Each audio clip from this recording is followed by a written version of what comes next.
Hello everyone, I am the storyteller and I am here to help you today.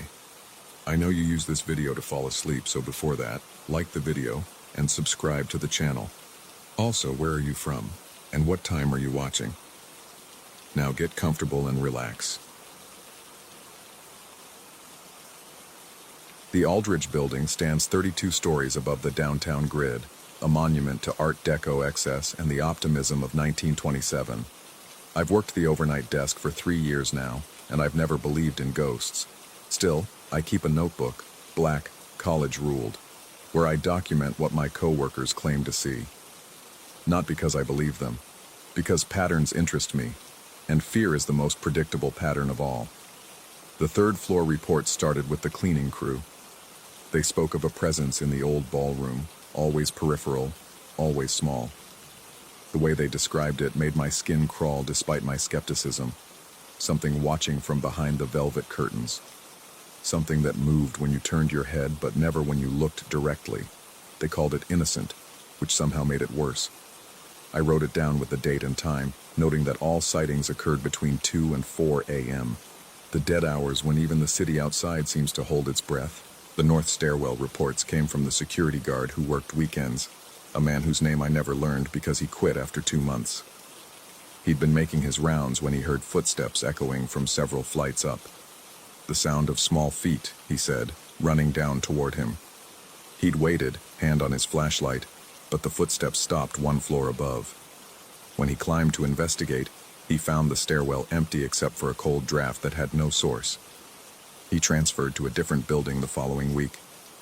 I documented it all with the same clinical detachment I'd learned in my brief, failed attempt at journalism school. Just the facts. Times, locations, weather conditions. I told myself I was studying the psychology of isolation, the way night shifts and empty buildings could warp perception. The human brain, I reminded myself, is hardwired to find patterns, to populate darkness with meaning.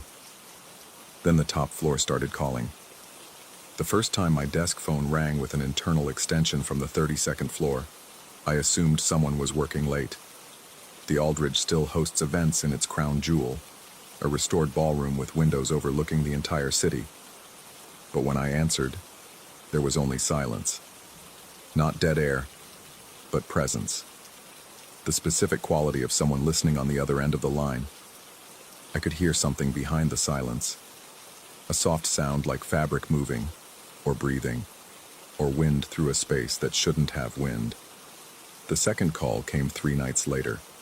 Same extension, same hour, 3:47 a.m.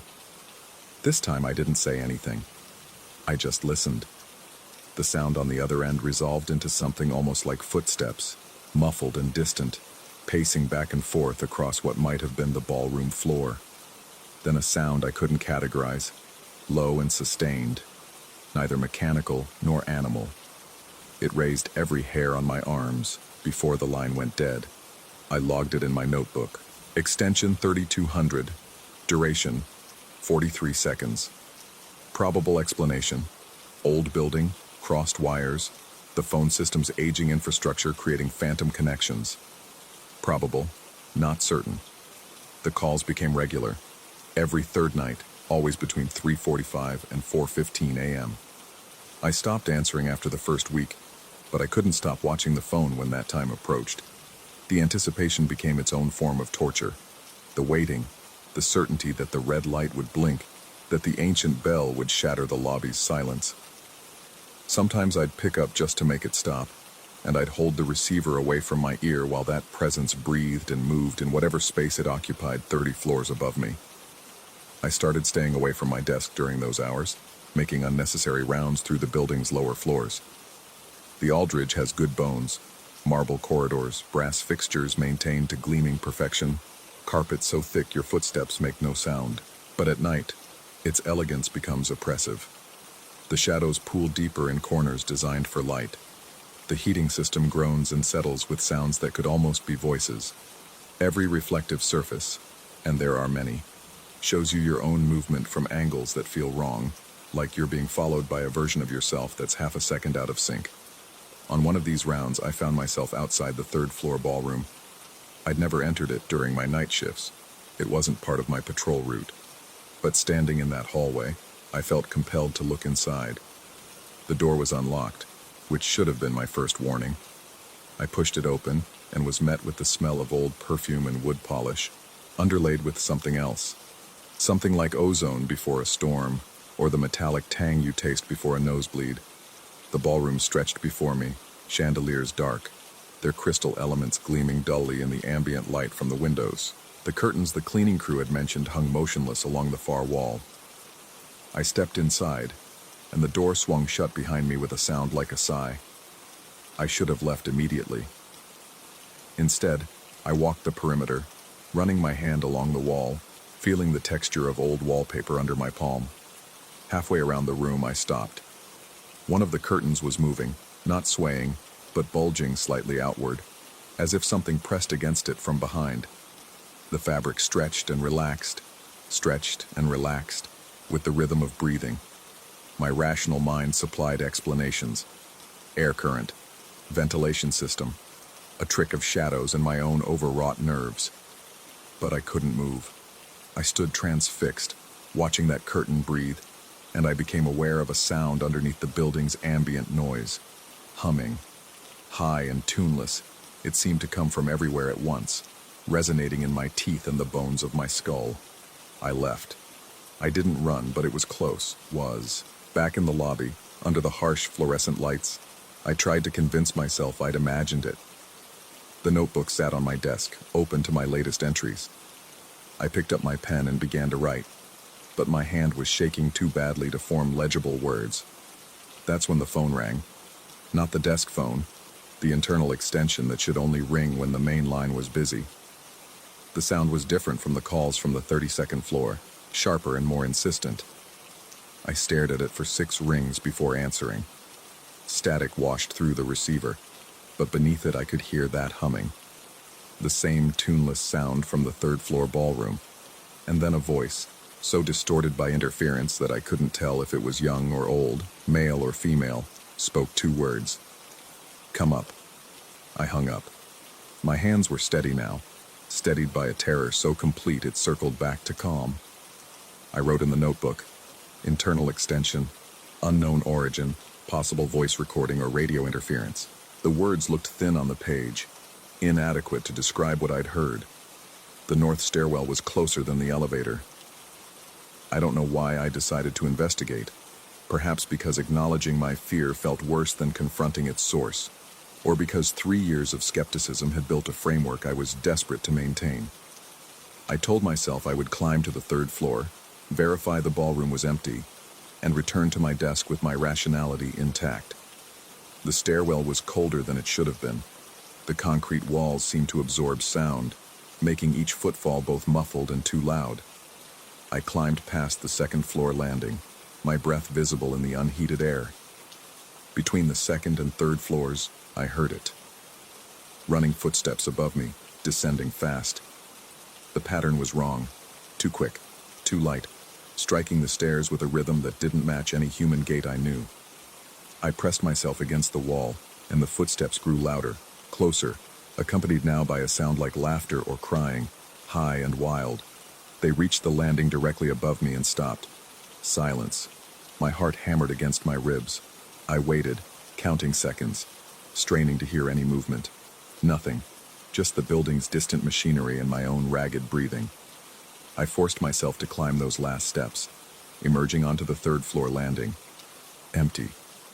The door to the 3rd floor stood slightly ajar, revealing the carpeted hallway beyond. The ballroom was down that hall. I knew I should turn back, return to the lobby, perhaps call my supervisor or even the police. Instead, I pushed through the door. The hallway lights were on, casting their usual warm glow.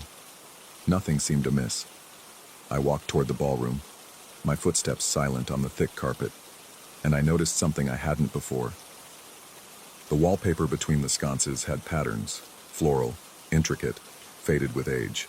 But in the spaces between the light, those patterns seemed to shift. Not moving exactly, but rearranging themselves when I wasn't looking directly at them, forming shapes that might have been faces or merely the chaos of my own pattern-seeking brain. The ballroom door stood open. I hadn't closed it when I left. Inside, the curtain I'd seen breathing now hung perfectly still. The room felt larger than before, the ceiling higher, as if space itself had expanded in my absence. I stepped inside, and this time the door remained open behind me. Hello? My voice sounded strange, flattened by the room's acoustics. The humming started again, but now I could locate its source. It came from the windows on the far side of the room, where the city lights pressed against the glass. As I watched, something moved across one of the windows. Not a reflection, but a shadow that blocked the external light, passing from left to right with a slow, deliberate pace. It had the wrong proportions. Too tall, too thin, with angles where the human form should curve. I backed toward the door. The shadow paused, as if aware of my movement, and then it turned. I couldn't see features. It was simply darkness cut into the light, but I felt its attention focus on me with an intensity that made my knees weak. The humming rose in pitch, no longer tuneless, but forming something almost like words, almost like a command. I ran. Through the hallway, through the stairwell door, down the stairs 3 at a time. The footsteps returned, keeping pace with me, sometimes ahead and sometimes behind, echoing from every direction until I couldn't tell if they were real or just the sound of my own panic reverberating through the concrete shaft.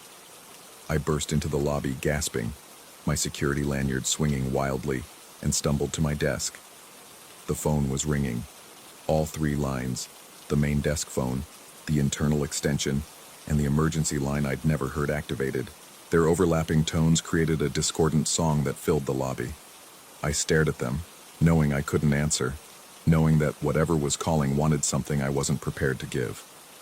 They rang for 3 minutes and 17 seconds. I timed it on my watch, documenting because documentation was all I had left. When they finally stopped, the silence that followed was worse than any sound. I sat at my desk and opened my notebook. My earlier entries stared back at me, neat columns of observations, times, and rational explanations. 3 years of collected data, all of it suddenly suspect. If I was experiencing these things, if they were real to me regardless of their objective existence, then what had my coworkers experienced? Were their reports as vivid, as visceral, as what I'd just endured? Or, and this thought arrived with a cold certainty that made my stomach turn, were their reports real? And had I simply been fortunate enough to avoid the building's attention until now? Had my skepticism protected me? And had documenting their experiences somehow marked me, made me visible to whatever occupied the spaces between floors? I turned to a fresh page and began to write. Not observations this time, but questions. How many calls had there been? When had they started? Were there patterns I'd missed? Connections between the 3rd floor and the top floor, between the stairwell and my desk? Had the building been trying to tell me something through these disparate hauntings, these layered presences that occupied different floors but seemed to share a common purpose? My pen moved across the page, and I realized I was no longer writing questions. I was drawing. Shapes that resembled the patterns from the wallpaper, spirals and curves that my hand produced without conscious thought. They covered the page, intricate and meaningless, and when I tried to stop, my hand continued. Driven by something that felt like compulsion or perhaps possession, dawn came slowly, the city waking floor by floor around me. The morning shift supervisor arrived at 7 a.m. and found me still at my desk, surrounded by pages of drawings I didn't remember making. She asked if I was feeling well, her voice careful in the way people speak to those who might be unwell. I told her I was fine, that the night had been quiet, that nothing unusual had occurred. I left the notebook behind when my shift ended, not on my desk where anyone might read it, but tucked between 2 filing cabinets in the basement storage room, hidden among boxes of old tenant records and maintenance logs. Perhaps I was protecting others from its contents, or perhaps I was protecting myself from the temptation to continue documenting what I couldn't understand. But I know I'll return tonight. I'll sit at that desk and wait for 3:47 a.m. I'll listen for the phone, watch for movement in the stairwell door's narrow window, feel the weight of attention from 30 floors above. Because whether these presences are real or products of a mind slowly fracturing under the weight of isolation and night. They've become the most authentic experience I've had in years. The Aldridge building keeps its secrets, and I've become one of them. When the next night worker arrives, fresh and skeptical, they'll probably hear stories. The crypt keeper in the lobby who talks to himself, who stares at empty corners, who sometimes answers phones that haven't rung. They'll hear about the third floor and the stairwell and the top floor's shadow, and they'll start their own notebook, documenting with the same clinical detachment I once possessed. They'll tell themselves it's all psychology and pattern recognition, and the tricks an old building plays on tired minds. They'll believe that right up until the night the phone rings and they hear what's on the other end. Or until they realize that the calls might not be coming from the building at all, that they might be coming from somewhere inside themselves, from a part of consciousness that only wakes when everything else is sleeping.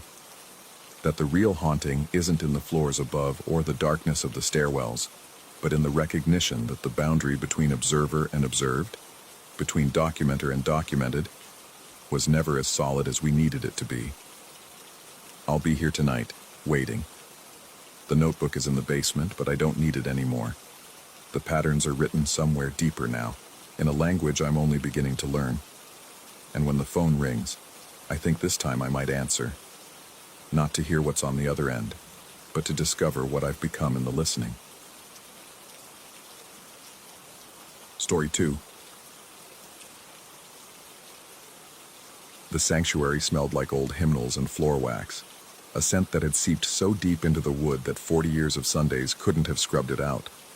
I preferred it at night, when the stained glass saints became dark silhouettes, and the only congregation was the hum of my equipment. 3 a.m. was my sweet spot. No interruptions, no well-meaning volunteers asking if I needed help. Just me, my duplicator, and 200 sermon CDs that needed burning before the weekend conference. The audio booth sat at the back of the sanctuary, elevated just enough to oversee the rows of empty pews that stretched toward the pulpit like wooden ribs. I dimmed the house lights to almost nothing, just enough amber glow to navigate by. Because the less I saw of this place after midnight, the better I slept. Not that the church was creepy, exactly, just old. Old in a way that made every settling beam sound deliberate, every draft feel like breath on the back of your neck. I loaded another stack of blank discs into the duplicator's towers, the plastic cases clicking together with mechanical precision. The source material was already queued up, Pastor Whitmore's series on spiritual warfare, ironically enough. His voice emerged from my headphones in tinny waves as I spot-checked the audio levels, talking about unseen battles and the thin places where darkness pressed against the light. The first clink came at 3:47 a.m.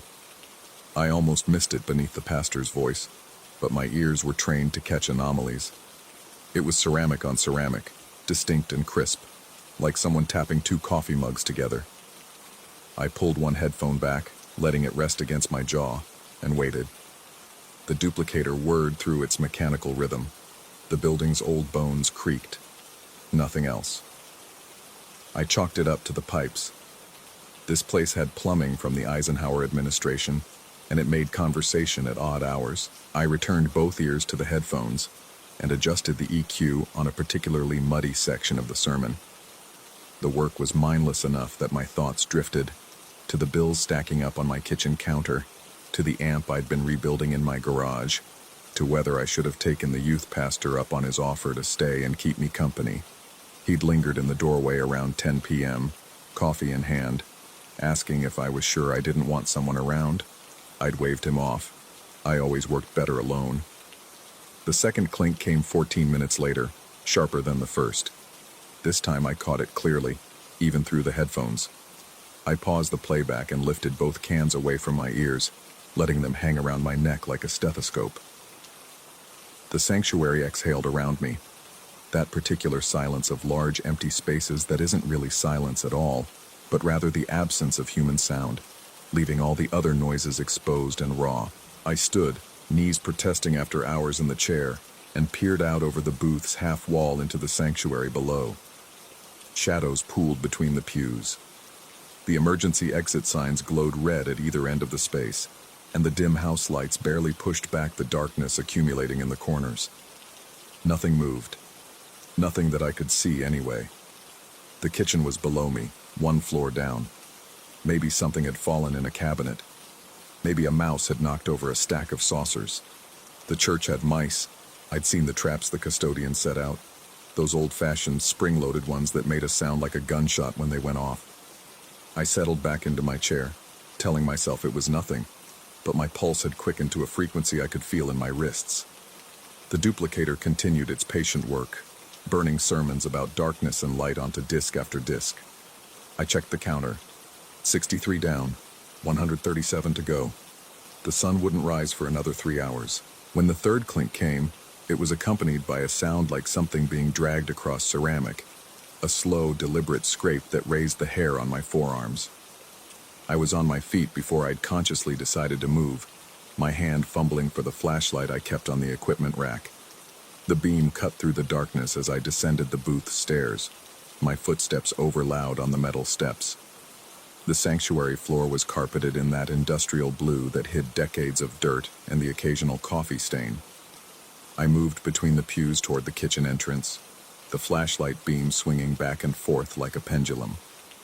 My breathing had gone shallow, each inhale catching in my chest with a hitch I recognized from late-night horror movies, when characters did stupid things like investigating strange noises alone. But this was my job, my space. I'd been working in this church for 3 years, often through the night, and nothing had ever happened beyond the occasional startled janitor or a door left swinging by an HVAC draft. I was being ridiculous, paranoid. Maybe I'd been listening to too many sermons about spiritual warfare, letting the pastor's dramatic cadence seep into my subconscious and ferment there. The kitchen door was closed. I didn't remember closing it, but I didn't remember leaving it open either. That was the problem with routine. You stopped actively recording the small actions, your hands moving on autopilot while your brain wandered elsewhere. I pushed the door inward, the hinges crying out in their particular frequency of complaint.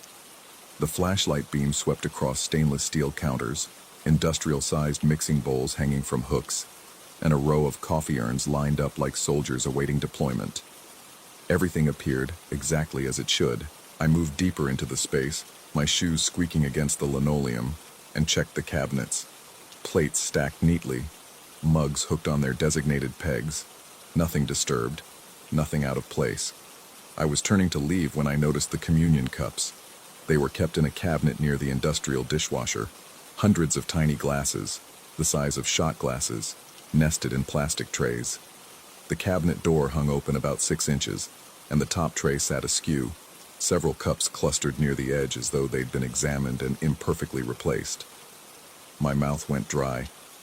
I tried to remember if I'd come down here earlier in the night, maybe for water, maybe for a snack from the fridge.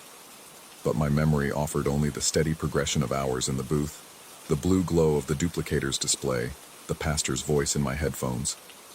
I hadn't left the booth. I was certain of it, almost certain. I closed the cabinet firmly, the latch clicking into place with a sound that seemed to carry through the kitchen like an announcement. Then I retreated, backing toward the door while the flashlight beam made one final sweep of the space. The emergency exit light above the back door cast everything in a reddish tinge, making the shadows deeper and the chrome surfaces look slick, almost wet. Back in the booth, I couldn't settle.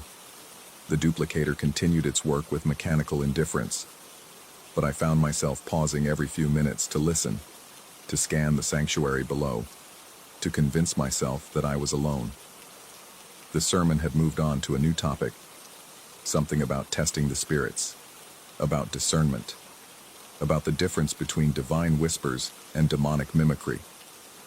Pastor Whitmore's voice had taken on that particular intensity he reserved for the harder topics, each word enunciated with such force that I could hear the wetness of his mouth on the microphone.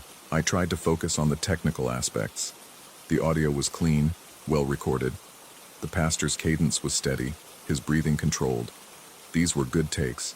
The conference attendees would be impressed. I just needed to keep duplicating, keep moving forward, keep... The fourth clink was directly behind me. I spun in my chair, the wheels screeching against the floor, and the flashlight beam caught nothing but the back wall of the booth and my rack of equipment. But I'd heard it, clear as anything. Close. So close that it couldn't have been the kitchen, couldn't have been the pipes, couldn't have been anything except something in the booth with me. My hands shook as I swept the light across every surface.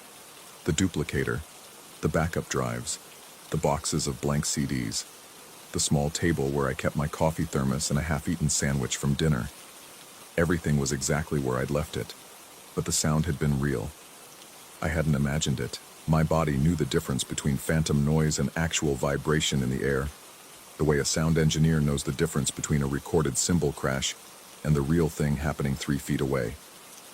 I remained standing, the flashlight clutched in my grip like a weapon, and tried to breathe normally. Maybe it was stress. Maybe I'd been pulling too many late nights, stacking gigs on top of gigs, sleeping 4 hours and calling it enough. The mind played tricks when deprived. I knew this.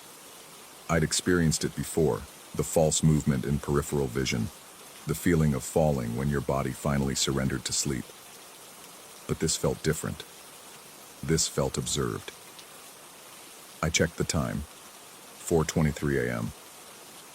The duplicator's counter read 98 complete, just over 100 to go. 2 more hours, maybe 3 if I hit technical issues. The sun would be up by then.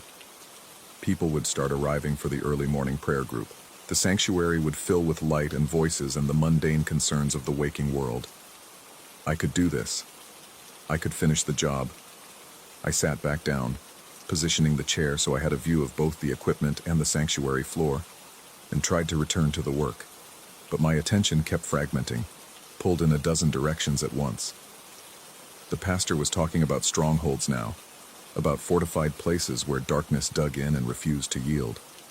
His voice had taken on a rhythmic quality, almost hypnotic, and I found myself syncing my breathing to his cadence without meaning to. That's when the scraping started. It came from below, from the sanctuary floor, not the kitchen, and it moved. The sound of something heavy being dragged across carpet, slow and methodical, traveling from the front of the church toward the back, toward me. I stood again, nearly knocking over my coffee thermos, and gripped the edge of the booth's half wall until my knuckles went white. The sanctuary stretched out below me in shades of shadow and dim amber light. The pews sat in perfect rows. Nothing moved, but the sound continued. Scrape, pause, scrape, advancing up the center aisle with deliberate patience. I could almost see it in my mind. Something low to the ground, something that scraped because it was being pulled rather than walking on its own power. I fumbled for my phone, my fingers clumsy with adrenaline, and pulled up the flashlight app. The screen's glow made my eyes water after hours in the darkness, but I angled it downward, trying to illuminate the aisle without leaving the booth. The beam was too weak at this distance, creating more confusing shadows than clarity. The scraping stopped. The silence that followed was worse. It had weight, that silence. A presence rather than an absence. I could feel it pressing against my eardrums, against my chest, against the back of my thoughts where fear lived in its most primitive form. My body wanted to run. Every instinct screamed to leave the booth, leave the sanctuary, leave this entire building and not return until daylight had burned away whatever was happening here. But I needed this job, needed the money, and some stubborn part of me, the part that had chosen audio engineering precisely because it meant working in controlled environments where everything could be measured and mixed and mastered, refused to surrender to panic over sounds I couldn't identify. I forced myself to sit, to breathe, to count to 10 and then to 20. The duplicator continued its work, oblivious to my terror, and the numbers on the counter climbed with excruciating slowness. 103, 104, 105. Then every audio meter in the booth slammed into the red. I hadn't touched anything. The duplicator wasn't connected to the meters. It had its own internal displays. The meters were for live sound checks, for events and services, and they'd been powered down since Sunday, but now they were peaking, all of them at once. The needles pinned so far right they looked like they might snap off their posts. The lights on each meter glowed angry red, and though no sound came through the speakers, everything was still powered down, still disconnected. The meters insisted something was playing. Something loud enough to damage equipment, loud enough to shatter eardrums. My hands moved before my brain caught up, reaching for power switches that were already in the off position, yanking cables that weren't connected to anything. But the meters kept peaking, kept insisting that sound existed where there was only silence. Then the room started shaking. It began as a vibration in the floor, subtle at first, like a distant train passing underground. But within seconds it had escalated into a violent rumble that rattled every piece of equipment on the racks. The duplicator's towers swayed. Coffee sloshed out of my thermos. The boxes of blank CDs slid across the table and crashed to the floor, cases scattering like playing cards.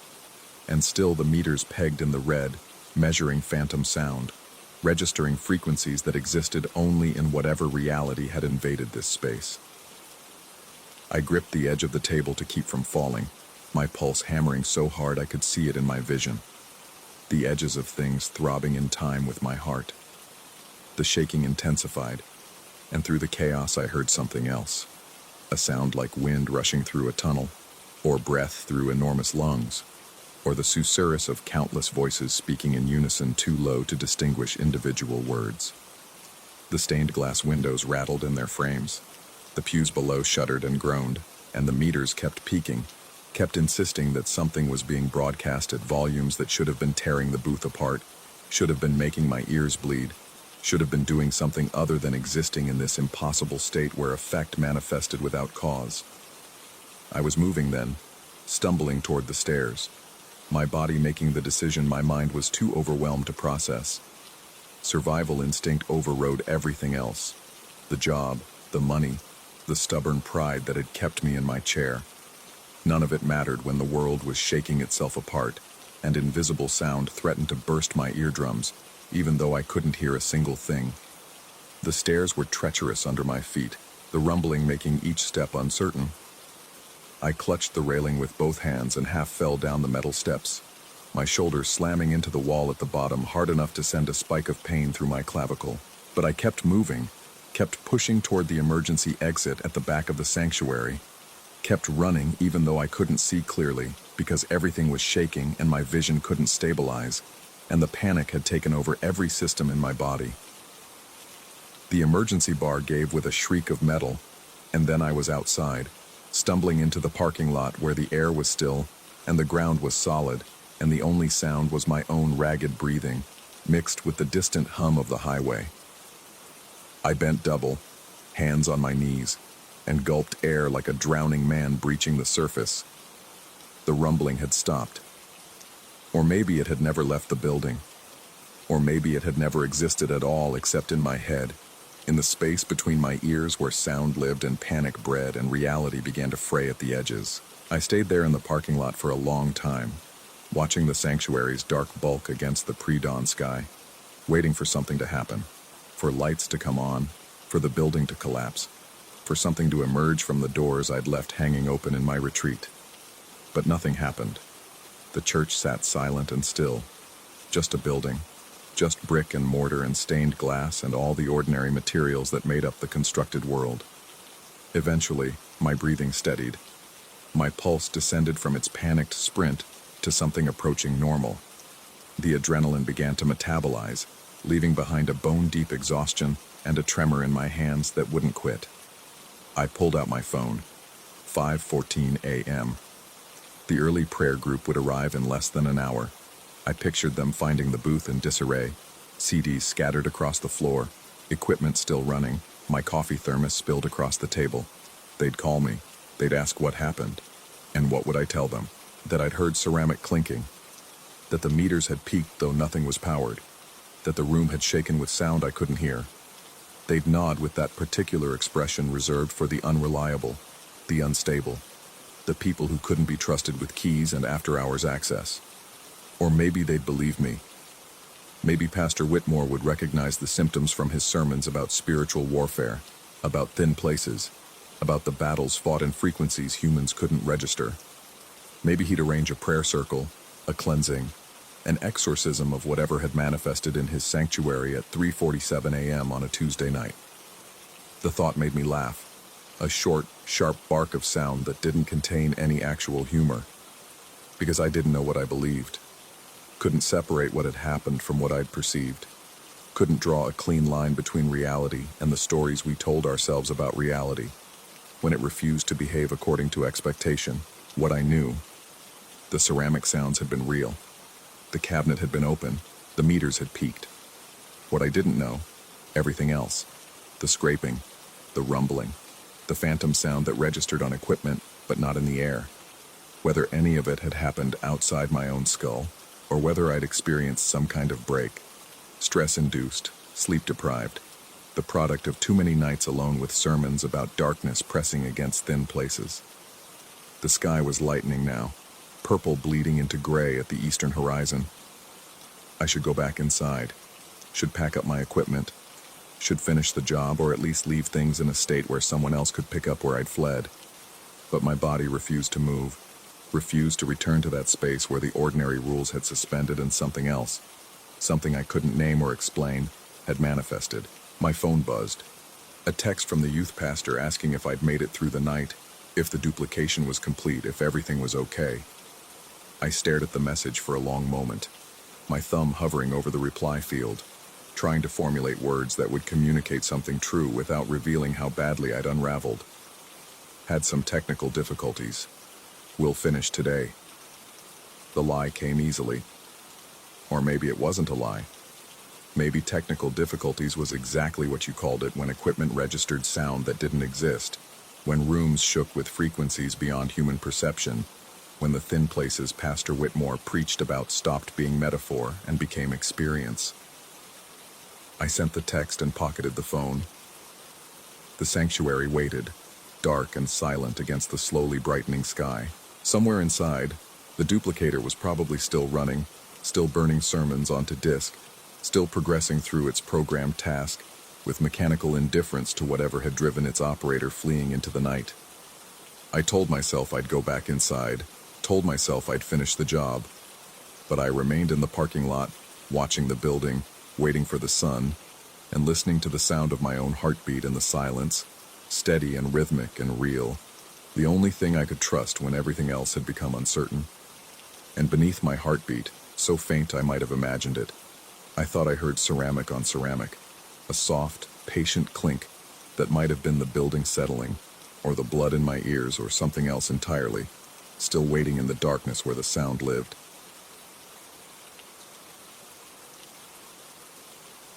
Story 3.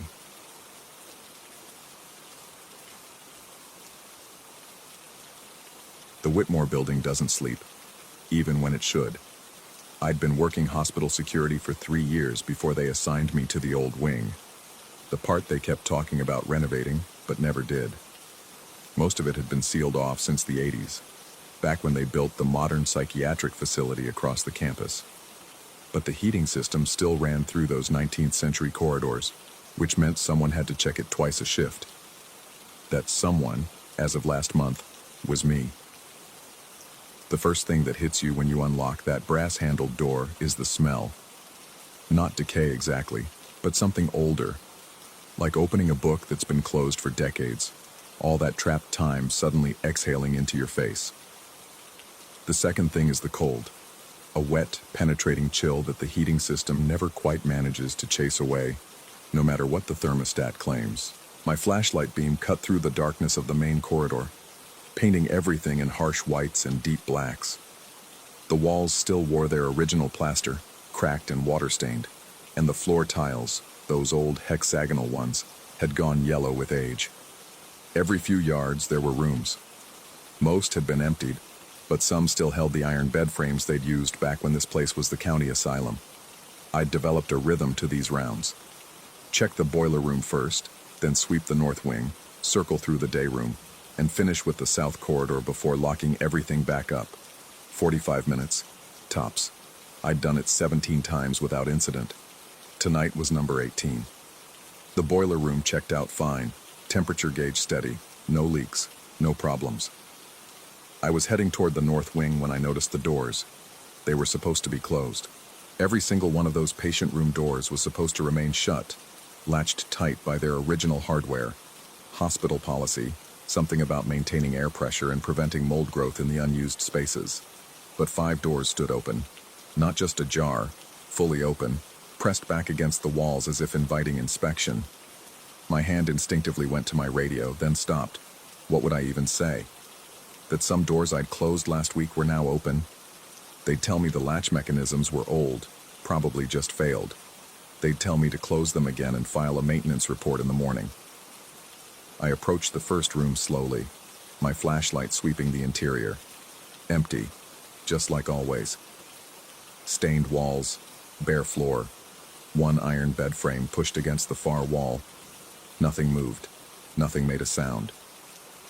I pulled the door closed and heard the latch click into place, solid, firm. Nothing wrong with the mechanism at all. The second, third, and fourth rooms were the same, empty, silent. Doors closing with that same solid click. The fifth room had the wheelchair. I'd never seen it before. I would have remembered. You don't forget something like that sitting in the middle of an empty room. It was old, probably original to the building, with a wicker seat and large spoke wheels spotted with rust. Someone had positioned it facing the door, perfectly centered, as if it had been placed there deliberately, as if it were waiting. The back of my neck prickled. I stared at that wheelchair for a long moment, my breath forming small clouds in the cold air. Then I pulled the door closed, perhaps a bit harder than necessary, and continued my rounds. The north wing yielded nothing unusual, just the familiar landscape of abandonment and decay. But as I crossed through the day room, a large space that once held tables and chairs for patients, I couldn't shake the feeling that something was off. The room felt different somehow, though I couldn't articulate how. The air seemed thicker, more resistant, like walking through water instead of atmosphere. I was halfway across when my radio crackled to life, making me jump. "Security, we've got an alarm activation in the old wing, pediatric ICU, second floor. Can you check it out?" My thumb found the transmit button. "Copy that. On my way." The pediatric unit. I'd only been up there once during my initial orientation. They'd closed it in the 70s when they built the new children's hospital downtown. Now it was just another section of forgotten rooms and outdated equipment, gathering dust behind locked doors. The stairwell leading to the second floor smelled worse than the main level. Something fungal and rotten lurking beneath that old book mustiness. Each step creaked under my weight, and the sound echoed off the close walls in a way that made it seem like someone was following just behind me. I kept glancing over my shoulder, seeing nothing but empty stairs and my own shadow. The pediatric unit door had been propped open with a fire extinguisher. I stared at it, my hand resting on my radio. The door was supposed to be locked. I had the only key. But there it stood, held wide by that red cylinder, as if someone had wanted to make sure I could get in quickly, as if someone had been expecting me. Inside, the alarm panel blinked its rhythmic warning, a door sensor, reading is breached. According to the display, it was a room at the far end of the corridor. I acknowledged the alarm through my radio, my voice sounding steadier than I felt, and started walking. The pediatric unit was smaller than the adult wing, but somehow more oppressive. Maybe it was the murals, faded cartoon animals that now looked more sinister than cheerful in the flashlight beam. Maybe it was the size of the doorways, built lower for smaller patients. Or maybe it was just knowing what this place had been, all those tiny bodies fighting for breath in those small rooms. The breached door stood open, and I could see immediately that the sensor had been triggered deliberately. Someone had wedged a tongue depressor, one of those wooden medical sticks, into the doorframe, preventing it from closing completely. I pulled it free and let the door shut, then radioed in the false alarm. But as I turned to leave, I noticed something that made my blood run cold. On the floor, just inside the doorway, someone had written in dust, "Help, locked in." The letters were crude, written with a finger, recent enough that the disturbed dust still hung in the air around them. I swept my flashlight across the room, my heart hammering. Empty. No one there. No way anyone could have gotten past me. But those words sat there, accusatory and desperate, and I had no explanation for them. I backed out of the room and practically ran for the stairs, my earlier measured pace abandoned. The building seemed to press in around me as I descended. The walls closer than I remembered, the air thicker and harder to breathe. I burst through the stairwell door into the main corridor and stood there, gulping air, trying to calm my racing pulse. That's when I heard the voice. It came from one of the patient rooms, muffled but distinct. Someone calling out, the words unclear, but the tone urgent. I followed the sound to a door near the end of the corridor, one of the rooms that had been standing open earlier. The voice belonged to one of the current patients. I recognized him from my brief rotations through the active psychiatric wing, an older man with a nervous habit of counting on his fingers. They'd transferred him here for evaluation a few weeks ago. What he was doing in the sealed section, I had no idea.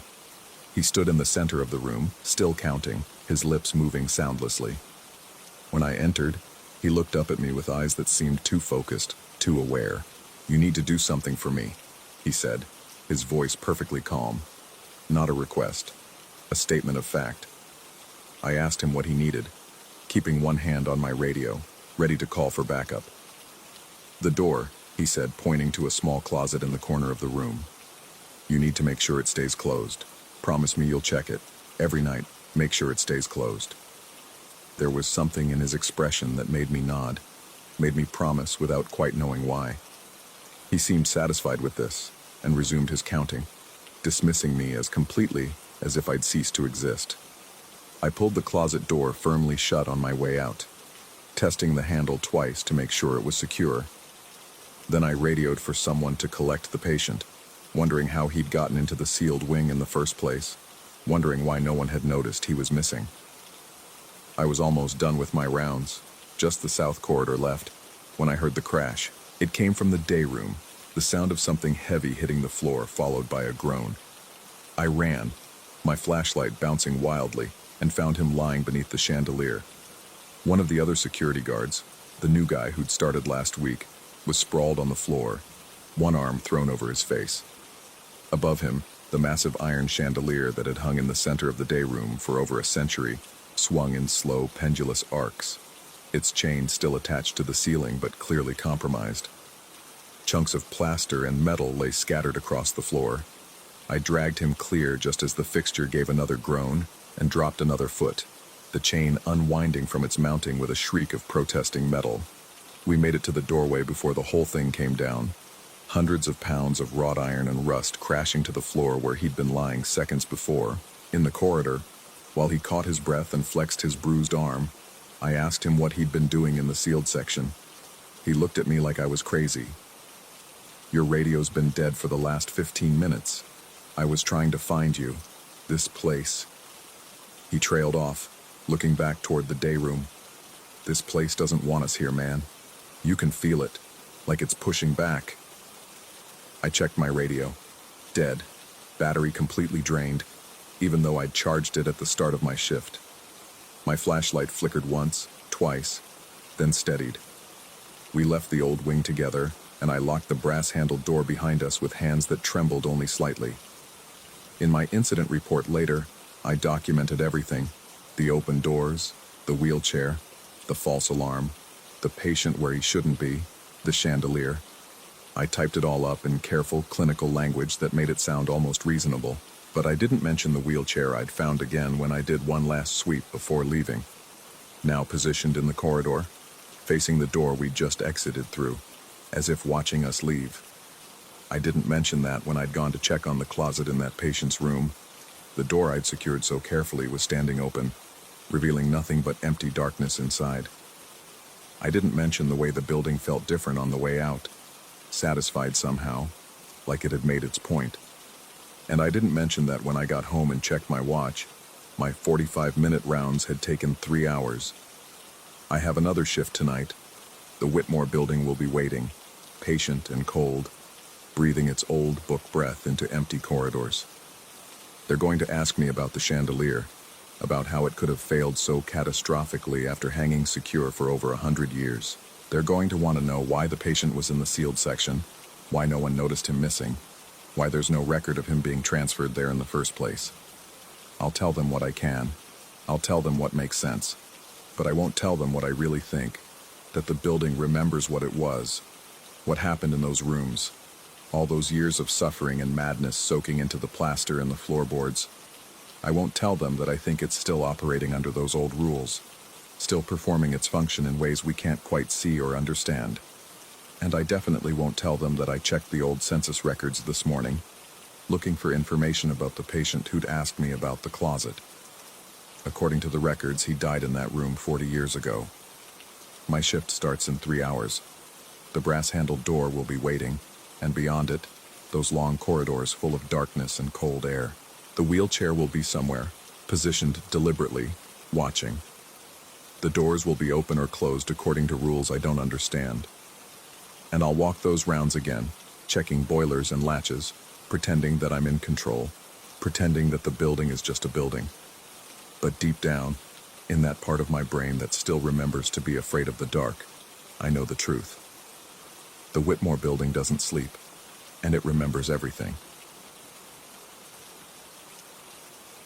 Story 4. The alarm screamed through the silence at exactly 3:07 a.m., and I knew immediately that something was wrong. Not wrong in the way a tripped sensor or faulty wire is wrong, but wrong in the way your gut recognizes danger before your mind can articulate it. I'd been working security at the Ashford Arts Building for 6 months, and the place had never made a sound after midnight. Not once. I sat up in the cramped security office, my chair creaking against the stillness that rushed back in after I silenced the alarm. The monitor bank glowed pale blue in the darkness, cycling through 12 different camera angles of the building's interior. Empty corridors, vacant studios, the grand staircase with its ornate Victorian banister curling upward into shadow. Everything appeared normal, frozen in that peculiar suspension of abandoned spaces at night. But the alarm had been triggered on the 3rd floor, motion detected in the East Wing gallery. I pulled on my jacket and grabbed my flashlight, its weight somehow insufficient in my palm. The building seemed to hold its breath around me as I stepped into the main corridor. During the day, the Ashford was magnificent. All soaring ceilings, marble floors, and elaborate crown molding that spoke of a bygone era when craftsmanship meant something. At night, that same grandeur became oppressive, as if the weight of its history pressed down through the floors above. My footsteps echoed too loudly as I made my way toward the central staircase. The building had been erected in 1887, originally commissioned by some railroad baron whose name I could never remember. It had changed hands a dozen times over the decades, serving various purposes I'd never bothered to learn about. Now it housed artist studios, a small gallery, and administrative offices for the local arts council. Nothing that should draw movement at 3 in the morning. The stairs groaned under my feet, each step announcing my presence. I tried to move quietly, but the old wood betrayed every shift of my weight.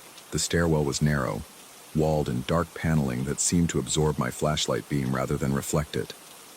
By the 2nd floor landing, I was breathing harder than the climb warranted, and a thin film of sweat had formed beneath my collar despite the building's chill. That's when I heard it. A dragging sound from somewhere above, heavy, deliberate, like furniture being pushed across a wooden floor. It started, stopped, then started again. A scraping protest of wood against wood that set my teeth on edge. I froze on the landing, my light aimed upward into the darkness of the 3rd floor. The sound came again, longer this time, accompanied by a muffled thump that reverberated through the walls. Someone was moving things around in the gallery. My first thought was vagrants, though the building's security was solid and I'd checked every entry point before settling in for the night. My second thought was that I should call the police, but pride or stupidity or some combination of both kept me climbing. I was being paid to handle situations like this, wasn't I? What would I tell my supervisor? That I got spooked by some furniture being moved? The 3rd floor corridor stretched before me, longer than I remembered, lined with doors leading to various studios and storage rooms. The gallery occupied the entire east wing, accessible through double doors at the far end. Those doors stood slightly ajar, and through the gap, I could see only darkness. The dragging sound had stopped. I approached slowly, my flashlight cutting through the gloom in a narrow cone that revealed too little and suggested too much. The The silence was absolute now, heavy with expectation, and I became acutely aware of every sound I made. The whisper of my jacket, the soft pad of my rubber soles, even my own breathing seemed amplified in the stillness. When I reached the doors, I pushed them open with my shoulder, keeping the flashlight raised.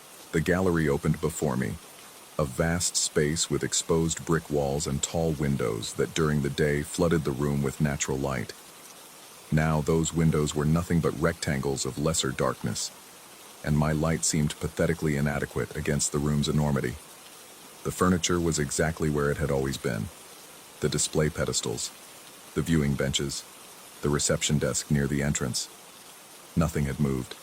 Nothing was out of place. But the air felt wrong. I can't explain it better than that. The air itself had a quality I'd never experienced before, a thickness that made each breath feel insufficient, as though the room contained less oxygen than it should. And there was a smell, faint but distinct, acrid, chemical. It reminded me of burned plastic, but with an organic undertone that made my stomach turn. I swept my light across the space, checking corners, examining shadows. The gallery appeared empty, yet the sensation of presence was overwhelming, a pressure against my consciousness that insisted I was not alone. I've felt watched before. Everyone has. But this was different. This felt intentional, focused, malevolent. My radio crackled against my hip, making me jump. Just static, but the sound seemed profane in this place, a technological intrusion that didn't belong. I reached to turn it off, and that's when I heard the breathing. Not my own. Deeper, slower. Coming from somewhere to my right, near the far wall where several large canvases leaned against the brick. I spun, my light finding only art supplies and storage crates. But the breathing continued, a deliberate inhalation and exhalation that seemed to come from everywhere and nowhere at once. My mouth had gone dry. I tried to call out, to demand that whoever was there show themselves, but my voice emerged as barely a whisper, weak and uncertain. The breathing grew louder, accompanied now by a new sound, a wet, rhythmic clicking, like a tongue against dry teeth. I backed toward the doors, my light swinging wildly across the gallery. Shadows leaped and twisted with each movement, creating the illusion of motion where there was none. Or was there? Did that pedestal just shift slightly? Had that bench always been angled that way? The temperature had dropped. I could see my breath now, small clouds of vapor that disappeared into the darkness. The chemical smell intensified, mixing with something else, something that reminded me of meat left too long in the sun, of decomposition and rot. A voice spoke from the darkness. It wasn't words exactly, or if it was, they were in no language I recognized. It was more a vibration, a subsonic rumble that I felt in my chest cavity before I heard it with my ears. It carried intention, though. Despite the lack of intelligible speech, I understood what it wanted. It wanted me to stay. Terror finally overrode paralysis. I ran for the doors, my flashlight beam careening wildly as I moved. Behind me, the dragging sound resumed. Multiple sources now, all around the gallery, furniture scraping across the floor in a cacophony of wood on wood. Something crashed. Glass shattered. And above it all, that breathing continued, accelerating to match my panic. I burst through the doors and into the corridor, slamming them shut behind me. Through the gap, before they closed completely, I glimpsed movement in the gallery, a dense shifting of shadow against shadow, a consolidation of darkness into something almost substantial. The corridor offered no sanctuary. That suffocating presence followed me, a weight against my back, a pressure that made my lungs work harder for each breath. The air had become thick, resistant, as though I was trying to run through water. My legs felt leaden, each step requiring enormous effort. The stairwell loomed ahead, and I realized with mounting horror that I had to descend, had to put myself in that narrow enclosed space with whatever was pursuing me. Every instinct screamed against it, but there was no other way down from the third floor.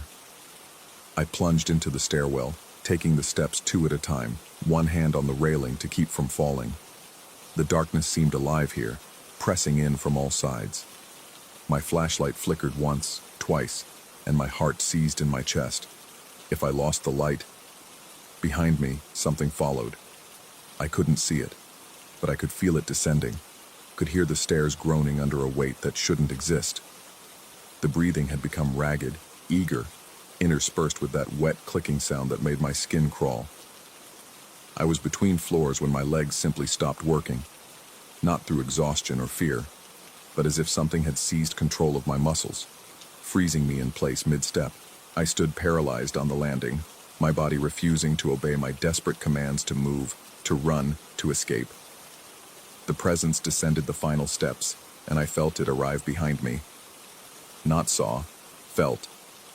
A consciousness that radiated wrongness, that existed in opposition to everything living and warm and human. It was patient and hungry, and infinitely cruel, and it pressed against my back like a physical force, pushing the air from my lungs, crushing the breath from my body. I couldn't move, couldn't breathe, couldn't even scream. In that moment of absolute terror, with darkness closing around my vision and the last of my air trapped in my chest, something inside me broke through the paralysis. Not reason, not courage, desperation perhaps, or some primal survival instinct that predates language. I prayed, not eloquently, not in carefully constructed sentences, just a single word, repeated like a mantra, pushed out with the last wisps of air in my lungs.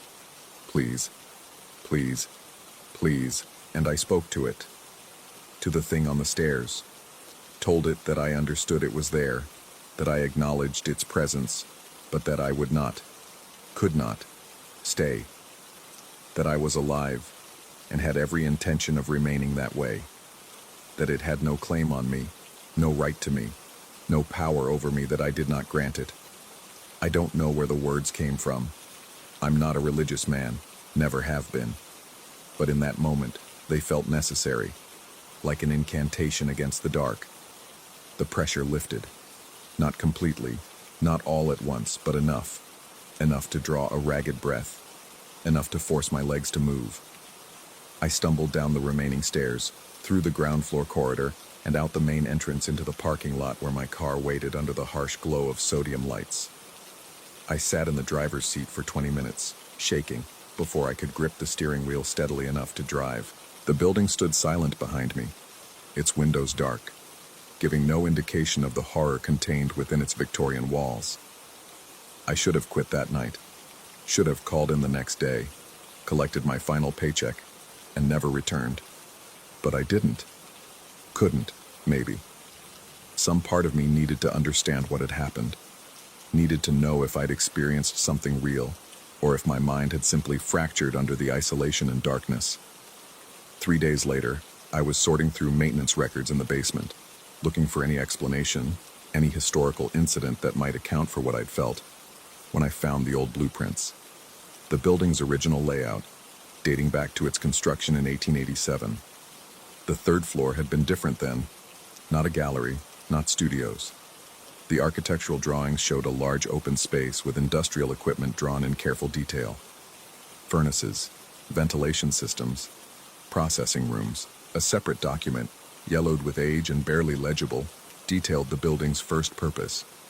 Before it became an arts center, before it was offices or whatever else it had been, the Ashford building had operated as a private crematorium.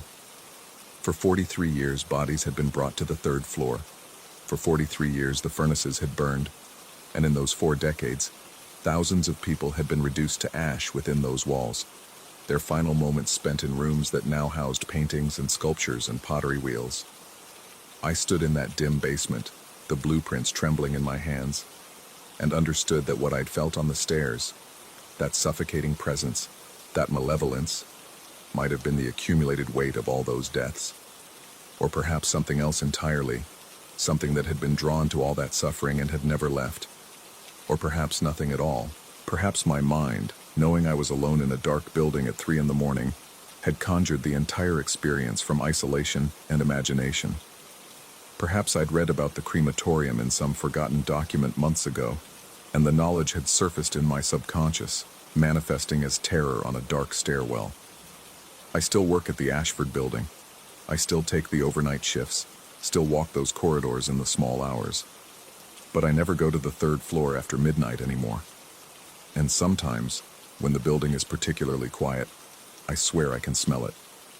That faint, acrid scent, like plastic burning, like something that should have stayed dead. The alarm hasn't gone off again.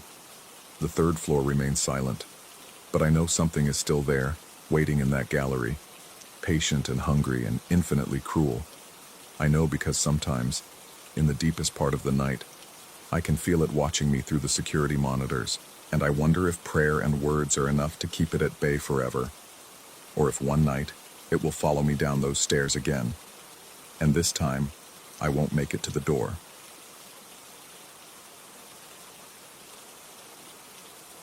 Story 5.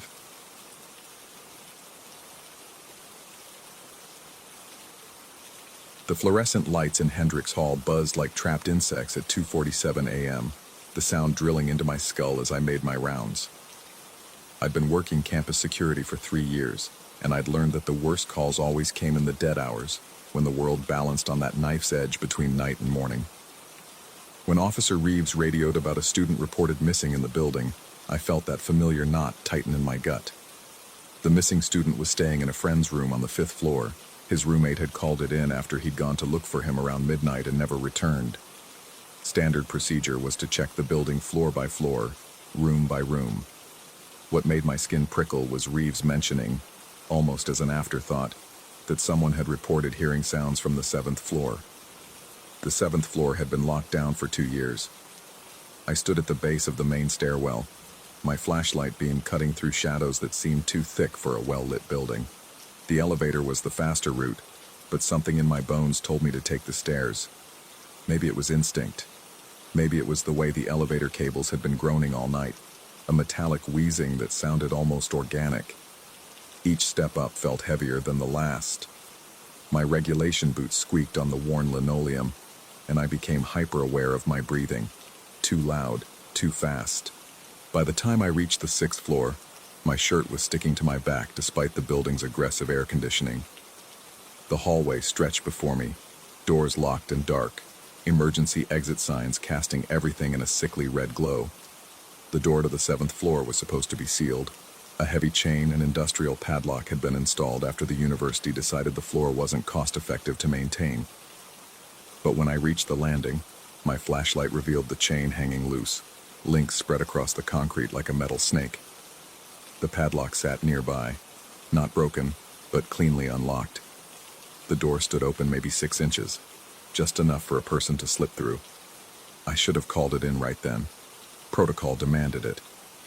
Instead, I found myself reaching for the door, my palm against the cold metal, pushing it wider. The hinges screamed in protest, a sound that seemed to echo forever in the stairwell below. The 7th floor corridor was a tomb, no emergency lighting, no exit signs, just absolute darkness broken only by my flashlight.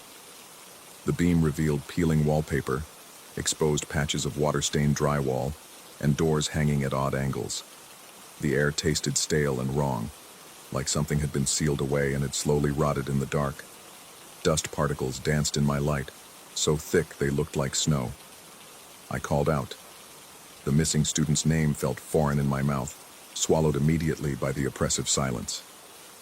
Nothing answered except the building itself, a groan of settling structure, the whisper of air through broken vents. I moved forward, checking each room through the doorways. Most were empty, stripped of furniture, carpets torn up to reveal scarred concrete beneath. Some still had bed frames, skeletal metal shapes that cast twisted shadows. Then I heard it, a sound like breathing, deep and rhythmic, coming from somewhere ahead. My hand went to my radio, fingers hovering over the call button. The breathing continued, steady and wet, as if whoever was making it had fluid in their lungs. I swept my flashlight down the hall, and for just a second, I thought I saw movement at the far end, something tall pulling back into one of the rooms. My training said to retreat. Call for backup. Secure the perimeter. But my feet kept moving forward, drawn by something I couldn't name. The breathing grew louder, or maybe I was just getting closer. I passed room after room, their numbers barely visible through the grime. 701, 702, 703. The doors were all closed now, and I realized with a cold certainty that they hadn't been closed before. Room 707 stood at the end of the hallway, its door slightly ajar. The breathing was coming from inside, I was certain of it now. But it had changed. It sounded excited, anticipatory. I raised my flashlight, my other hand instinctively moving to my belt. Though we weren't armed with anything more dangerous than pepper spray and a baton, I pushed the door open with my foot. The room was larger than I expected, maybe a common area or study lounge. But it was occupied. In the center of the space sat a cot, the kind you'd find at a summer camp or in an army surplus store. A single thin blanket was folded with military precision at its foot, and next to it, a camping lantern sat unlit, its metal surface catching my flashlight beam. But that wasn't what made my blood freeze. The man stood in the corner, partially hidden by shadows. My light couldn't quite penetrate. I could see his outline, impossibly tall, at least 7 feet, wearing what looked like black clothing that absorbed the light. His head was tilted at an angle that seemed wrong, like he was looking at me, but from a perspective that didn't match human anatomy. For a moment, everything stopped. No breathing, no building sounds, no heartbeat. Just me and this figure in a room that shouldn't be accessible, in a building that should have been empty. Then he moved. It wasn't a normal movement. He didn't step or turn. He simply was in the corner and then wasn't, his form unfolding with a fluid, boneless motion that defied physics. And he was screaming, a sound that started low and climbed to a pitch that hurt my teeth, that vibrated in my chest cavity, that seemed to come from everywhere at once. He charged. I don't remember running. My next clear memory is of falling down the stairs, my flashlight gone, my hands scraping against concrete and metal railings. I remember the door to the 7th floor slamming behind me with a sound like a gunshot. I remember tumbling onto the 6th floor landing, my radio chattering with Reeves, asking for my status, my location, my anything. I remember screaming into that radio that there was someone up there, someone wrong, someone who needed to be contained. 3 patrol cars arrived within 10 minutes. Officers filled the stairwell, flashlights painting everything in overlapping circles of white light. I led them up, my hand shaking so badly I could barely grip the railing. The chain was still hanging loose. The door was still open. But when we reached the 7th floor, when 6 officers swept the corridor with their lights and their commands to show yourself and come out with your hands visible, they found only empty rooms and undisturbed dust. We searched every single space. The beam from our collective flashlights revealed nothing but decay and abandonment, until we reached room 707. The cot was there, exactly as I'd seen it. The folded blanket, the camping lantern, which one of the officers picked up and turned on, casting the room in a harsh white glow that somehow made everything worse. They photographed it all, documenting everything with professional detachment. When they asked me to describe what I'd seen, I told them about the man in black, about his impossible height, about the sound he'd made. The looks they exchanged told me everything I needed to know. They asked if I'd been feeling stressed lately, if I was taking any medications, if I had any history of sleep disorders or waking dreams. The questions were gentle but pointed, and I realized with growing horror that they thought I'd imagined it, that I'd had some kind of episode. But the cot was real. The lantern was real. Someone had been staying up here. The investigation that followed was brief and unsatisfying. The university administration was more concerned about liability. How had the floor been accessed? Who was responsible for the failed security measures? What protocols had broken down? The missing student was found the next morning, passed out drunk in a friend's room on the 3rd floor of a different building. He didn't remember going to Hendricks Hall at all. The 7th floor was resealed with a new chain, a better lock, and a door alarm that would trigger if anyone tried to access it again. The cot and lantern were removed, logged as abandoned property. The official report stated that someone had been squatting in the decommissioned space. possibly a homeless individual who'd found their way in through an unsecured entrance. My encounter was attributed to a startled vagrant who'd fled the scene. I tried to accept that explanation. I really did. But then the rumors started. They came in whispers during shift changes, in knowing looks from other security staff who'd worked the campus longer than I had. Fragments of story that no one would fully tell, but everyone seemed to know pieces of. About Dean Whitmore, who'd been with the university for 30 years and wielded more power than most department chairs. About his son, whom nobody had seen in several years, but who'd attended the university before some kind of incident. An incident that involved the 7th floor of Hendricks Hall. Though details were scarce and contradictory, some said the son had had a breakdown, that he'd become obsessed with the building and had to be institutionalized. Others whispered about something worse. Not violence, they were always careful to say, nothing criminal, but something that had convinced the university to decommission an entire floor rather than deal with whatever had happened there. One of the older guards told me, after his 3rd beer at our usual bar, that he'd heard the son sometimes came back to campus. That Dean Whitmore had arrangements, unofficial ones, to give his son space when he needed it. A place to stay when the world became too much. The 7th floor had been the son's floor when he'd been a student. Room 707 had been his room. I asked what the son looked like. The guard just shook his head and ordered another beer. I requested a transfer to the day shift. It was granted without question, which told me more than any explanation would have. But even during the day, when Hendricks Hall was full of students and sunlight streamed through its windows, I couldn't walk past it without feeling that weight in my chest, without remembering the sound of that scream echoing in an empty corridor. 3 months later, I was doing a routine patrol past the building, daytime, busy afternoon, students everywhere, when I saw someone standing at a 7th floor window. The glass was so filthy it was nearly opaque, but I could make out a tall figure, impossibly tall, standing perfectly still and looking down at the campus below, looking down at me. I blinked, and the window was empty. Just another trick of light and dirty glass.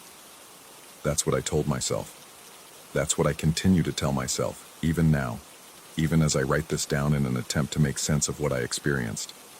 But sometimes, late at night when I can't sleep, I wonder about the questions nobody wants to answer. I wonder if what I saw in that room was really a man at all, or if it was something else. Something that lived in the spaces between what we acknowledge and what we refuse to see.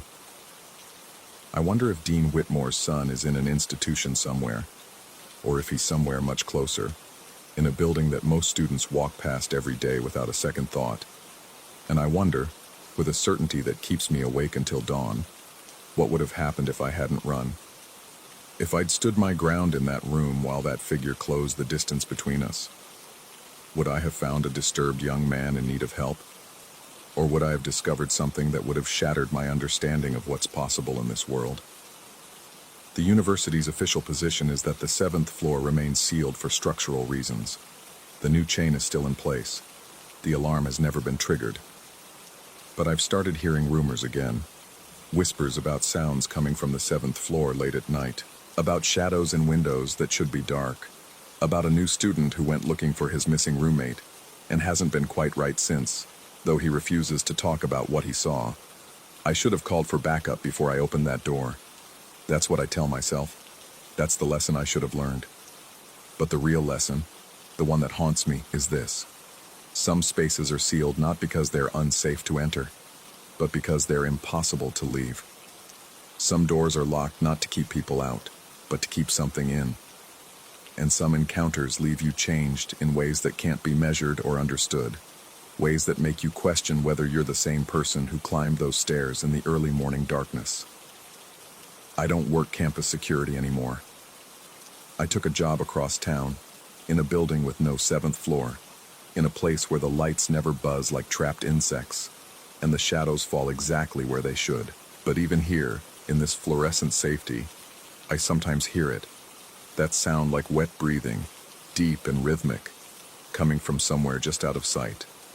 And I wonder if what I saw in room 707 is still there, folding and unfolding in the darkness, waiting for the next person curious enough or foolish enough to push open a door that should have remained closed.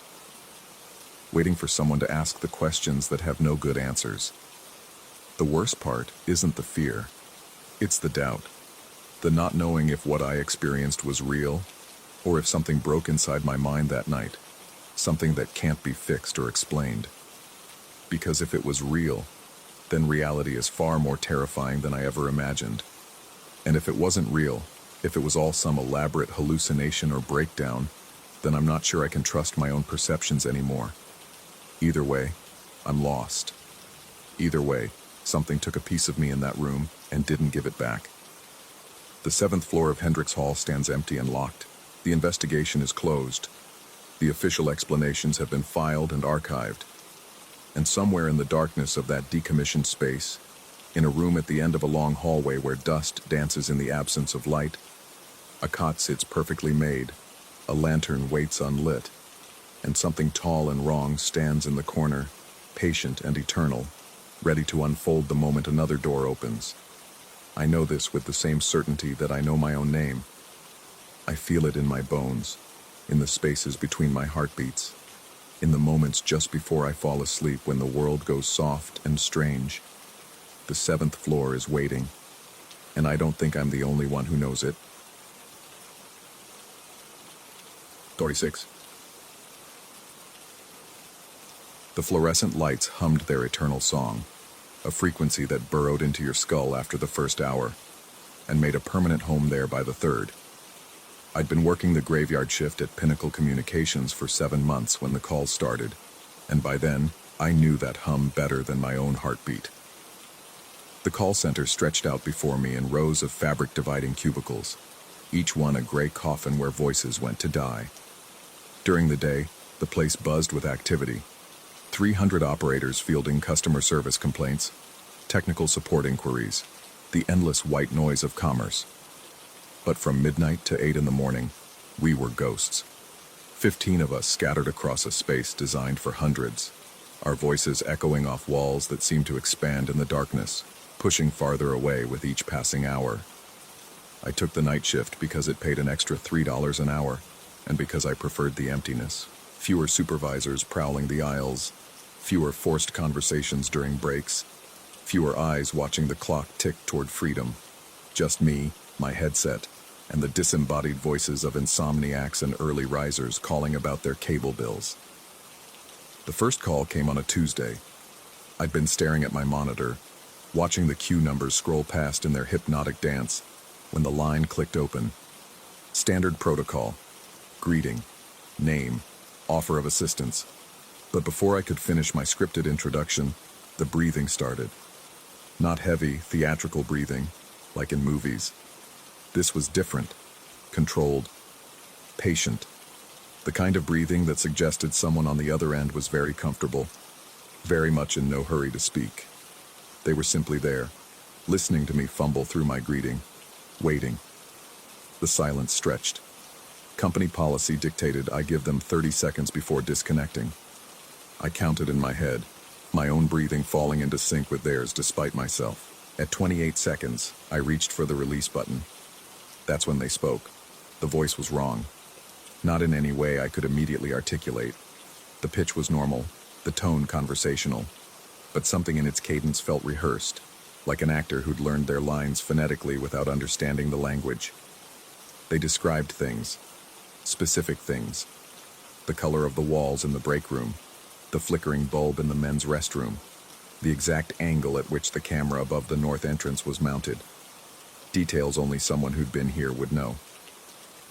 I disconnected. My hand was shaking as I clicked the button, and I told myself it was just some prank. Probably a former employee who knew the building, who'd memorized these details before leaving.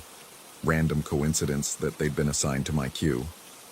But that voice, that careful, measured voice, it followed me home that morning, whispering through my thoughts as I tried to sleep with blackout curtains drawn against the intrusive daylight. The calls continued.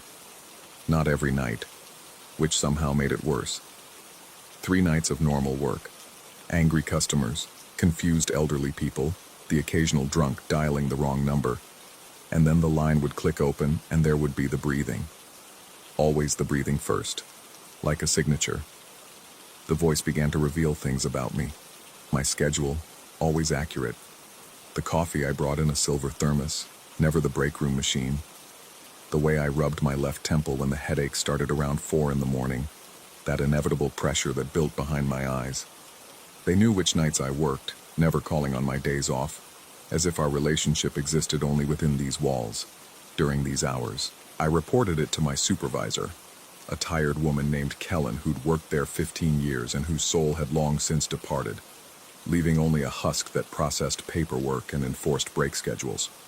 She made notes with all the enthusiasm of someone filling out tax forms, assured me they'd look into it, and suggested I let calls go to voicemail if I felt uncomfortable. The company did nothing. Calls were randomly distributed through the queue system. There was no way to block a specific number, she explained. No way to prevent the algorithm from connecting them to me. Just disconnect and move on. Don't engage. But I couldn't move on, because the calls were changing. They stopped describing the building and started describing me. What I wore, how I sat, slightly hunched, favoring my right side because of an old injury. The way I typed, two-finger hunt and peck despite years at a keyboard. They knew about the small scar above my left eyebrow, hidden beneath my hairline. They knew I bit my thumbnail when reading emails, a nervous habit I'd tried to break for years. The voice was documenting me, cataloging me, building some kind of profile with the dedication of a scientist studying a specimen. I started scanning the call center during my shifts, searching for cameras I'd missed, for angles that would capture these details. The security cameras were obvious, black bubbles mounted at regular intervals, their lenses pointed down at entrances and exits. Standard corporate surveillance, but maybe there were others. Hidden ones, personal ones. The other night shift workers noticed my distraction. We were a strange tribe, those of us who'd chosen or been forced into the inverse schedule. There was Hollis, a veteran with insomnia who said the quiet helped him think. Renee, putting herself through nursing school and too tired to chat. A few others whose names I knew but whose faces blurred together in the fluorescent haze. We existed in parallel, rarely intersecting, each trapped in our own cubicle purgatory.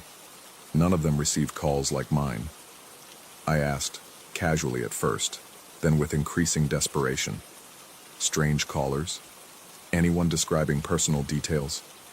They looked at me with the polite concern reserved for colleagues displaying early signs of breakdown. This job did that to people. The isolation, the hours, the soul-crushing monotony. People quit or adapted, and adaptation sometimes looked like madness from the outside. 3 months in, the voice began making predictions. They would tell me when my next break would come, down to the minute, when the water cooler would empty, when the vending machine would jam, leaving my dollar bill crumpled in its mechanical throat. Small things, mundane things, but accurate with unnerving precision. Then they started predicting my behavior.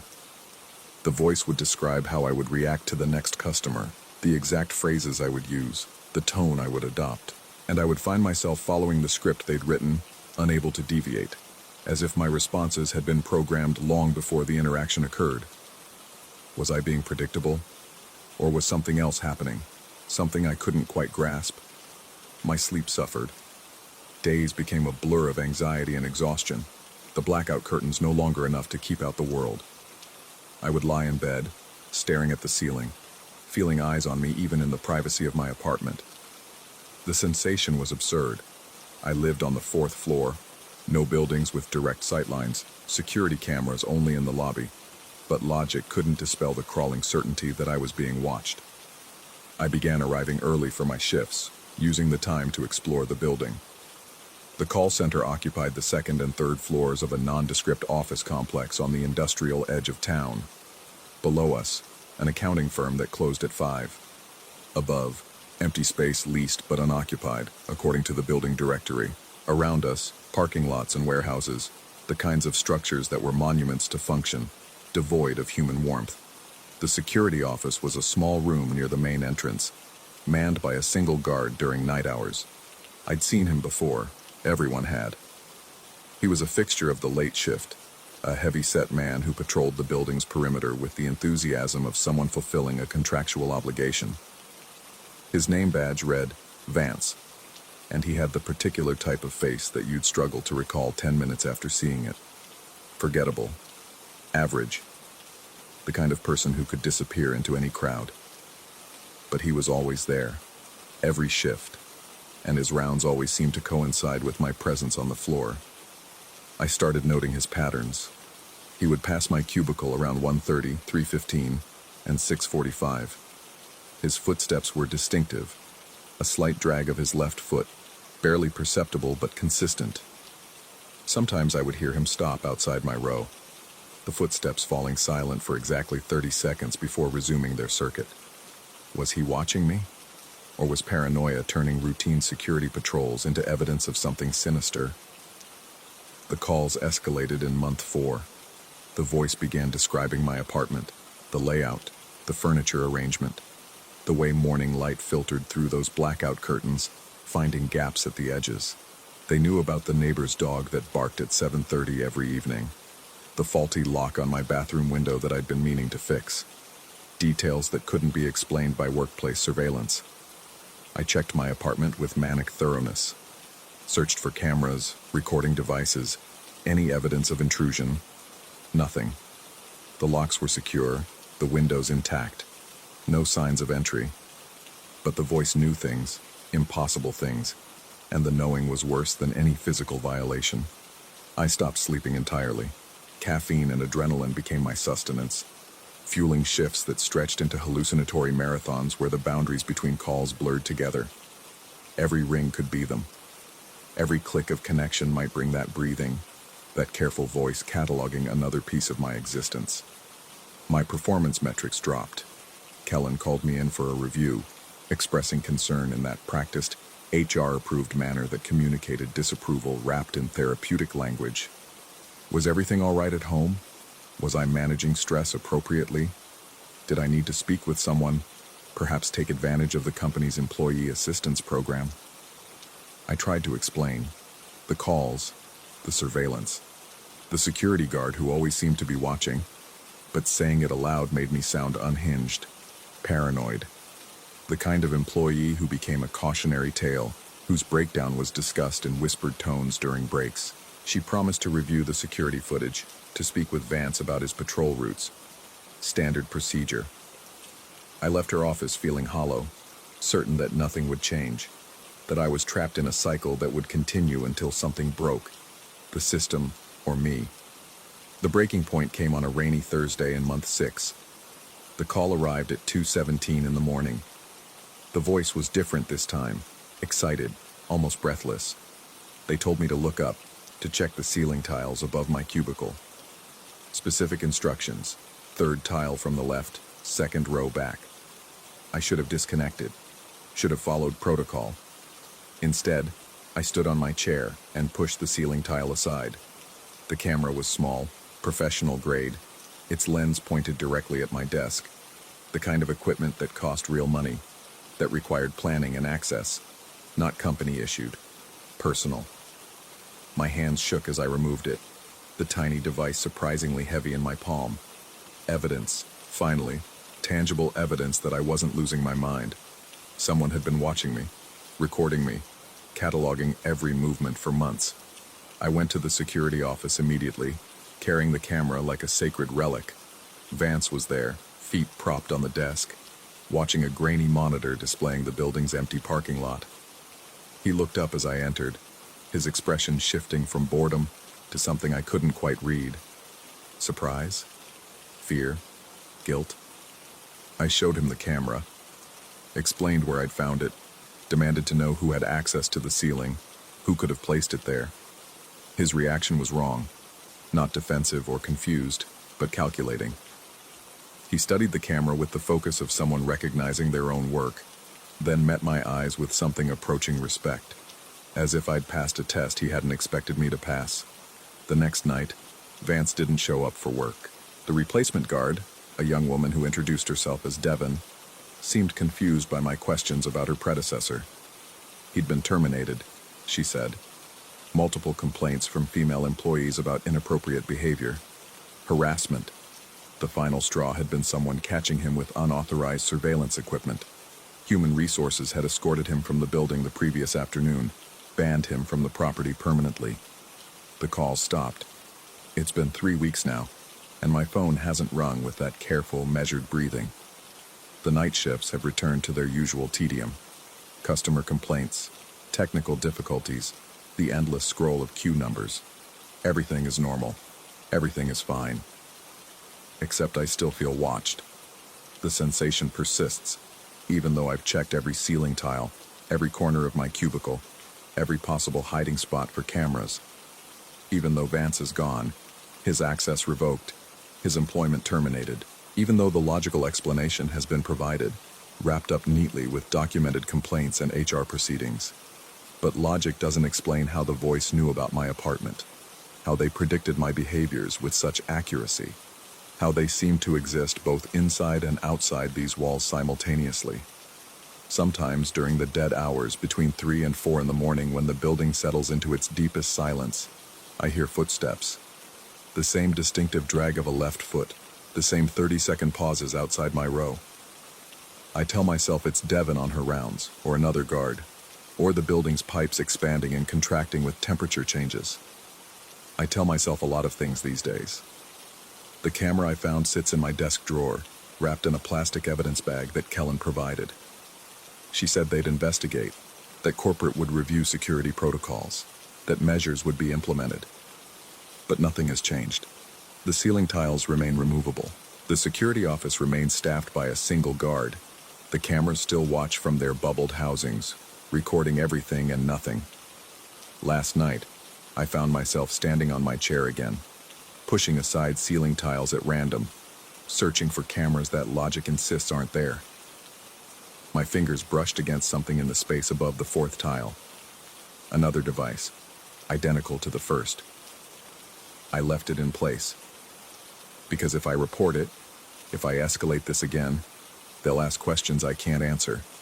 They'll wonder why these things keep appearing only in my vicinity.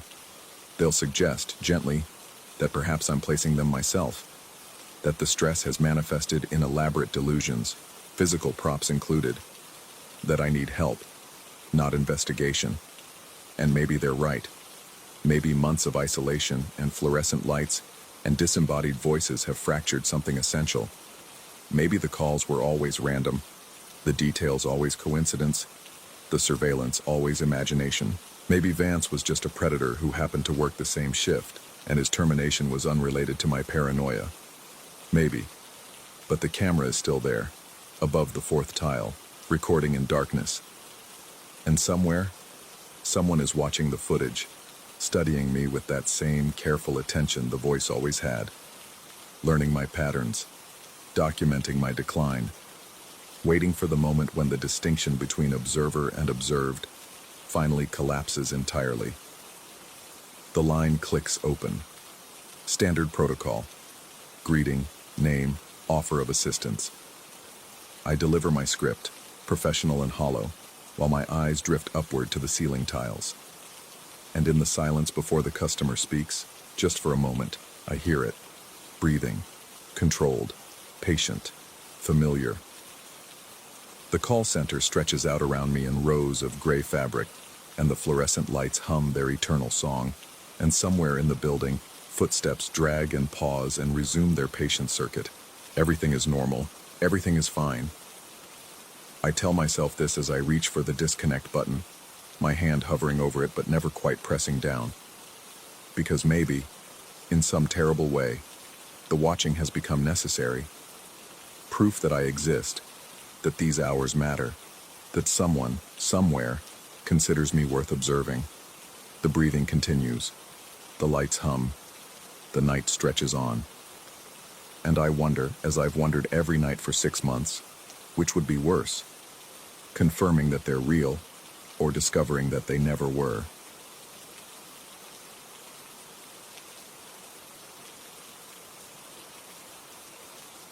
Story 7.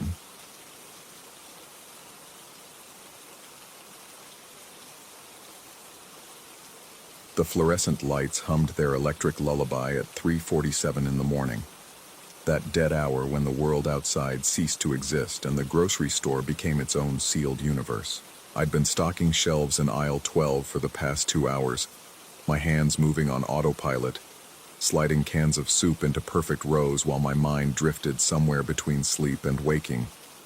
The night shift did that to you, turned you into something halfway present, a ghost performing mundane rituals in fluorescent purgatory. That's when I heard the breathing, not my own steady rhythm, but something heavier, wetter, coming from somewhere behind the end cap display of discounted cereal boxes. I straightened slowly, my vertebrae popping in the silence, and turned toward the sound. The store stretched out around me in geometric precision, endless aisles of products reflecting the harsh overhead lighting, creating a maze of shadows and brightness that played tricks on tired eyes. The breathing continued, deliberate and close. I called out that the store was closed, that he'd need to come back after 6. My voice sounded thin in all that space, swallowed by the humming lights and the distant rumble of refrigeration units. No response came, but the breathing shifted, moved. Footsteps shuffled across linoleum, unhurried and heavy, the kind of gait that suggested either extreme age or something being dragged behind. He emerged from behind the cereal display, like something materializing from fog. Tall but stooped, probably in his 60s or 70s, wearing a coat far too heavy for the mild autumn night outside. His face carried the weathered texture of someone who'd spent years outdoors, skin like dried leather stretched over prominent bones. But it was his eyes that caught me, pale and roomy, yet somehow intensely focused, tracking me with the precision of a predator sizing up prey. He smiled then, revealing teeth that seemed too white, too perfect for someone of his apparent age and condition. The smile didn't reach those pale eyes. I explained again about store hours, keeping my voice level, professional. My hand moved toward the box cutter in my back pocket, fingers brushing the cold metal in a gesture that was purely instinctive. He didn't seem to hear me. Instead, he began moving closer, his shuffling steps eating up the distance between us with surprising speed for someone who'd appeared so decrepit moments before. He started talking then, and his voice was wrong. Too smooth, too practiced, like an actor reciting lines he'd performed 1,000 times. He spoke about fish, specifically about gutting salmon in Alaska 40 years ago, how the blood would run so thick down the processing tables that they'd have to squeegee it into the drains every 15 minutes. The detail was excessive, unnecessary, painting vivid pictures of silver scales and exposed viscera that made my stomach tighten. I took a step back. He took 2 forward. The aisle suddenly felt narrower than it had moments before, the shelves pressing in on both sides, creating a corridor with no escape except through him or the long stretch behind me. I opted for behind, backing up slowly while he continued his monologue, which had shifted now to something about working construction in the desert, about how the heat would make men hallucinate, see things that weren't there, convince themselves of impossible truths. His hand shot out and grabbed my forearm. The touch was electric, wrong in a way I couldn't articulate. Too cold, too firm, fingers like steel cables beneath papery skin. I tried to pull away, but his grip tightened, and he leaned closer, close enough that I could smell him. He reeked of copper and ozone, like the air before a lightning strike, mixed with something organic and rotten beneath. He told me about the sounds in his walls, how they'd started 3 months ago, scratching and whispering in languages he almost understood, about how his reflection had begun moving independently in mirrors, performing actions slightly out of sync with his own movements, about the people who followed him, who wore the faces of strangers but had eyes that were always the same, pale and knowing, like his own. I wrenched my arm free and stumbled backward, my hip connecting painfully with a shopping cart someone had abandoned in the aisle. The clatter was explosive in the silence, but he didn't flinch. Instead, he advanced again, backing me further down the corridor of products in fluorescent glare. His stories grew more frantic, spilling out in a torrent that seemed desperate to be heard. He spoke of waking up in places he didn't remember traveling to, of conversations he couldn't recall having, of time that folded in on itself like origami, creating gaps where hours should have been. His hand reached out again, this time touching my shoulder, my chest, my face, fingers trailing across my skin with that same wrong coldness. while he continued talking, talking, always talking. The rational part of my brain suggested drugs, meth or PCP, or some cocktail of substances that had severed the connection between reality and perception. But something deeper, more primal, whispered that this was something else entirely. His pupils were wrong, too large and too dark, reflecting nothing despite the harsh overhead lighting. When he blinked, it was too slow, like watching shutters close over vacant windows. I tried calling for my co-workers, the overnight manager who should have been in the back office, the other stalker who was supposed to be working the opposite end of the store. My voice cracked as I shouted their names into the fluorescent void, but no response came. The store remained silent except for his voice, which had dropped to a whisper now, intimate and invasive, speaking directly into my ear about things that made the hair on my neck stand rigid.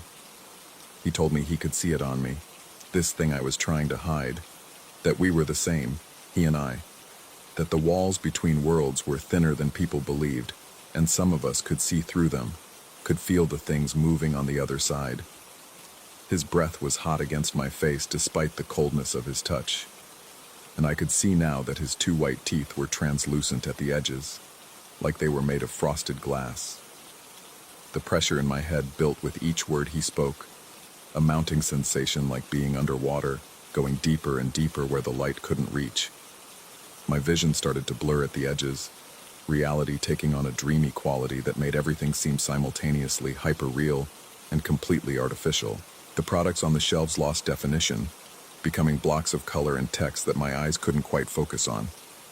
The floor beneath my feet felt uncertain, like I was standing on something that might give way at any moment. He grabbed both my shoulders now, his face inches from mine, and I could see that his eyes weren't actually pale at all. They were clear, completely colorless, like looking into windows that opened onto nothing. His mouth moved, forming words that I heard but couldn't process, a language that existed somewhere beyond comprehension, yet felt terrifyingly familiar. The fluorescent lights began to strobe, or maybe that was just my perception failing, time skipping like a damaged record. I don't know how long I stood there, trapped in his grip and his monologue and the growing certainty that something fundamental about reality was unraveling. Seconds or hours, the distinction lost meaning. My sense of self began to fragment, pieces of my identity scattering like cards thrown into wind. I couldn't remember my own name, couldn't recall how I'd gotten here, couldn't distinguish between his memories and mine as they bled together in that pressure-filled space between us. Then suddenly, voices, real voices, familiar and anchored in consensus reality. My co-workers, the overnight manager and the other stalker, calling my name from somewhere nearby. Their footsteps approaching, breaking the spell or the hallucination or whatever pocket dimension I'd fallen into. The old man's hands released me. He stepped back, and that predatory smile returned, knowing and secret. He said something, one final sentence that I almost caught but which slipped away the moment I tried to focus on it. Then he turned and walked toward the front of the store, his shuffling gait returning, making him seem once again like nothing more than a confused elderly man who'd wandered in during overnight stalking. My co-workers rounded the corner, concern on their faces, asking if I was all right. They said I'd been unresponsive on the radio, that they'd been calling me for 10 minutes. I tried to explain about the man, pointed toward where he'd been walking away, but the aisle ahead was empty. The manager jogged to the front entrance, locked, the way it had been since midnight. The cameras, he said later, showed me standing alone in aisle 12 for the past 45 minutes, perfectly still, staring at nothing. But that wasn't right. Couldn't be right. My arm still bore the sensation of his grip. My shoulder still held the cold imprint of his fingers. My head still rang with the pressure of his words, even though I couldn't remember what he'd actually said. The scent of copper and ozone still clung to my clothes, strong enough that I kept catching it in the hours that followed. A constant reminder that something had happened, regardless of what the cameras claimed. They sent me home early, suggested I get some rest, maybe see a doctor. Exhaustion, they said, the night shift playing tricks on my mind. Perfectly normal after months of overnight work, sleeping during the day while the world moved on without me. The human brain wasn't designed for such schedules, the manager explained with practiced sympathy. It could create all sorts of perceptual distortions. I drove home as dawn broke, the sky turning from black to gray to pale blue, and tried to convince myself they were right. Tried to accept the rational explanation, the one that made sense in a world governed by physical laws and measurable phenomena. But every time I looked in the rearview mirror, I saw my own eyes staring back, and for just a fraction of a second, they seemed colorless, like windows opening onto nothing. The scratching in my wall started 3 nights later. At first I told myself it was mice or pipes expanding and contracting with temperature changes. Normal sounds in an old apartment building, easily explained and ultimately meaningless. But the scratching followed patterns, rhythms that felt almost like language, and sometimes I found myself listening with a focus that bordered on desperate, trying to decode meaning from the sounds. My reflection has become unreliable, not dramatically so. Nothing that would make anyone else notice. Just small discrepancies, movements that lag a fraction of a second behind, expressions that don't quite match what I'm feeling. When I smile, my reflection smiles just a beat too late, and the smile never quite reaches those eyes in the mirror. I see him sometimes, or people who might be him, or people who share something essential with him. They wear different faces but move with that same shuffling gait. They have that same predatory smile, those same knowing eyes. They watch me from across streets, from bus stops, from the corners of stores I visit during daylight hours. Always present, always observing, like they're waiting for something. The worst part is the time. I'll look at my phone and see that it's 3 in the afternoon, then glance away and look back to find that 2 hours have vanished without explanation. I'll be standing in my kitchen with no memory of how I got there, holding objects I don't remember picking up, mid-action in tasks I don't recall starting. Sometimes I wake up in places I don't remember going to sleep. Last week, I found myself standing in the parking lot of the grocery store at 4 in the morning, still in my pajamas, with no recollection of leaving my apartment. The night manager found me there, asked if I was all right, said I'd been standing perfectly still for the past 20 minutes. I've started documenting the gaps, writing down everything I can remember in a notebook I keep by my bed. But when I read back through the entries, the handwriting changes partway through some of them, becoming someone else's script, more angular, more precise, forming words and sentences I don't remember writing. The content shifts too, mid-entry, becoming stories about Alaska and construction sites and the sounds in walls, narratives that aren't mine but feel terrifyingly familiar. My coworkers have stopped asking if I'm okay. They've started looking at me with a mixture of concern and discomfort, like I've become something they don't quite recognize. The manager suggested, gently but firmly, that I might want to consider day shift positions, maybe take some time off to rest and recover. His eyes, when he said this, held that same careful sympathy people reserve for those who are breaking but don't know it yet. I returned to aisle 12 last night during my shift. I don't know why, compulsion or curiosity or some deeper need to understand what happened. The fluorescent lights hummed their electric lullaby, and the store stretched out in geometric precision, and I stood in the exact spot where he'd cornered me, trying to feel again that pressure, that sense of reality unraveling. For just a moment, I thought I caught the scent of copper and ozone. For just a moment, I heard breathing that wasn't my own. For just a moment, I saw my reflection in the glass door of the freezer section, and it was standing too far to the left, several inches away from where I actually stood, performing movements that weren't quite synchronized with my own. The cameras, they'll say later, showed me standing alone in aisle 12 for hours, perfectly still, staring at nothing. The manager will send me home again, will mention counseling services and medical leave and the importance of mental health. My coworkers will exchange worried glances and whisper when they think I can't hear. But I know the truth now, or something close to truth, or something that exists in the space where truth dissolves into uncertainty. The old man wasn't wrong about the walls between worlds. He wasn't wrong about the people who can see through them. He wasn't wrong about any of it. The only question left, the one that keeps me awake during what should be sleeping hours, the one that follows me through those gaps in time, is whether I was always one of those people, or whether he made me into one during those minutes or hours in aisle 12. whether I'm documenting the progression of madness or documenting something else entirely, whether the scratching in my walls is coming from inside or outside, whether the thing staring back at me from mirrors and windows and reflective surfaces is still me, or if it's something else wearing my face, waiting for the moment when it can step out of the glass and take my place completely.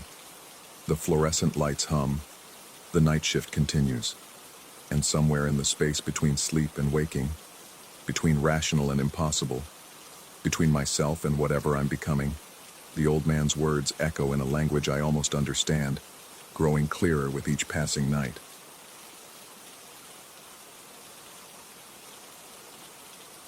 Story 8.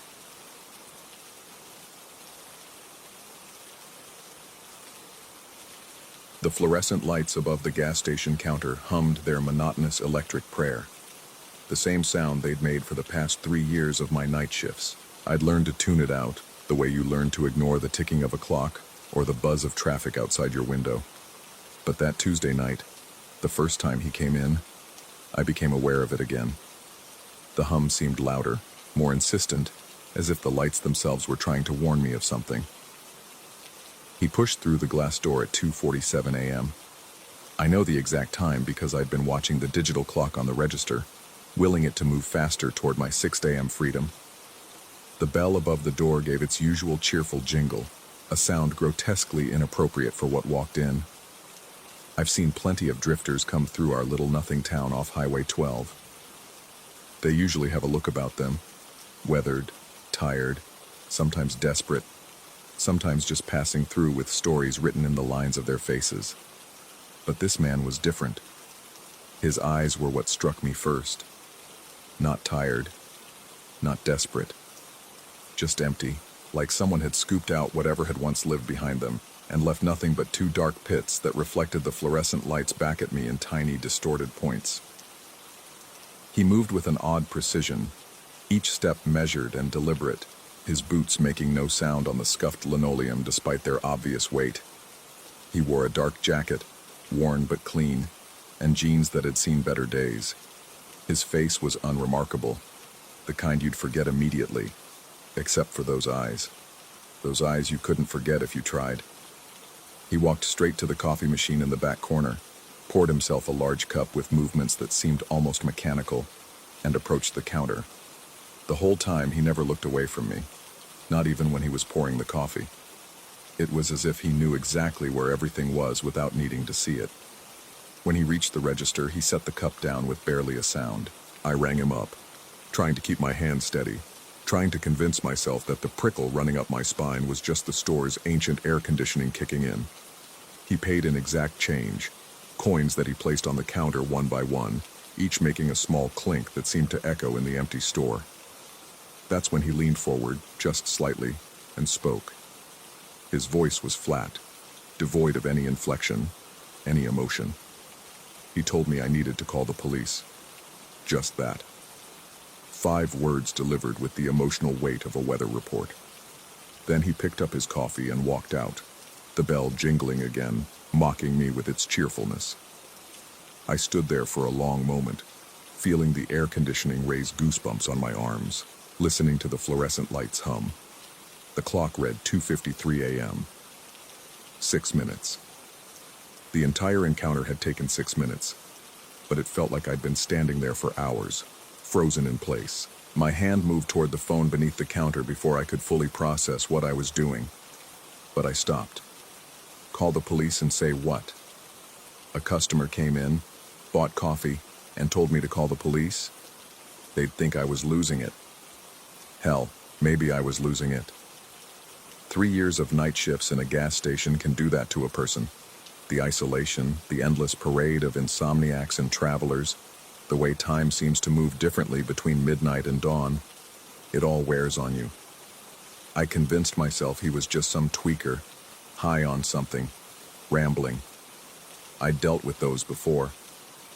I went back to my phone, scrolling through the same social media feeds I'd already checked twice that night, trying to forget those empty eyes. But I couldn't shake the feeling that something in the store had changed. The shadows in the corners seemed darker, more substantial. The security monitor showing the empty parking lot flickered occasionally, just for a fraction of a second, but enough to make me glance up each time. The coffee machine in the back burbled and hissed, and I found myself wondering if it had always made quite that sound, or if there was something different about it now. The rest of the shift crawled by. Every car that passed on the highway made me tense. Every creak of the building settling made my heart rate spike. By the time the sky started to lighten and the morning shift worker arrived, I was exhausted in a way that had nothing to do with staying up all night. I told myself I wouldn't think about it. I went home, pulled the blackout curtains closed in my bedroom, and tried to sleep. But behind my eyelids, I kept seeing those dead eyes, kept hearing that flat voice. You need to call the police. Why? For what? What was supposed to happen? Nothing had happened. That was the thing. Nothing at all. I slept fitfully, dreaming of fluorescent lights that hummed with voices, of coffee that turned to black oil in the cup, of eyes that watched from the shadows of the gas station corners. When I woke in the late afternoon, I felt worse than when I'd gone to bed. The second night, Wednesday, I almost called in sick. But I needed the job, needed the paycheck, and some stubborn part of me refused to let one weird customer spook me out of showing up. So I drove to the gas station as the sun set, painting the sky in shades of orange and purple that seemed too vivid, too saturated, like the color settings on reality had been turned up too high. The evening shift worker was eager to leave, barely staying long enough to tell me the register count was off by $3. She was out the door before I could ask her if anything strange had happened during her shift. The bell jingled behind her, and then I was alone. The store felt different. I couldn't put my finger on it exactly. Everything was in its proper place. The chips on their racks, the sodas in their coolers, the lottery tickets behind the counter. But something about the space itself felt wrong, like looking at a photograph that's been slightly altered but you can't quite identify what's been changed. I tried to settle into the routine, stock the shelves, clean the coffee machine, check the bathrooms, wipe down the counters. But my eyes kept drifting to the glass door, to the parking lot beyond, to the highway stretching into darkness. He came in at 2:47 a.m., the exact same time. The bell jingled, and my blood turned to ice water in my veins. Same dark jacket, same worn jeans, same measured, soundless steps across the linoleum, same empty eyes that never looked away from me as he moved to the coffee machine in the back. I watched him in the security monitor, my hand gripping the edge of the counter so hard my knuckles went white. He poured his coffee with the same mechanical precision, and I realized with a sickening certainty that he was making the exact same movements as the night before. The same angle of his head, the same position of his hand on the pot, the same number of seconds he held it before setting it back on the burner. When he approached the counter this time, I noticed details I'd missed before. Or maybe they hadn't been there before. His boots left no prints on the floor, even though I'd mopped earlier and the linoleum was still slightly damp. His reflection in the security monitor seemed slightly off, delayed by a fraction of a second, like a bad video stream. He set the coffee cup down. Same spot. Same gentle contact that barely made a sound. He reached into his pocket and pulled out exact change, placing each coin on the counter with that same tiny clink. 1, 2, 3, 4, 5 coins, arranged in a small arc, and then he leaned forward, just slightly, and spoke in that flat, emotionless voice. The same words. You need to call the police. This time I found my voice. It came out smaller than I intended, cracking slightly. I asked him what he meant. What was going to happen? Why should I call them? He didn't respond. He just picked up his coffee, turned with that same measured precision, and walked toward the door. I called after him, my voice getting louder, more desperate. I needed to know what this was about. I needed him to explain. But he pushed through the door without looking back, and the bell jingled its cheerful goodbye. This time I called the police. I don't know what I expected to happen. Part of me thought they wouldn't come at all, that I'd wait out the rest of my shift alone, jumping at every shadow. But a patrol car pulled up 15 minutes later, its lights off, and an officer I vaguely recognized from previous late-night stops came inside. I told him everything, about the man with the empty eyes, about the warning, about how he'd come in 2 nights in a row at the exact same time, said the exact same thing, and left. The officer listened, taking notes, his expression carefully neutral. He asked me what the man looked like, and I realized with a growing sense of unreality that I couldn't describe him beyond the eyes and the dark jacket. Everything else about his face seemed to slip away when I tried to focus on it, like trying to remember a dream upon waking. The officer assured me they'd keep an extra patrol in the area for the rest of the night. He checked the security footage, and we watched the grainy black and white recording together. There he was, coming in at 2:47 a.m. But something was wrong with the footage. Every time the camera should have caught a clear shot of his face, there was interference, static lines that ran across the screen, obscuring the details. His movements seemed jerky in the recording, like frames had been dropped from the video. The officer said the recording system was probably dying, that they'd had problems with those older digital systems before.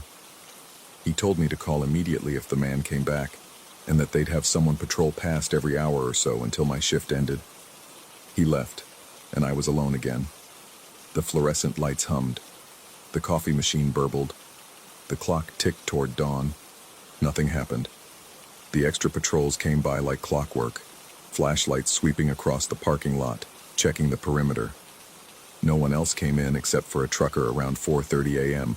who paid for gas and left without incident. By the time the morning shift arrived, I was so wired on adrenaline and gas station coffee that I felt like I might vibrate out of my skin. The morning shift worker asked if I was okay. She said I looked terrible, my eyes were bloodshot and my hands were shaking. I told her I hadn't slept well. Not a lie, but not the full truth either.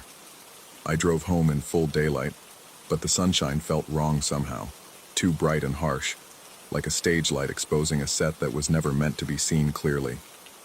Every car I passed seemed like it might contain empty eyes watching me from behind the windshield.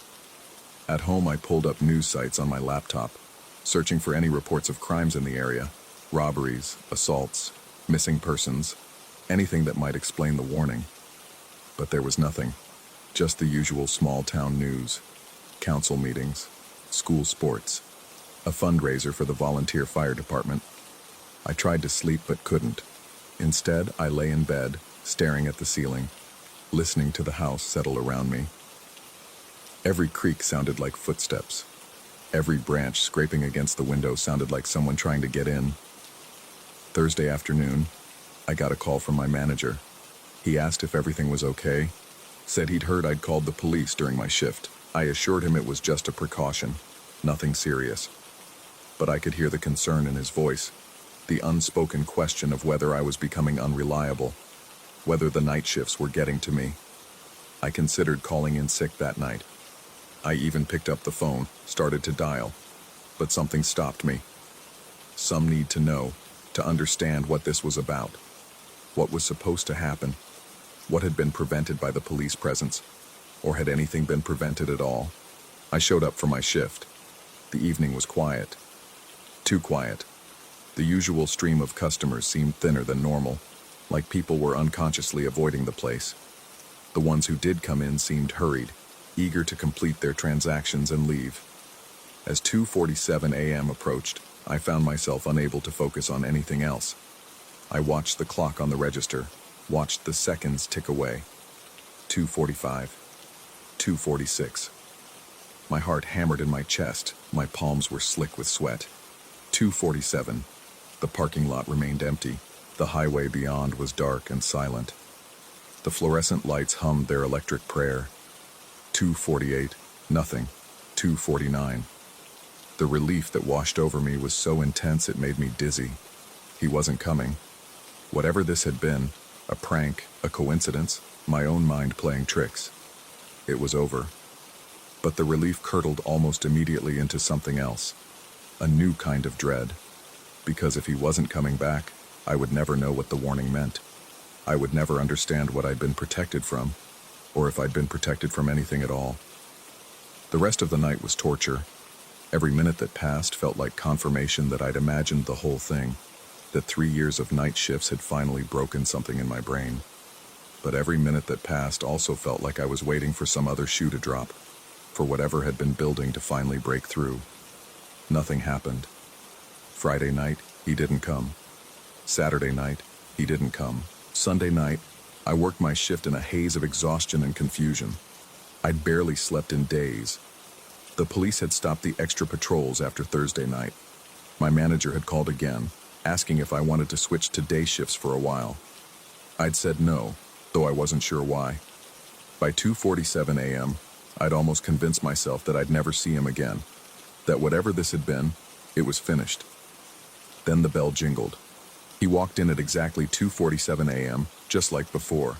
Same jacket, same jeans, same empty dead eyes that fixed on me with that terrible, unwavering focus. My entire body went cold, every muscle tensing, but this time was different. This time, he didn't go to the coffee machine. He walked straight to the counter and stood there, staring at me with those hollow eyes. The fluorescent lights above him flickered once, twice, 3 times. The security monitor behind me crackled with static. He leaned forward, closer than before, and when he spoke, his voice was still flat, but there was something underneath it now. Something that might have been anger, or might have been something else entirely. Something that didn't have a human name. He told me I should have listened. He told me I should have called the police the first night. He told me it was too late now. And then he smiled. It wasn't a human expression. The muscles of his face moved in ways that faces shouldn't move, pulling his mouth into something too wide, revealing teeth that seemed too numerous, too sharp.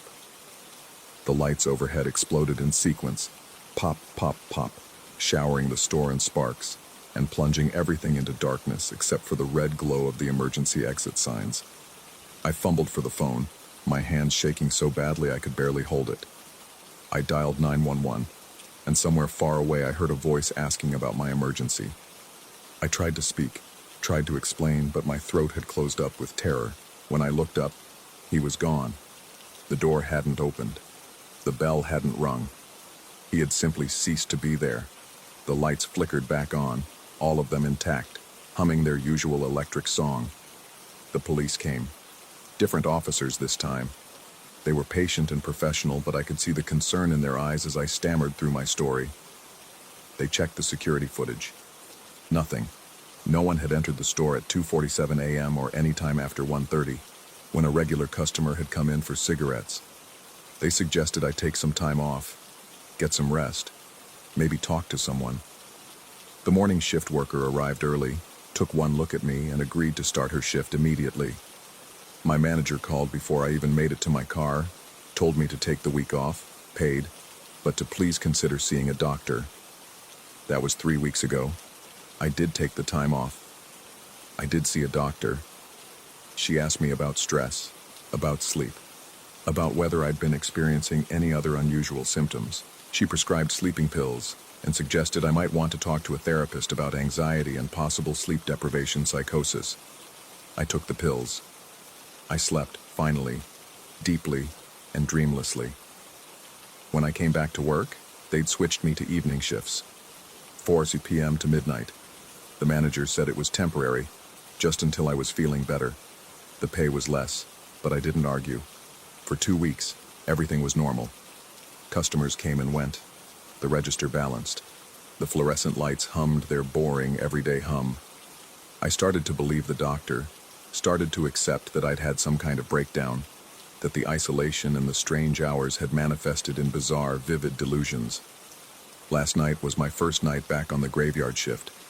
I'd asked for it, wanting to prove to myself and to my manager that I was fine, that I could handle it. I'm sitting here now at 2:45 a.m. watching the clock. The store is empty. The parking lot is empty. The highway beyond is dark and silent. I've been thinking about what the doctor said, about stress-induced delusions, about how the mind can create elaborate narratives to cope with monotony and isolation. It makes sense. It's logical. It's comforting.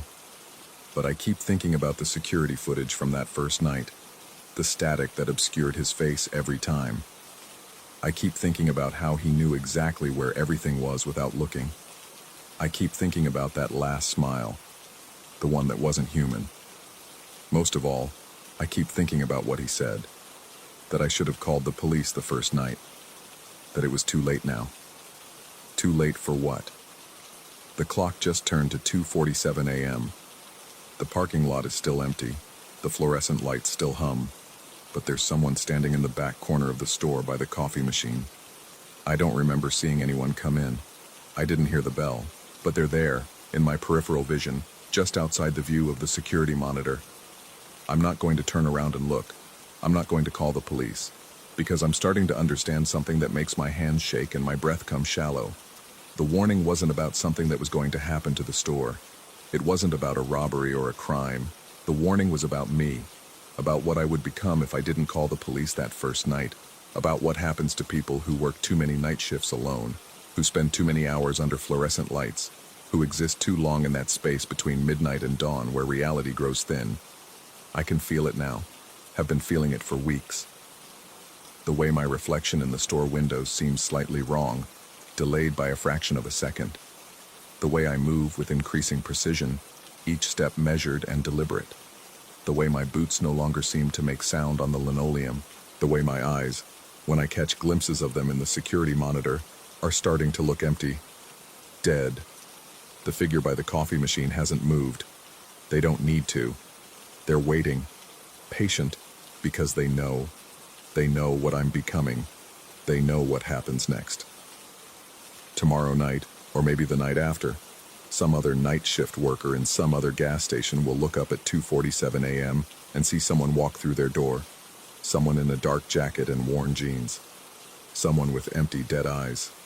And I'll walk up to their counter, place my coins one by one in a small arc, and lean forward. And in a flat, emotionless voice that used to be mine, I'll give them the only warning I can. You need to call the police. Maybe they'll listen. Maybe it's already too late. The fluorescent lights hum above me, their song changing now, becoming something else. Something that sounds almost like words, almost like a welcome. I don't want to turn around, but I'm starting to forget why. Story 9. The fluorescent lights in Corridor B had been flickering for 3 days before Mr. Brennan died. I'd reported it twice to maintenance, but in a place like Willowbrook Extended Care, small inconveniences fell through the cracks. We had bigger problems than temperamental lights, staff shortages, medication delays, and residents who wandered. Still, every time I walked that hallway during my rounds, the stuttering illumination made my skin crawl in a way I couldn't quite explain. I'd been working nights at Willowbrook for 2 years, long enough to become immune to most disturbances. The elderly cried out in their sleep. Doors creaked. The building settled with groans that could sound almost human if you let your imagination wander. But I'd learned to distinguish between the ordinary sounds of a geriatric facility and something requiring attention. My instincts were sharp, honed by countless 12-hour shifts walking these halls while the rest of the world slept. Brennan had been in room 237 for 8 months. A former construction foreman, he'd suffered a stroke that left him partially paralyzed and mean as a rattlesnake. The day shift nurses dreaded entering his room. He'd throw whatever he could reach, plastic cups, his remote control, once even his dentures. His vocabulary consisted mainly of slurred curses and demands. He'd grab at the aides when they tried to bathe him, leaving bruises on their arms. The younger staff would emerge from his room shaking, sometimes in tears. I'd developed a system with him. I kept my distance, spoke firmly but without emotion, and got in and out quickly. He seemed to respect, or at least tolerate, the approach. Still, there was something deeply unpleasant about the man beyond his behavior. His room always smelled wrong. Not just the typical institutional odors, but something darker, like meat left too long in a warm refrigerator. The air felt heavier when you stepped through his doorway. The night he died, I was making my 2 a.m. rounds. I'd checked on Mrs. Patterson in 2:35, adjusted Mr. Chen's blanket in 2:36, and was approaching Brennan's door when I noticed the silence. Usually, I could hear his labored breathing from the hallway, a wet, rasping sound that had become part of the night's soundtrack. But now, nothing. I found him still in his bed, eyes half open, jaw slack. The death wasn't unexpected. His chart had been thick with complications. I followed protocol, called the doctor, notified the family, completed the paperwork. 2 orderlies came up to handle the body. By 4 a.m., room 237 stood empty, the bed stripped down to its plastic mattress cover. The knocking started the next night. 3 sharp raps, evenly spaced, coming from somewhere in the east wing. I was at the nurse's station when I first heard it, around 1:30 a.m. My colleague, a veteran nurse named Gloria, looked up from her medication cart. We waited, listening.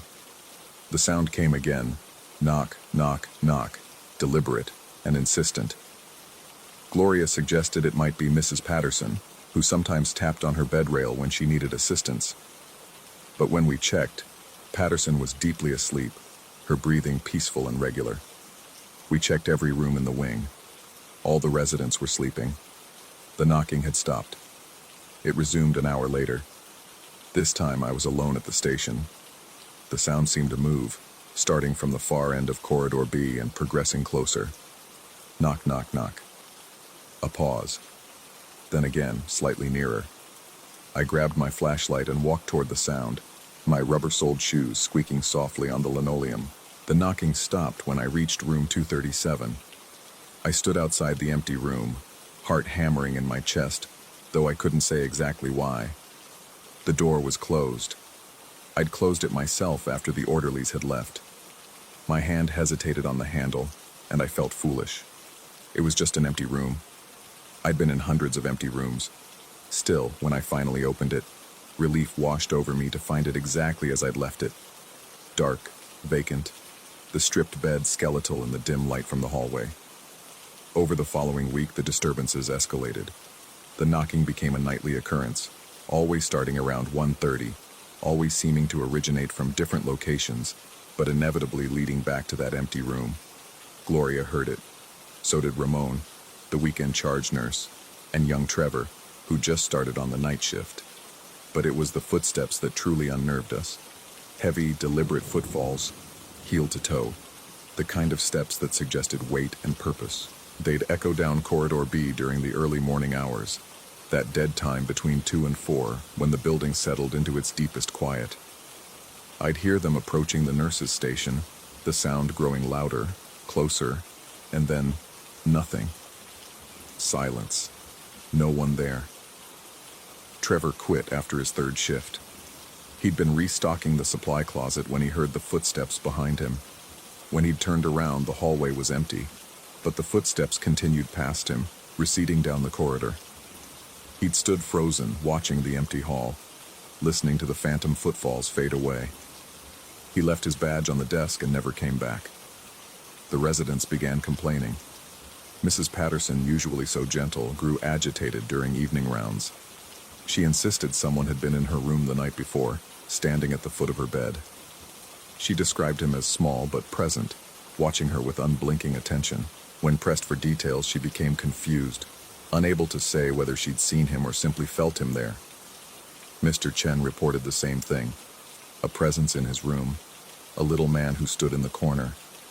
Old Mrs. Kowalski in 233 started sleeping with her lights on. She wouldn't say why, just shook her head and gripped her rosary whenever anyone asked. The lights in corridor B, which had finally been repaired, began acting up again. They'd surge bright, dimming every other fixture in the wing, then fade to a sickly amber before returning to normal. The pattern was unpredictable. Sometimes it happened multiple times a night, sometimes not at all.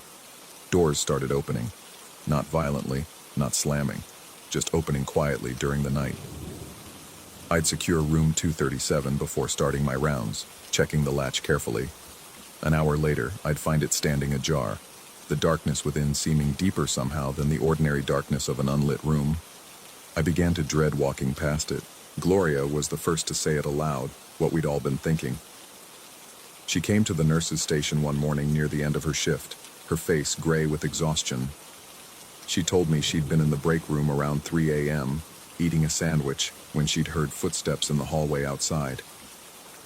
Heavy footsteps, moving with purpose. She'd gotten up to check on the residents, but when she'd opened the door, the hallway had been empty. The footsteps had continued down the corridor, unhurried, measured, growing fainter until they'd stopped somewhere near room 237. She looked at me with red-rimmed eyes and said she thought Brennan hadn't really left. Not all of him, anyway. I wanted to dismiss it. I prided myself on being rational, someone who didn't indulge in superstition or ghost stories. But standing in that hallway, night after night, feeling the weight of an invisible gaze, hearing those impossible sounds, rationality became harder to hold on to. The handprint appeared on a Tuesday morning. I'd just finished my 5 a.m. rounds when the call button went off in room 232. Mrs. Lindstrom, a frail woman recovering from hip surgery, was sitting up in bed, trembling. Her nightgown had ridden up slightly, exposing the pale skin of her chest and upper ribs. There, pressed into her flesh just below her collarbone, was a mark. Not a bruise exactly, though the skin was discolored. A dark, reddish impression that looked exactly like a small footprint. Heel, arch, 5 distinct toes. The detail was impossible to mistake. Someone or something had stepped on her chest while she slept.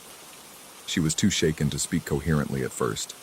Eventually, she managed to explain that she'd woken to a pressure on her chest, a weight that made it difficult to breathe. She'd opened her eyes to see a figure standing on her, a small silhouette against the dim glow of the hallway light coming through her door. Before she could scream, the weight had lifted, and the figure was gone.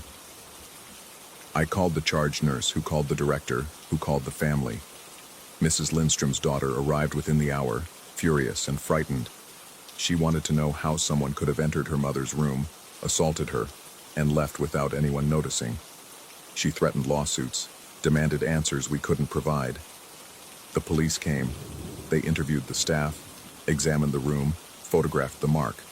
But there were no signs of forced entry, no footage from the hallway cameras showing anyone entering or leaving the room. The investigation went nowhere. Mrs. Lindstrom's daughter transferred her to another facility by the end of the week. The director called a staff meeting. She addressed the rumors that had been circulating, reminding us that Willowbrook had a reputation to maintain. Stress and overwork could make people imagine things. The lighting issues had been resolved. The doors had faulty latches that maintenance was addressing. Mrs. Lindstrom's mark could have been a reaction to medication or a fall we hadn't witnessed. There were reasonable explanations for everything, but I saw the way her hands shook as she shuffled her notes. She'd been working days, safe from the night's peculiarities. She didn't have to walk those halls in the small hours, didn't have to feel the weight of something watching from empty rooms. Gloria stopped me after the meeting. She'd been researching, making calls to friends who worked in other facilities. One of them had mentioned a woman who specialized in spiritual cleansings, someone who'd worked with hospitals and nursing homes dealing with sensitive situations. Gloria asked if I thought we should pursue it. I surprised myself by saying yes. The woman who arrived 2 nights later didn't match my expectations. I'd pictured someone theatrical, draped in scarves and crystals. Instead, she was middle-aged and practical, carrying a worn leather bag and moving with the efficient purposefulness of someone who'd done this many times before. She introduced herself as Elena and asked to be shown the area where the disturbances were concentrated. I led her to Corridor B. She walked its length slowly, pausing at certain points, particularly near room 237. She didn't speak much, didn't perform any elaborate rituals. She burned some herbs, sage and something else I didn't recognize, and spoke in a language I couldn't identify. Her voice was calm, firm, carrying an authority that seemed to fill the hallway. The process took perhaps 20 minutes. When she finished, she turned to Gloria and me with a tired smile. She said the presence had been strong, angry, reluctant to leave, but it was done now. The space had been cleared, the attachment severed. She recommended keeping the room empty for a few weeks, letting it rest before assigning a new resident. She left before dawn, accepting no payment, only asking that we call her if anything resumed. The knocking stopped. The footsteps fell silent. Doors stayed closed. The lights burned steady and bright. Corridor B felt different, lighter somehow, as if a pressure had been lifted. The residents stopped complaining about midnight visitors. Mrs. Patterson slept peacefully again. Mr. Chen no longer stared at empty corners. Room 237 remained vacant for 3 weeks before a new resident was assigned. An elderly woman, quiet and kind, suffering from mild dementia. She settled in without incident. The room seemed like just a room again. That was 6 months ago. I should feel relief. The phenomena ended, exactly as Elena had promised. Life at Willowbrook returned to its normal rhythms of medication rounds and paperwork, of small kindnesses and gradual decline. The staff stopped talking about what had happened. New employees joined who'd never heard about Brennan or the disturbances. The memory faded like a bad dream. But something changed in me during those weeks. I still work the night shift. I still make my rounds at the same times, checking the same rooms, following the same routines. But now, walking through those quiet hallways in the small hours, I feel different. More aware, more attuned to the spaces between things. Sometimes, when I'm standing at the nurse's station filling out charts, I catch movement in my peripheral vision. Something small, quick, darting just beyond the edge of sight. When I turn to look, there's nothing there, just the empty hallway, the steady fluorescent lights, the familiar institutional walls. Sometimes, in the deepest part of the night, I hear what might be footsteps, very faint, far away, as if they're walking through the floor below or the ceiling above. But when I check, there's no one. The building is still. And sometimes, this is the part I haven't told anyone, when I pass room 237, I feel that same heaviness I used to feel near Brennan's door. That sense of something watching, waiting, barely contained. The new resident seems happy enough, shows no signs of disturbance. But standing in her doorway during rounds, I feel it. That same wrongness, that same weight. Elena said she'd severed the attachment, cleared the space. And maybe she did. The violent phenomena stopped after all.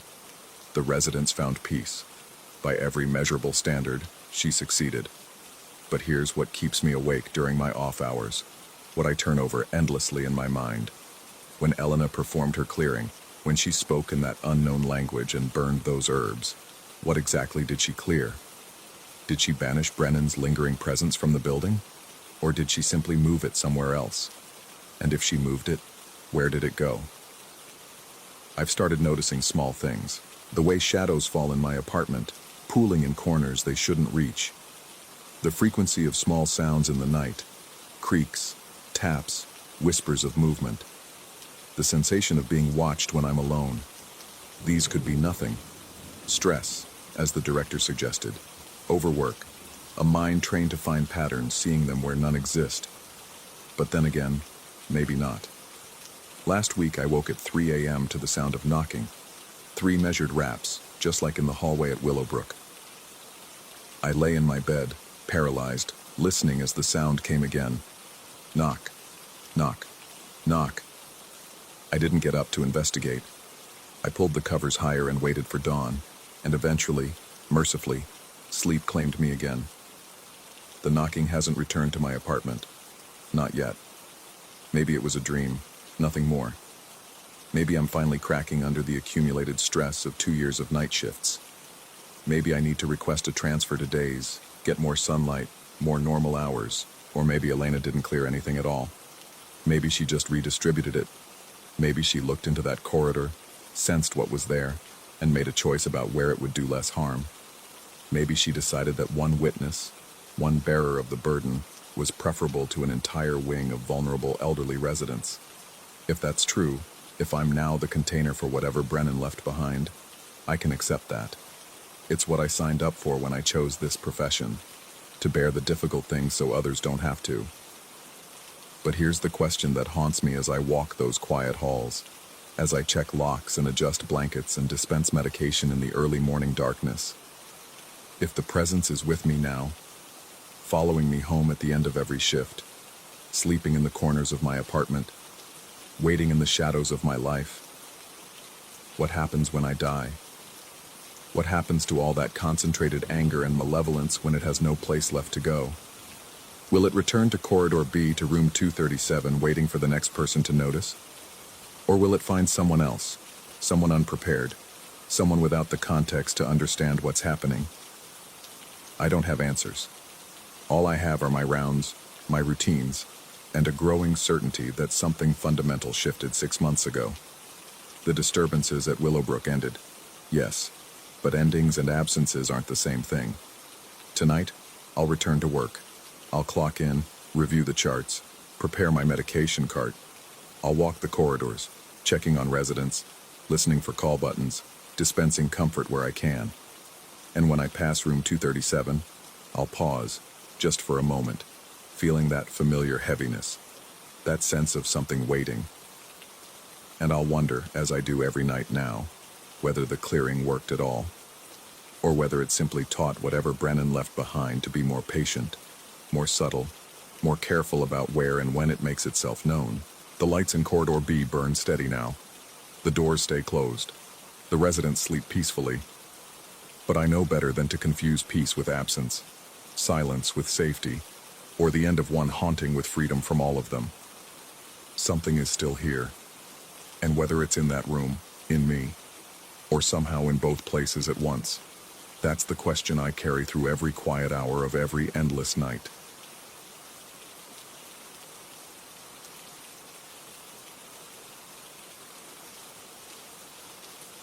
Story 10.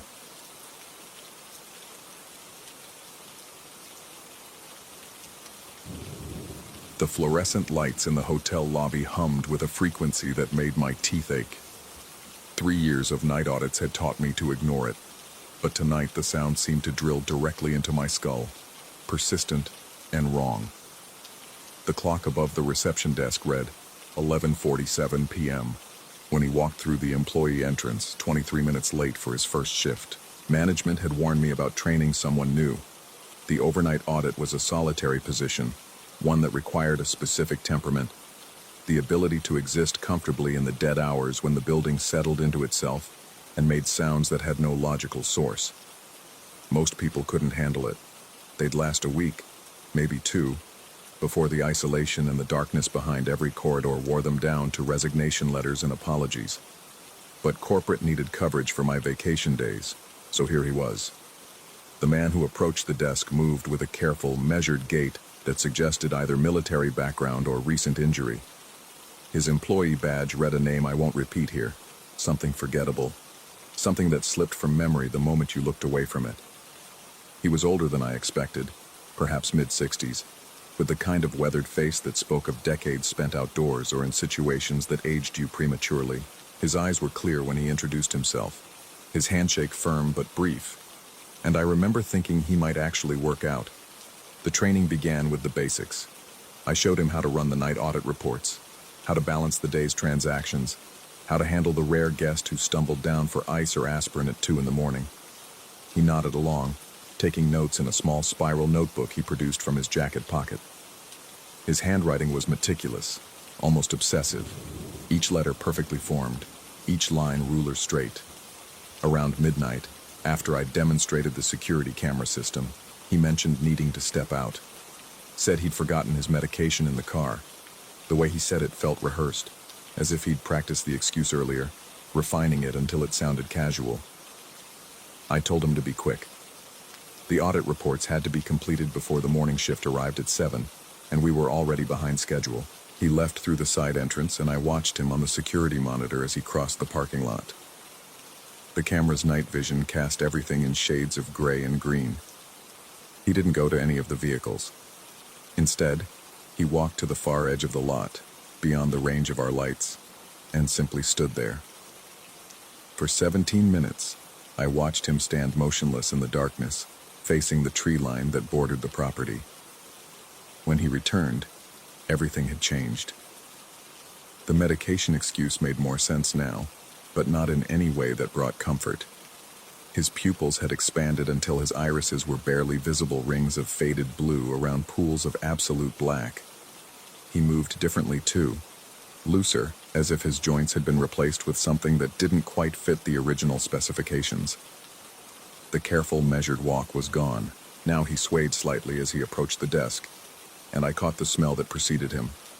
Not alcohol, not marijuana, something chemical and sweet that reminded me of hospitals, and the way certain cleaning products smell after they've been mixed incorrectly. He leaned against the counter, his weight pressing into the polished wood, and smiled at me. It was the kind of smile that didn't reach the eyes. Couldn't reach the eyes, really, given how dilated they were. He began talking, but the words came out wrong. Not slurred exactly, more like they were arranged in an order that almost made sense but didn't quite connect into coherent meaning. He spoke about the building, about how it breathed at night, about the spaces between the walls where things lived that the daylight staff never saw. I tried to redirect him back to the training, pulling up the reservation system and explaining how to process late check-ins. But he wasn't interested anymore. He moved around the desk, entering my space behind the counter, and I felt the immediate discomfort of proximity I hadn't invited. There was something in the way he looked at me now, an intensity that felt predatory, or perhaps just profoundly disconnected from normal human interaction. The professional thing would have been to firmly establish boundaries, to send him home, to call the manager. But it was past midnight in a hotel with 43 occupied rooms out of 96, and the nearest manager was the assistant GM who lived 20 minutes away and had made it clear he didn't appreciate overnight calls unless someone was actively dying or the building was on fire. So I stepped back, creating distance, and suggested he take a break in the employee lounge. He didn't move. Instead, he reached out and placed his hand on my shoulder. The touch wasn't aggressive, not exactly, but it lingered too long, his fingers pressing with an odd rhythmic pressure, as if he was feeling for something beneath my shirt, beneath my skin. His other hand joined the first, both now resting on my shoulders, and he leaned in close enough that I could smell that chemical sweetness on his breath. He said something about connection, about understanding, about how the night brought people together in ways the day couldn't.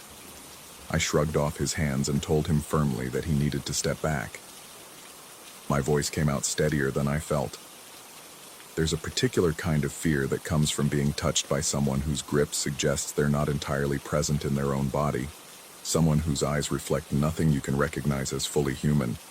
He laughed then, a sound that started normal but extended too long, cycling up and down in pitch until it didn't sound like laughter anymore.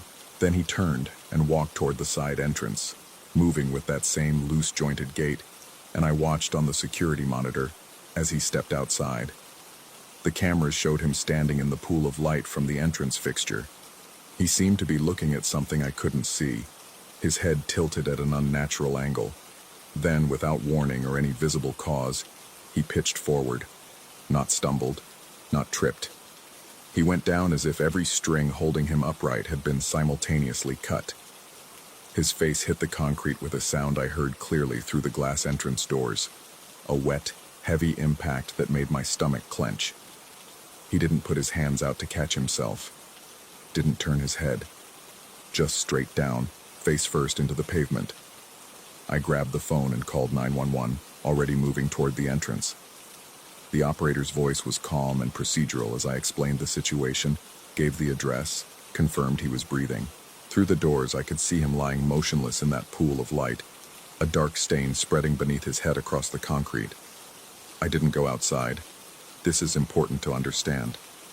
I told the operator I was going to check on him, but I didn't. Something about the way he'd fallen, about the angle of his body, about the absolute stillness of him. It felt like a trap, like something pretending to be unconscious, waiting for me to come close enough to... To what? I don't know. That's the part that keeps me awake even now, even when I'm supposed to be sleeping during daylight hours.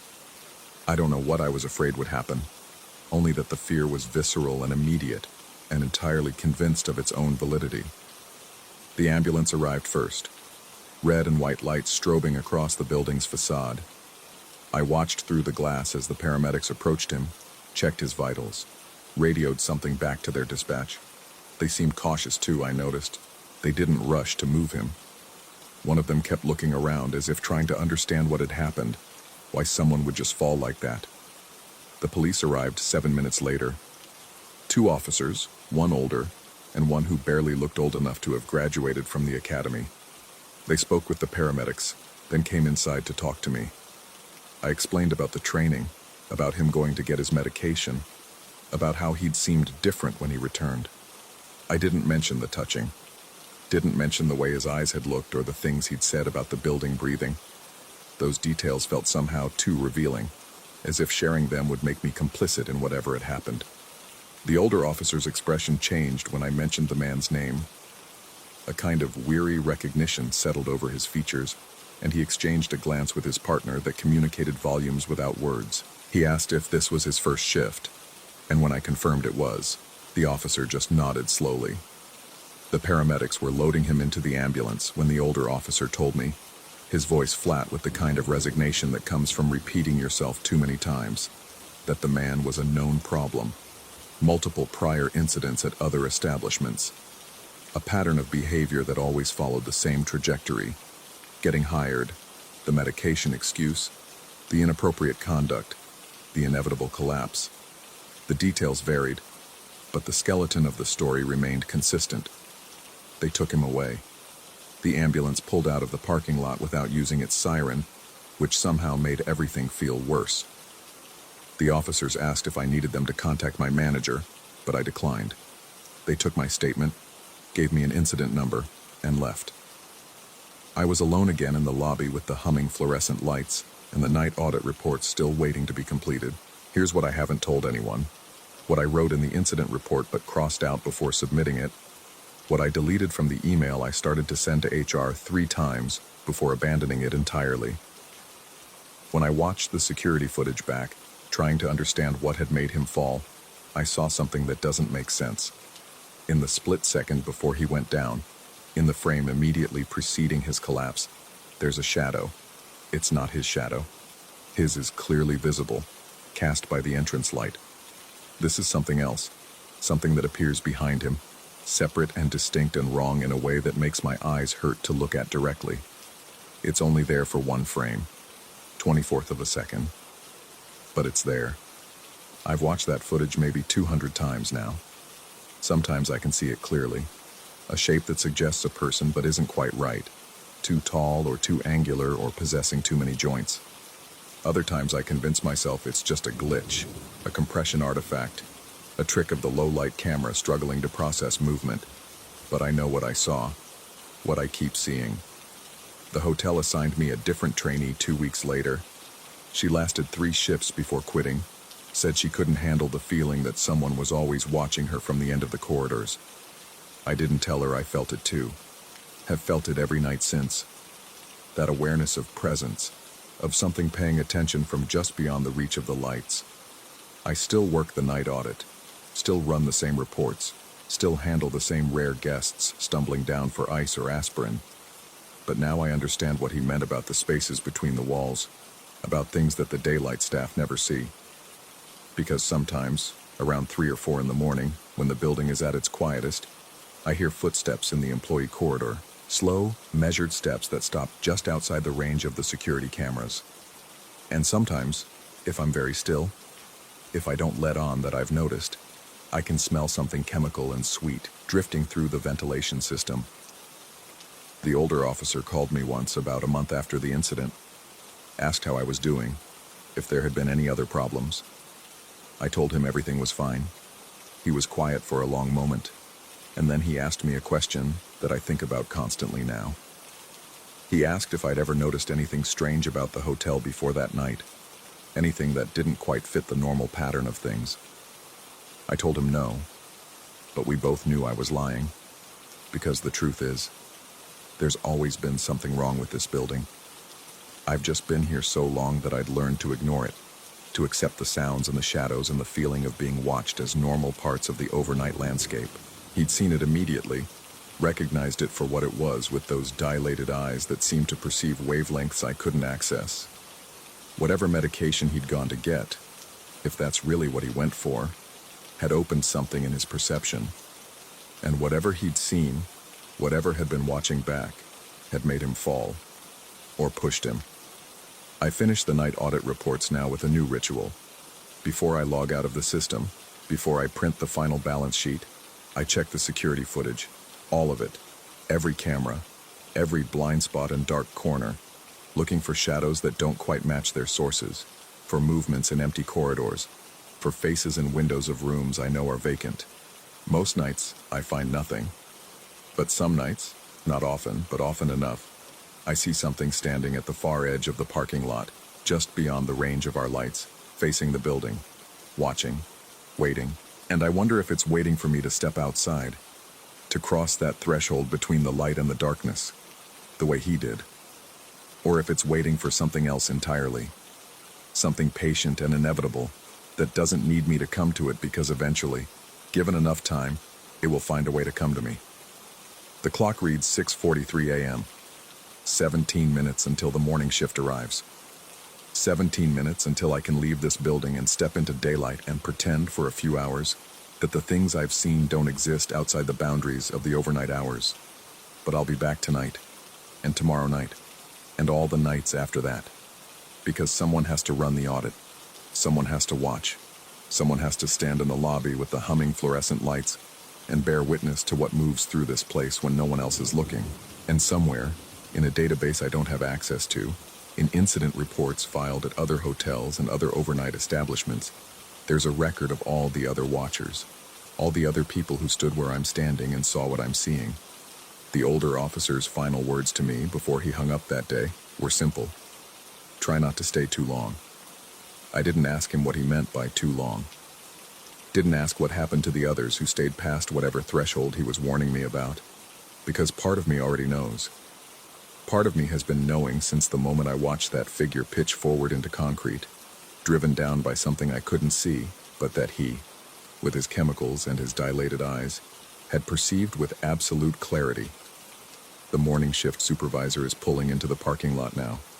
I can see her car on the monitor, watch her park in her usual spot near the entrance. In a moment, she'll come through those doors with her coffee and her cheerful morning energy, and I'll hand her the audit reports, and the night will officially be over. But it's never really over, is it? The night just retreats, waiting in the spaces between the walls, in the blind spots of the cameras, in the hours between sunset and sunrise. Waiting for people like me to stand watch, to bear witness, to slowly, inevitably, begin to see what has always been there. The fluorescent lights are still humming. They never stop. And if I listen carefully beneath that electrical drone, I can almost hear something else. Something that sounds like breathing, like the building itself, inhaling and exhaling in the rhythm of the night. I should have quit 3 weeks ago. Should have walked away the moment I saw that shadow in the footage. But I'm still here, still watching, still waiting to understand what he understood in those final moments before he fell, and terrified that one night, I finally will. Story 11. The fluorescent lights in the lobby hummed with that particular frequency that makes your teeth ache if you listen too long.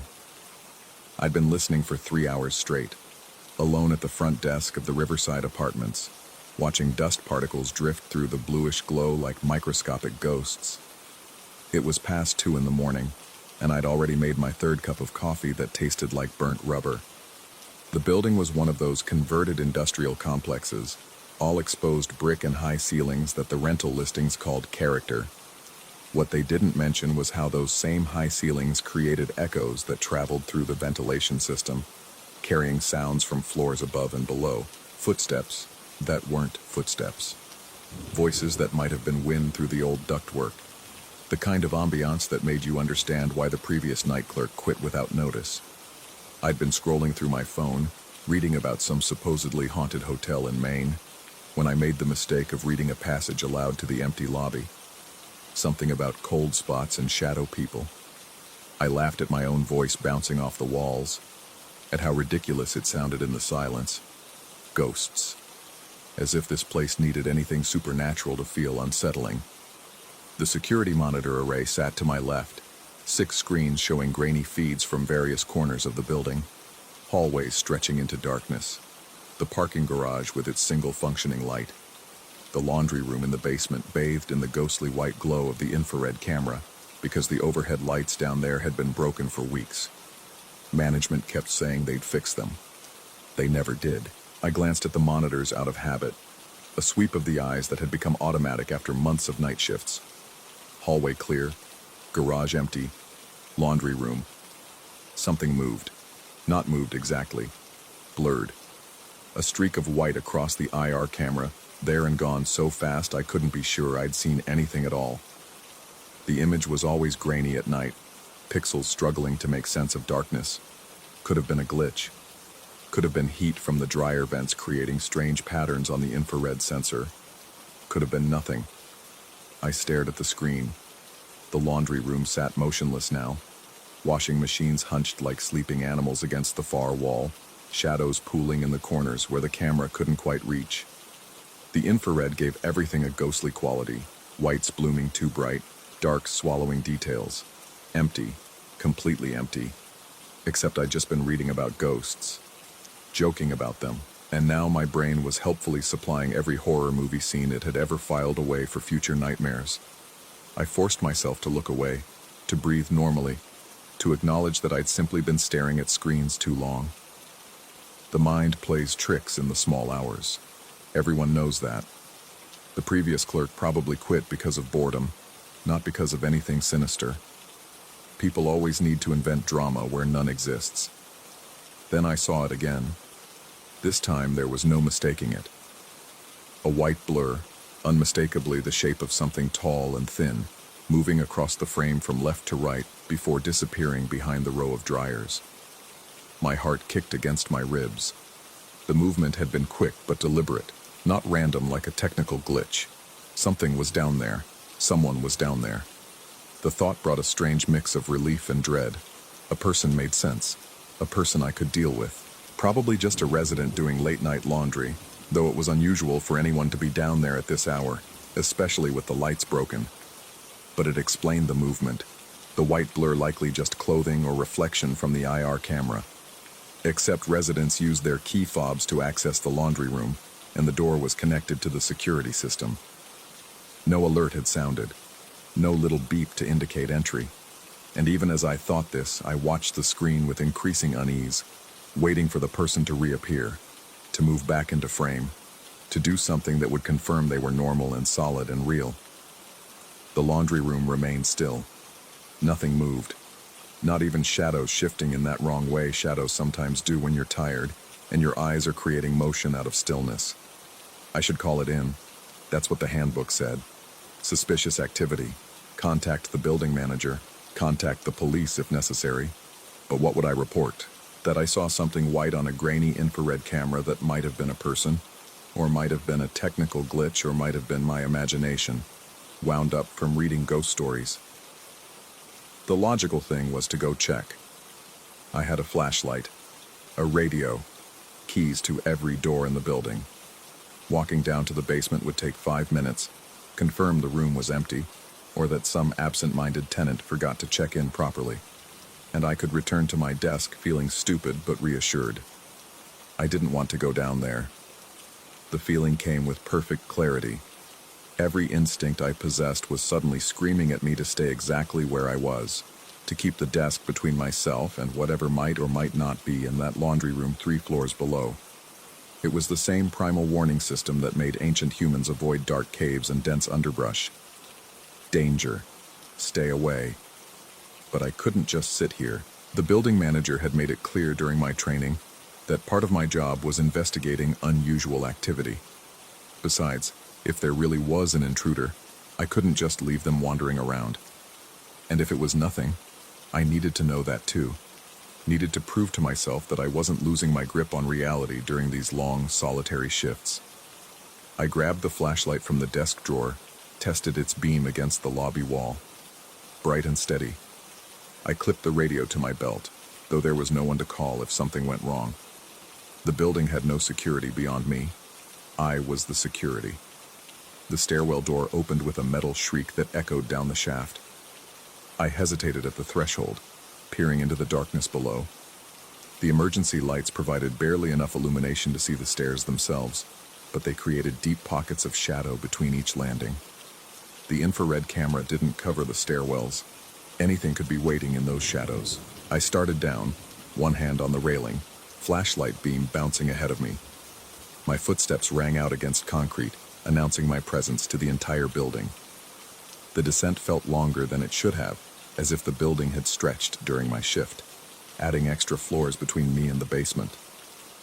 Sounds traveled strangely in the stairwell.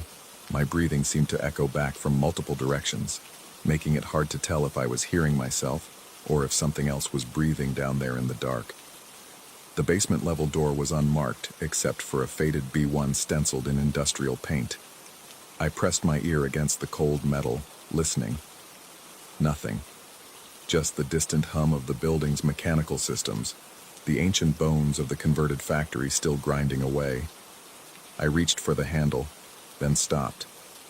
The door was slightly ajar. It should have been closed, should have been locked, requiring my master key, but there it was, hanging open perhaps an inch, darkness bleeding through the crack. I pressed the flashlight against the gap, trying to angle the beam inside without opening the door further. The light caught nothing but a section of painted concrete wall, water-stained and peeling. I pushed the door open. It swung silently on well-oiled hinges, revealing the basement corridor. To my right, the maintenance room. To my left, the laundry room entrance. Door closed but not locked. The overhead lights were indeed broken, leaving only my flashlight to push back the darkness. The beam seemed weaker down here, as if the shadows were denser, more resistant to illumination. The maintenance room door was open too. That was wrong. That door stayed locked always, accessible only to the building supervisor and the maintenance crew. I approached it slowly, every nerve in my body singing with tension.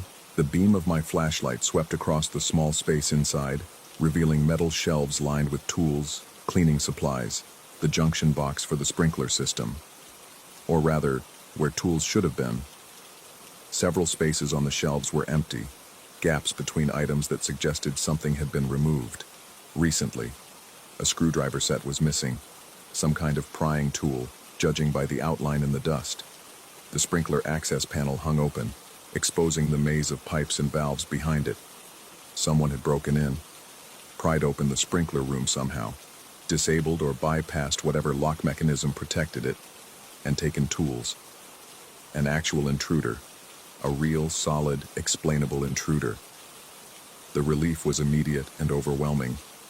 Not ghosts, not my imagination spiraling out of control. Just a thief, just a criminal. Then why did my hands shake as I backed out of the maintenance room? The laundry room was next. That's where I'd seen the figure on the camera. That's where they must still be, if they hadn't already fled. I pressed my ear against the laundry room door, listening for any sound of movement, any indication of what waited inside. My hand hovered over the radio, thumb on the call button. I should definitely call the police now. Confirmed intruder, theft in progress, possibly still on premises. But something made me hesitate. Something about the way the door felt under my palm, cold and smooth, and somehow expectant. As if it was waiting for me to open it. As if whatever was on the other side wanted me to open it. I turned the handle and pushed. The laundry room stretched before me in my flashlight beam, exactly as it appeared on the security monitor. Washing machines along one wall, dryers along the other, folding table in the center, empty, shelves of lost socks and abandoned detergent bottles. Nothing moved, nothing made sound, but the air felt wrong. Too cold, too still. The kind of stillness that comes not from absence, but from something holding perfectly still, breath caught, muscles frozen, waiting. I swept the flashlight in a slow arc, illuminating each section of the room. Behind the washers, nothing. Between the dryers, nothing. Under the folding table, nothing. The room was empty. Completely, verifiably empty. So why did every primitive part of my brain keep screaming that I was being watched? Then I saw the door. Not the door I'd entered through. Another door, on the far side of the room, half hidden behind the last dryer. A door I'd never noticed on the security feed because of the camera angle. A door that probably led to some other maintenance access or storage space I didn't know about. A door that was now hanging open. Darkness beyond it deeper than any darkness should be. I moved toward it without thinking, drawn by a need to know, to see, to confirm. The flashlight beam penetrated only a few feet into that darkness before seeming to stop, absorbed by something that swallowed light. Just a tight space, I told myself. Just a closet or crawl space where the beam doesn't have room to spread. Something shifted in that darkness. I spun around, the flashlight beam whipping across the laundry room, and suddenly the whole world exploded into motion. A figure lunged from behind the main door, the door I'd entered through. A tall shape that had been standing there the whole time, pressed flat against the wall in the blind spot created by the door's swing. I'd walked right past it without seeing. The figure was male, tall and impossibly thin, wearing clothes that might have been white, or might have just looked white in the stark flashlight beam. His face was in shadow, angular planes catching no light, but I had the impression of eyes too large, features too sharp, everything slightly wrong in proportions I couldn't quite name. We stared at each other for a frozen moment. Neither of us moved. Neither of us breathed. Then my training kicked in and I started shouting, demanding identification, ordering him to stay where he was, my hand fumbling for the radio on my belt. He bolted, not toward me, not toward either door. He moved backward, impossibly fast, that thin frame eating up distance with a speed that seemed to violate physics. He was at the door, the one leading to the dark space, and then he was through it, and then the door slammed shut with a bang that echoed like a gunshot in the enclosed space. I ran to the door, grabbed the handle, pulled. Locked. Locked from the other side somehow, or jammed, or simply refusing to open no matter how hard I yanked. I pressed my ear against it, listening for footsteps, for breathing, for any sound of the man on the other side. Silence. Perfect, complete silence. I radioed it in, called the police, waited in the laundry room with my back against the wall, and my flashlight trained on both doors until the officers arrived, their radios crackling and their flashlights adding to mine. They checked the door I couldn't open, found it unlocked, found it opening easily into a small storage space with no other exit, no vents large enough for a person, no way for anyone to have escaped. Found it empty. They filed a report about the stolen tools. Told me the intruder must have fled through the basement stairwell while I was searching the laundry room. Told me I was lucky he didn't attack me, that I should have called immediately instead of investigating alone. Told me I did good work, stayed calm, followed procedure well enough. They didn't ask about the things I didn't mention, like how the man's proportions had seemed wrong, like how he'd moved backward with that impossible speed, like how he'd been standing behind the door the entire time I searched the room, silent and still and close enough to touch me, and I'd never seen him, never sensed him, never knew he was there until he chose to reveal himself. Like how, when I checked the security footage later, the infrared camera had captured the moment I entered the laundry room, had captured me searching, turning, sweeping my flashlight across empty space, but it hadn't captured anyone else. The room had been empty on the recording, empty except for me, alone, talking to nothing, spinning around to face nothing, running toward a door that opened on its own. I still worked the night shift at the Riverside Apartments, still watched the security monitors, still see things sometimes on the laundry room camera, white blurs moving across the infrared in patterns that might be glitches or might be something else. The maintenance room was resecured, the stolen tools never recovered, no other break-in since that night. But sometimes, during the longest hours before dawn, I remember how it felt to be in that room, how the air had been charged with presence, how I'd known, with absolute certainty, that I was being watched, how the man had been there all along, just behind me, just out of sight, breathing the same air. And sometimes I wonder if I really saw him at all, or if something else stood behind that door, wearing a shape my mind could process, giving me a narrative I could accept. An intruder, a thief, a man, anything but the alternative. The lights still don't work in the basement. Management still says they'll fix them. They never do. Maybe that's better. Maybe some things are easier to live with when you can't see them clearly. When you can tell yourself it was just a man, just an intruder, just your imagination playing tricks in the dark. I keep the desk between myself and the monitors now. I don't read ghost stories anymore. I don't joke about things that might be listening. And when I see white blurs on the infrared camera, Moving through the laundry room in the dead of night, I look away. I pretend I didn't see. I wait for dawn. Because the alternative is acknowledging that some doors, once opened, can never truly be closed. That some things, once seen, are always watching back. That the man I found might not have been a man at all. Or worse, that he was exactly what he appeared to be, and that I'm still seeing him in the shadows, because he never really left. The building keeps its secrets, the cameras keep recording, and I keep working, night after night, wondering which version of reality I actually experienced, wondering if it even matters. The difference between seeing ghosts and seeing men might be smaller than we think. Both can hide behind doors, both can watch in silence, both can make you question what's real. I just hope I never have to find out for sure. Story 12. The fluorescent lights in the lobby hummed with that particular frequency that burrows into your skull after midnight. I'd been working the front desk at the Clearwater Inn for 3 months, and I'd learned that 2:30 a.m. was when the building truly woke up. When the walls settled with groans that sounded almost conversational, when the ice machine down the hall released its breath and mechanical sighs, when shadows in the parking lot stretched longer than they should, that's when he appeared. I didn't hear the automatic doors open. One moment I was staring at the computer screen, the glow painting my hands a sickly blue. And the next moment I felt it.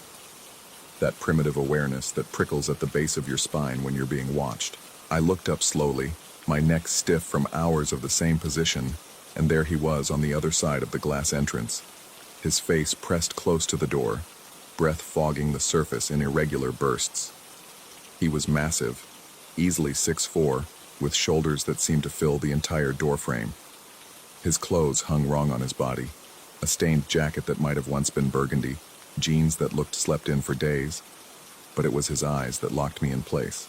They were wide, unblinking, and fixed on me with an intensity that felt physical, like 2 fingers pressing against my chest. The automatic doors slid open with their usual cheerful chime, a sound grotesquely inappropriate for what shambled through. He moved with a lurching gait, his head tilted at an odd angle as if listening to something I couldn't hear. His lips were moving constantly, forming words that emerged as a low, rhythmic mumble. Not quite speech, not quite song. The sound of it raised every hair on my arms. I stood up, my chair rolling back and hitting the wall behind me with a hollow thud. Protocol dictated I greet every guest with a smile and offer assistance. The words died in my throat. He stopped about 10 feet from the desk, his massive frame swaying slightly as if caught in a breeze I couldn't feel. The mumbling grew louder, more insistent. I caught fragments now. Something about eyes in the walls, about voices bleeding through the wires, about how they wouldn't stop calling his name. His hands opened and closed at his sides, fingers curling into fists, and then splaying wide, over and over in a compulsive rhythm that matched his swaying. The rational part of my brain cataloged the details I'd been trained to notice. No visible weapons. Exits. The main entrance behind him, the door to the back office behind me, the service hallway to my right. My phone was in my pocket. The panic button was under the desk, connected directly to the local police station, but rationality was a thin veneer over the animal fear that flooded my system. This wasn't training. This wasn't a scenario I'd practiced. This was a 6'4" man who outweighed me by at least 80 pounds, whose eyes held something I couldn't name, standing between me and the only exit I could reach in time. He took a step closer, then another.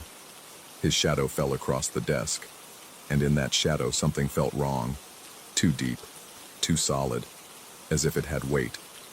The mumbling shifted, became almost conversational, though the words still made no sense. Something about frequencies, about broadcasts, about how I could hear them too if I just listened, really listened, because they never stopped, not even here, especially not here where the walls were thin and the wiring was old, and the signal bled through everything. My hand moved toward the panic button, slow and careful, trying not to startle him. But he saw. His head snapped toward my movement with predatory speed, and his eyes locked onto my hand like a hawk tracking a mouse. The mumbling stopped. In that silence, the building seemed to hold its breath.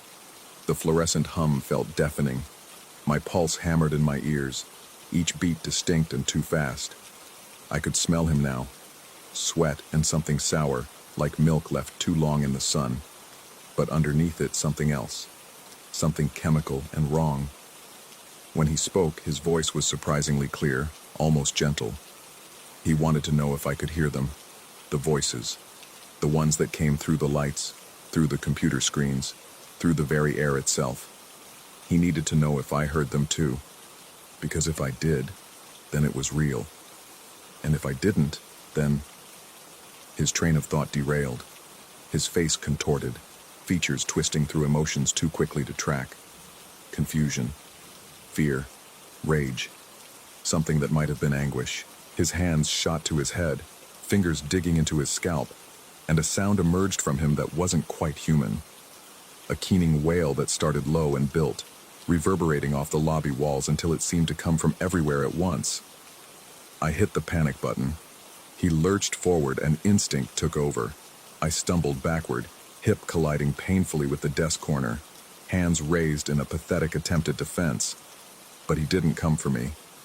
Instead, he grabbed the edges of the desk and leaned over it, bringing his face close to mine. His breath was hot and rapid, and up close I could see the tremor in his jaw. The way his pupils were blown so wide, his eyes looked black. The words that poured out of him were a torrent now, overlapping and urgent. He told me things, terrible, impossible things about what lived in the spaces between walls, about the messages hidden in static, about how something had been following him for days, watching him through security cameras and smartphone screens in the eyes of strangers. He told me it was coming, that it was always coming, that it never stopped. And I had to understand. I had to believe him. Because if I didn't believe him, then he was crazy. And if he was crazy, then the fear wasn't real, but the fear was real. God, the fear was so real. The automatic doors chimed again. A woman stood in the entrance, small and gray-haired, wearing a winter coat despite the mild night. She looked ancient and exhausted in the way that goes beyond simple tiredness, the kind of weariness that settles into bones and becomes permanent. She took in the scene with eyes that had seen it too many times before, and something in her expression made my stomach clench. She spoke his name, a common name I won't repeat here, and the effect was immediate. He went rigid, that massive body locking up as if someone had flipped a switch. The mumbling cut off mid-word. Slowly, so slowly, he turned to face her. The woman approached with a careful, measured pace, the way you might approach a spooked animal. Her voice was soft but firm as she confirmed what I'd already begun to suspect. Schizophrenia. The word hung in the air between us, clinical and cold. She apologized, to me, not to him, explaining that he'd stopped taking his medication, that he'd slipped out while she was sleeping, that this happened sometimes, but she always found him, always brought him home. She reached for his arm, her small hand barely spanning his bicep, and for a moment I thought he might explode into violence. His whole body trembled, muscles tensing under her touch. His eyes found mine again across the lobby, and what I saw there made my mouth go dry. It wasn't rage, it wasn't confusion. It was a desperate, pleading look that asked me to confirm something, to validate something I couldn't name.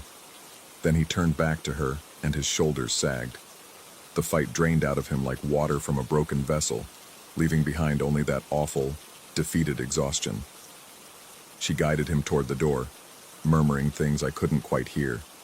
Reassurances, promises, the kind of gentle lies you tell when there's no comfort left. That's true.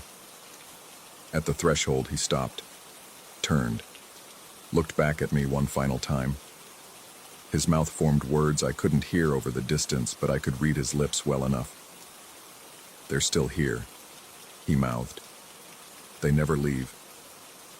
Then they were gone, swallowed by the parking lot darkness, and I was alone again with the fluorescent hum and the settling walls and my racing heart. I sat down hard in my chair, legs suddenly unable to support my weight. My hands were shaking, The lobby felt too bright, too exposed, as if invisible eyes tracked my every movement. I told myself it was just adrenaline, just the natural crash after genuine fear. I told myself the poor man was sick, that his mother would get him help, that it was sad but ultimately human, a glimpse into the terrible burden of mental illness and the people who carried it. I almost believed it. The rest of my shift passed in a blur of forced normalcy. I filed the incident report, called my supervisor, did all the proper follow-up. 3 a.m. came and went. 4, 5. The sun began its slow climb over the horizon, painting the sky in shades of pink and gold that seemed obscene after the night's events. But something had changed. I became aware of it slowly, a wrongness that crept in at the edges of perception. The fluorescent hum seemed different now, more complex, as if it carried harmonics I'd never noticed before. Or had they always been there and I'd simply never listened? I found myself straining to hear, trying to parse meaning from that electrical drone. The computer screen flickered, just once, just a moment. But in that flicker, I could have sworn I saw a face, not rendered in pixels, but somehow within them, as if the screen was a window into somewhere else, and something had pressed its face against the glass from the other side. I blinked. The screen was normal.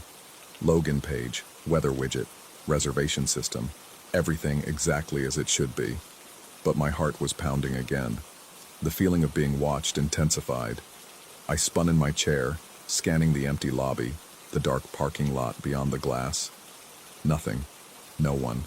Just shadows and streetlights and the occasional passing car.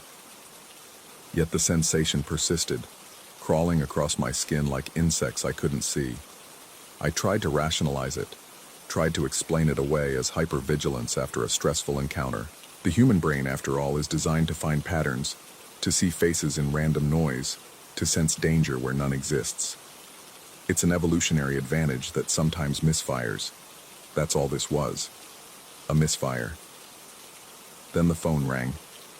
The sound was jarring in the pre-dawn quiet, and I nearly jumped out of my skin. I grabbed the receiver, clearing my throat before speaking. No one answered. Just breathing on the other end, slow and deliberate, as if someone was listening to me as intently as I was listening to them.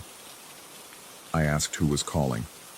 The breathing continued, steady and somehow wrong, too measured, too conscious. In the background, I heard something else. A sound like static, but within that static, something that might have been words, might have been whispers, might have been my imagination running wild. I slammed the phone down. It rang again immediately. This time I didn't answer. I let it ring and ring, the sound drilling into my skull until finally it stopped. In the silence that followed, the building groaned. One of those normal settling sounds I'd heard 1,000 times before. Except now, it sounded like something moving in the walls. Something large. Something that had no business being in the walls. Get it together, I told myself. You're letting a sick man's delusions get into your head. There's nothing in the walls. There's nothing watching you. There's nothing wrong with the phone or the computer or the goddamn fluorescent lights. But I couldn't shake the memory of his eyes. That desperate, pleading look. The way he'd mouthed those final words. They're still here. They never leave. What if he hadn't been asking me to validate his delusions? What if he'd been trying to warn me? What if he'd seen something real, something that my rational mind couldn't accept? And the only way his broken brain could process it was through the language of paranoia and conspiracy. No, that was crazy. That was exactly the kind of thinking that led down dangerous paths. Mental illness was real. Schizophrenia was a documented medical condition with known symptoms. What I'd witnessed was a man in crisis. Nothing more, nothing less. And yet, 6 a.m. arrived with painful slowness. My replacement showed up right on time. A retired cop named Denny who'd been working here longer than I'd been alive. He took one look at me and asked if I was feeling all right. I probably looked like hell. I certainly felt like it. I gave him the bare bones of the incident. Man having an episode, mother retrieved him, everyone safe. He nodded, made appropriate sympathetic noises, and that was that. I gathered my things and headed for my car. desperate for the normalcy of daylight and traffic in my own bed. The parking lot was empty except for my vehicle and Denny's truck. The morning was clear and cool, birds singing their territorial songs, everything peaceful and ordinary. I stopped halfway to my car. Something made me look back at the hotel, at the lobby window where I'd spent the last 8 hours. From this angle, with the sun hitting the glass just right, I couldn't see inside. The windows were mirrors, reflecting the parking lot back at itself. And in that reflection, I saw a figure, standing exactly where I'd been standing at the desk. Tall, massive, watching me. I spun around. The lobby was empty. Just Denny, sitting at the desk, reading something on his phone. No one else. I looked back at the reflection. The figure was gone. My hands fumbled with my car keys. I drove home too fast, breaking at least 3 traffic laws in my haste to get away. My apartment felt like a sanctuary, familiar and safe. I closed all the blinds, locked all the doors, and tried to sleep. But sleep wouldn't come. Every sound was magnified. The refrigerator's hum, the building's pipes, the traffic outside. And underneath it all, if I listened carefully, I could almost hear something else. A rhythm, a pattern, something that might have been voices, if voices could bleed through the very air itself. I got up and unplugged everything, the TV, the computer, the microwave, even the digital clock.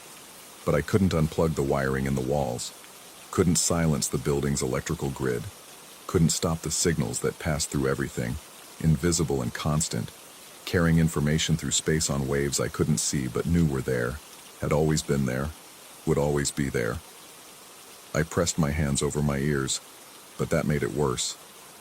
Because then the only thing I could hear was my own pulse, my own breathing, and the terrible silence underneath it all where something might be waiting, might be listening, might be calling my name in frequencies I almost understood. The rational part of my brain knows what's happening.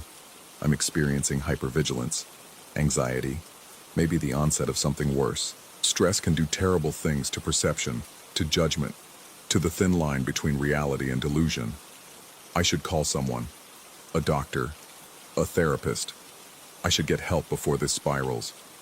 But there's another part of me, smaller, quieter, but growing, that wonders if getting help would change anything.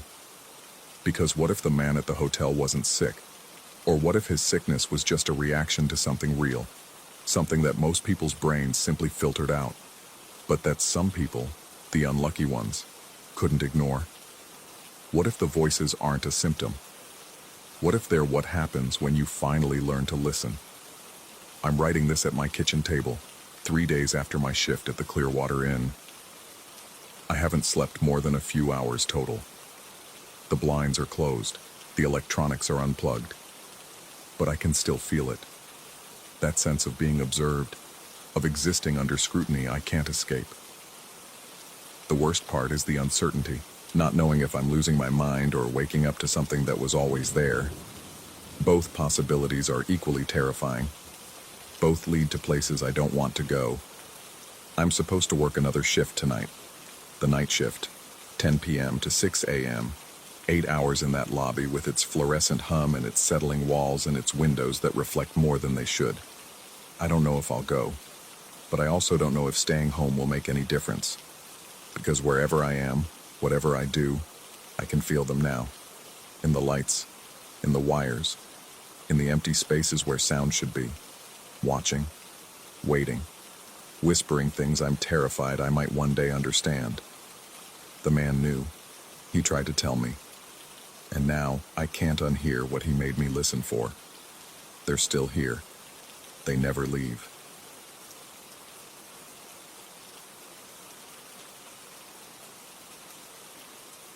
Story 13. The fluorescent tubes above the registration desk hummed their mechanical lullaby, the sound drilling into my skull the way it had every night for the past 6 months. 3 a.m. at the Clearview Motor Lodge meant the world outside dissolved into an ink-black nothing, punctuated only by the sporadic whine of semis on the distant interstate. The coffee had gone cold an hour ago, leaving a bitter film on my tongue that matched the stale air recycling through the lobby. I was reading the same paragraph of my paperback for the fourth time when the door opened. The man who entered moved with a peculiar stillness, as if he were conserving energy for something that required great effort. His jacket hung loose on narrow shoulders, and his shoes, expensive, I noted, Italian leather, made no sound on the linoleum despite the rain tracked in behind him. The fluorescent light seemed to slide off him wrong, creating shadows where there shouldn't be any. He wanted room 114. I told him we didn't have a room 114. The motel only had 2 floors, rooms numbered sequentially from 101 to 238, with the 100 series on the ground level.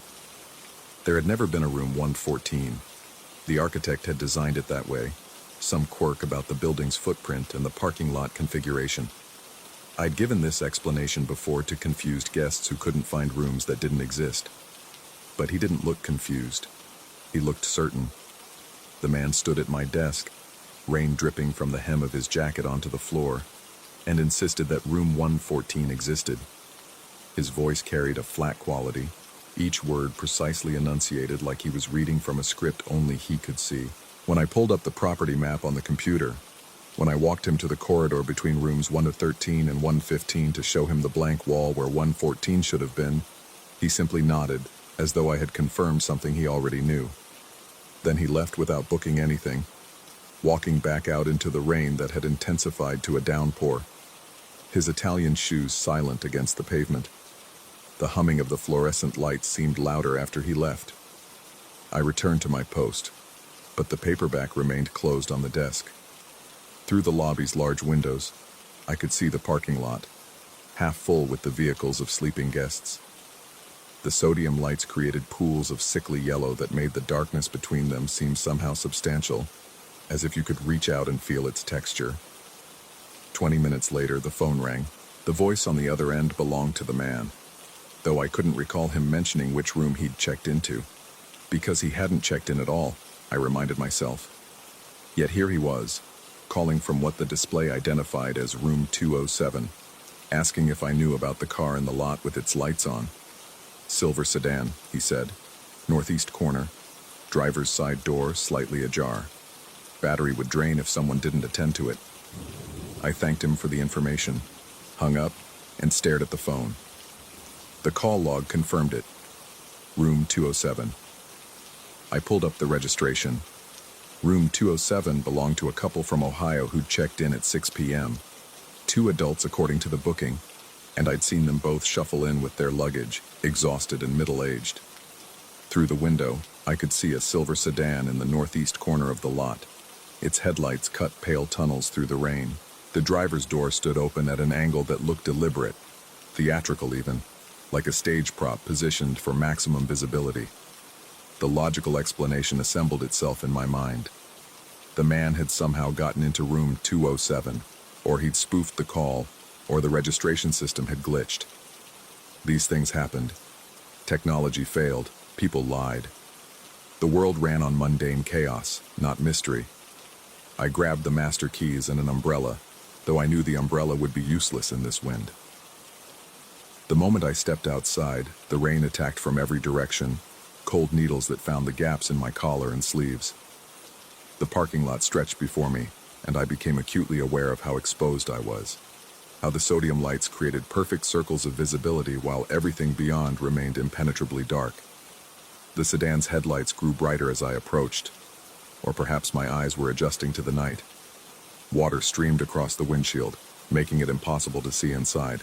The interior light was on, illuminating empty seats, empty cup holders, an empty back seat. The door hung open at that strange angle, and when I reached it, I noticed there were no keys in the ignition.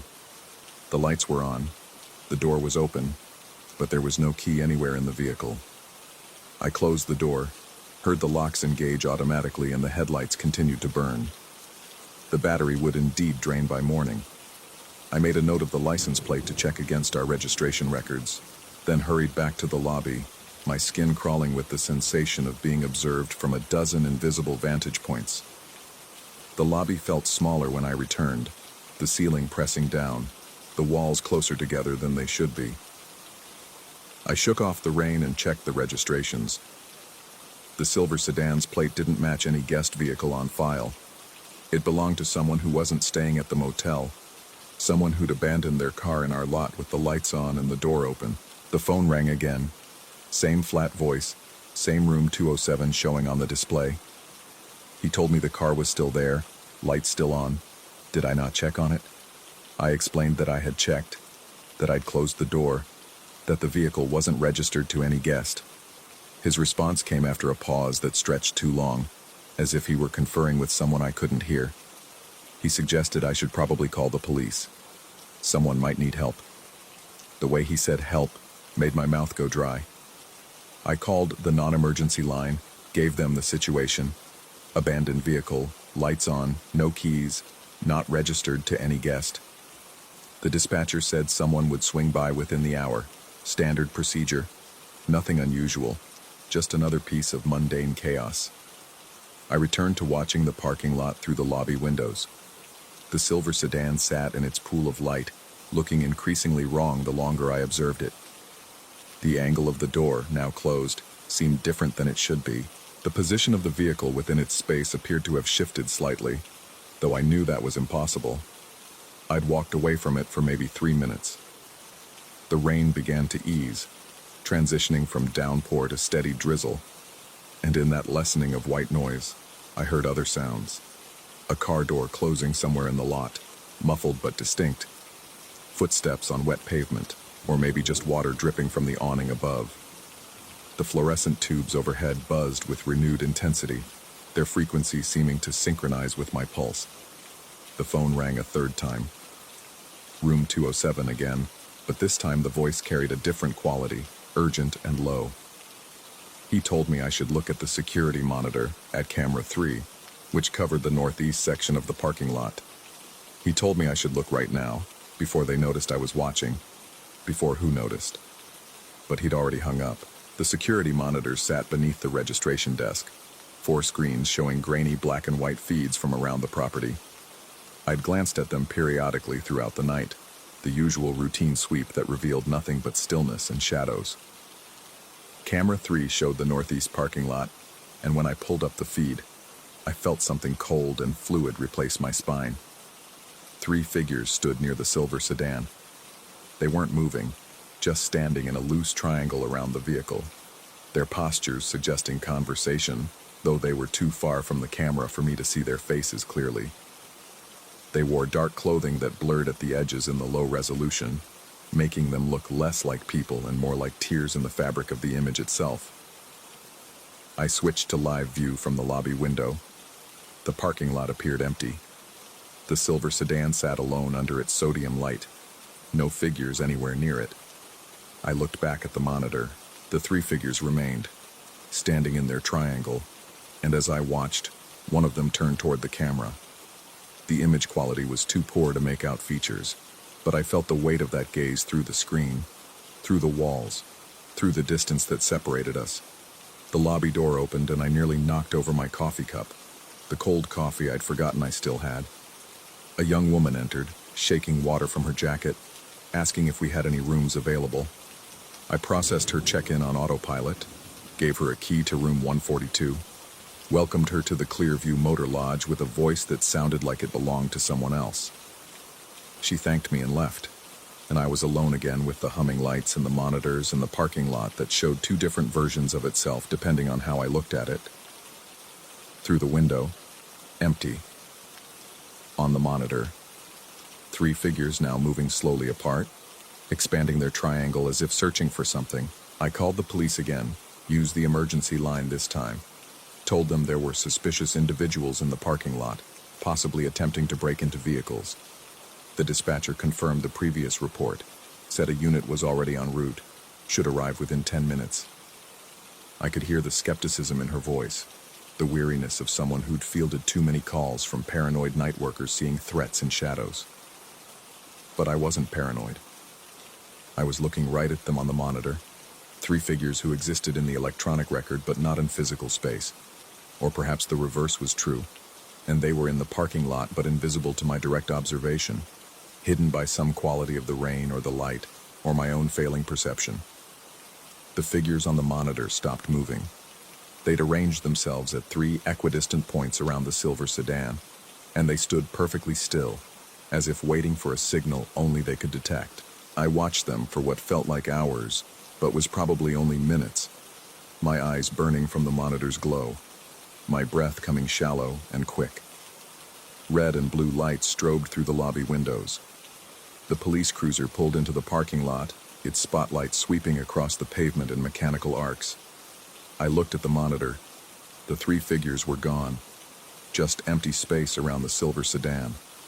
I looked through the window. 2 officers emerging from their vehicle, approaching the sedan with flashlights, their movements professional and unhurried. I grabbed my jacket and went out to meet them. The rain had stopped entirely now, leaving behind that peculiar post-storm silence, where every sound carries too far and echoes wrong. The officers asked their questions. When had I first noticed the vehicle? Had I seen anyone approach it? Was anything disturbed or stolen? I answered as coherently as I could, aware that I sounded nervous, too eager to explain, like someone with something to hide. One of the officers walked the perimeter of the parking lot while the other examined the sedan. I watched them move through the sodium-lit spaces, their flashlights probing the darkness between vehicles, and I tried not to think about the 3 figures I'd seen on the monitor, tried not to imagine them pressed flat against the underside of cars or folded into impossible spaces where light couldn't reach. The officer who'd circled the lot returned, spoke quietly to his partner. They both looked toward the tree line at the edge of the property, then back at me. Something had been found, though they didn't specify what. They asked if I'd seen anyone running from the lot in the past few minutes. I told them no. I'd been inside the entire time, but that wasn't quite true.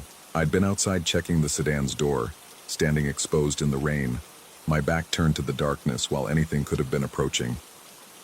The officers spent another 20 minutes on the property, their radios crackling with coded transmissions I couldn't decipher.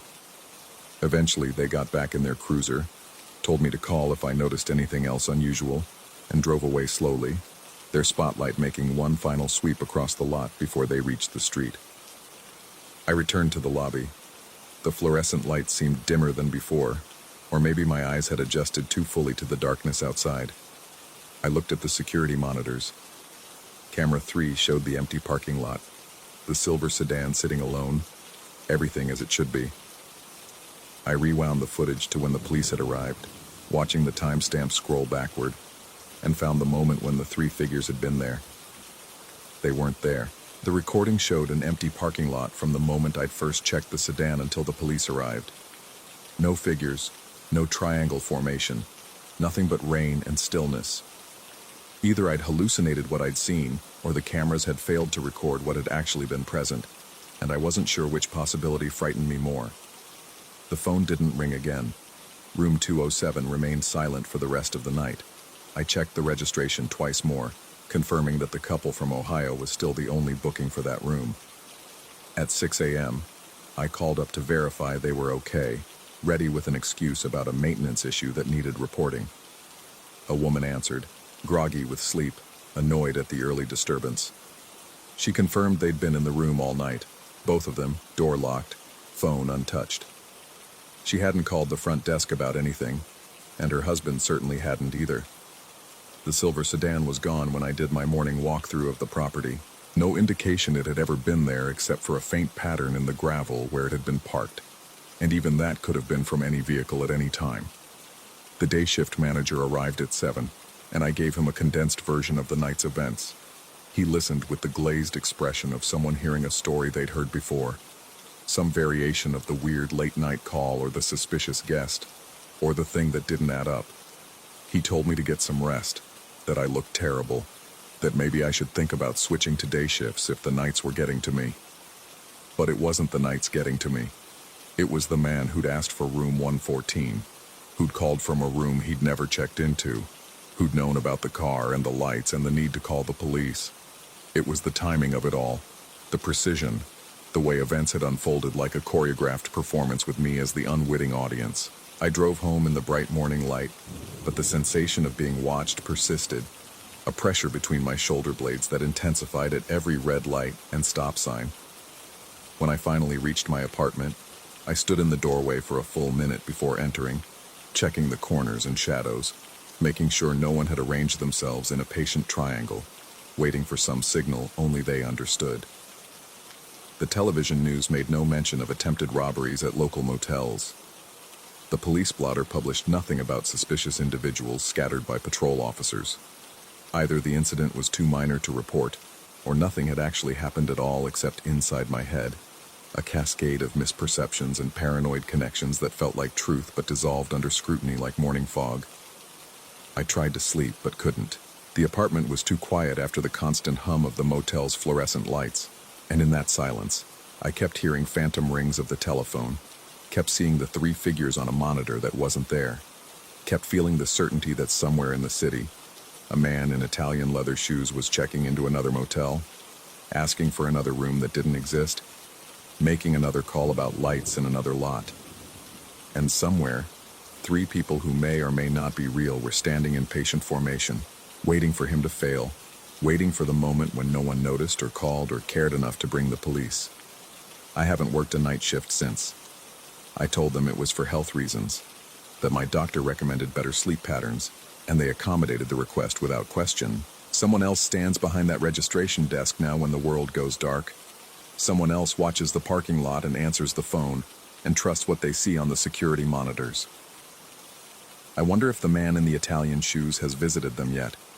I wonder if they've noticed that room 114 still doesn't exist, no matter how certain he seems that it should. I wonder if they've looked at camera 3 during that crucial moment and seen the figures I saw, or if they've seen nothing at all. Most of all, I wonder if the call I received that night came from inside room 207, or if it came from somewhere else entirely. From room 114, perhaps, the room that doesn't exist. The room between spaces where someone stands eternally at a phone that isn't there, warning people about lights in parking lots, about doors left deliberately open, about the way certain events can be interrupted if only someone notices in time. Because here's what I've realized in the week since. The police said they saw evidence of people fleeing the scene. 3 men they mentioned in their report when I requested a copy. 3 individuals scattered from the parking lot when the patrol car arrived, running toward the tree line, disappearing into the darkness beyond the property line. 3 men who were there in physical space, but not in the camera's digital record. 3 men I'd only seen on a monitor, in a formation that suggested they were waiting, hunting, preparing for something that never happened because a man in Italian shoes called a motel desk and told someone to check the lights, to close the door, to call the police. The question that keeps me awake isn't whether those men were real. The police saw them, chased them briefly before losing them in the woods. The question is about the man who called, the man who wanted room 114, the man whose voice came from a room that belonged to someone else, or perhaps from no room at all. Was he helping me, warning me, preventing whatever those 3 figures had planned?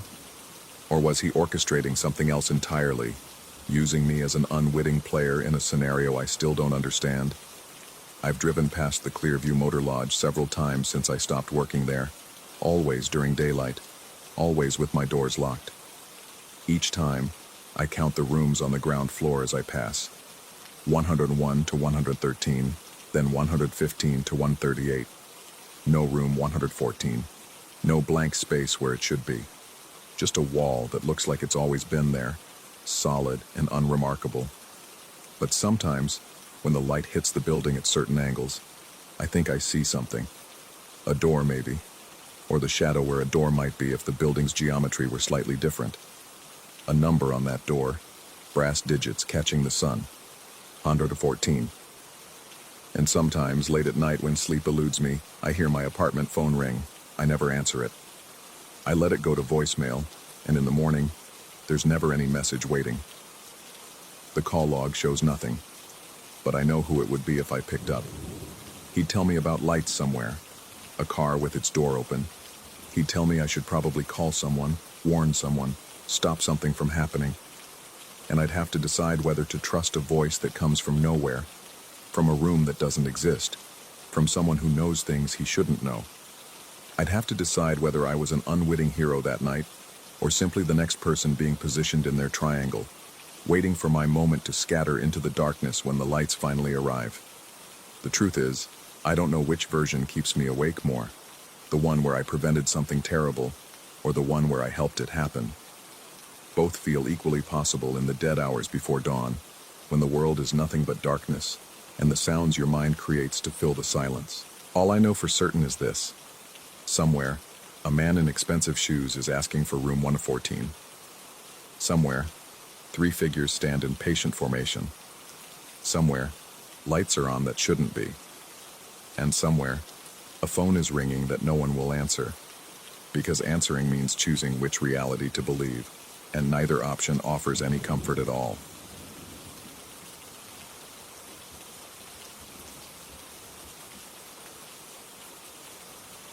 Story 14.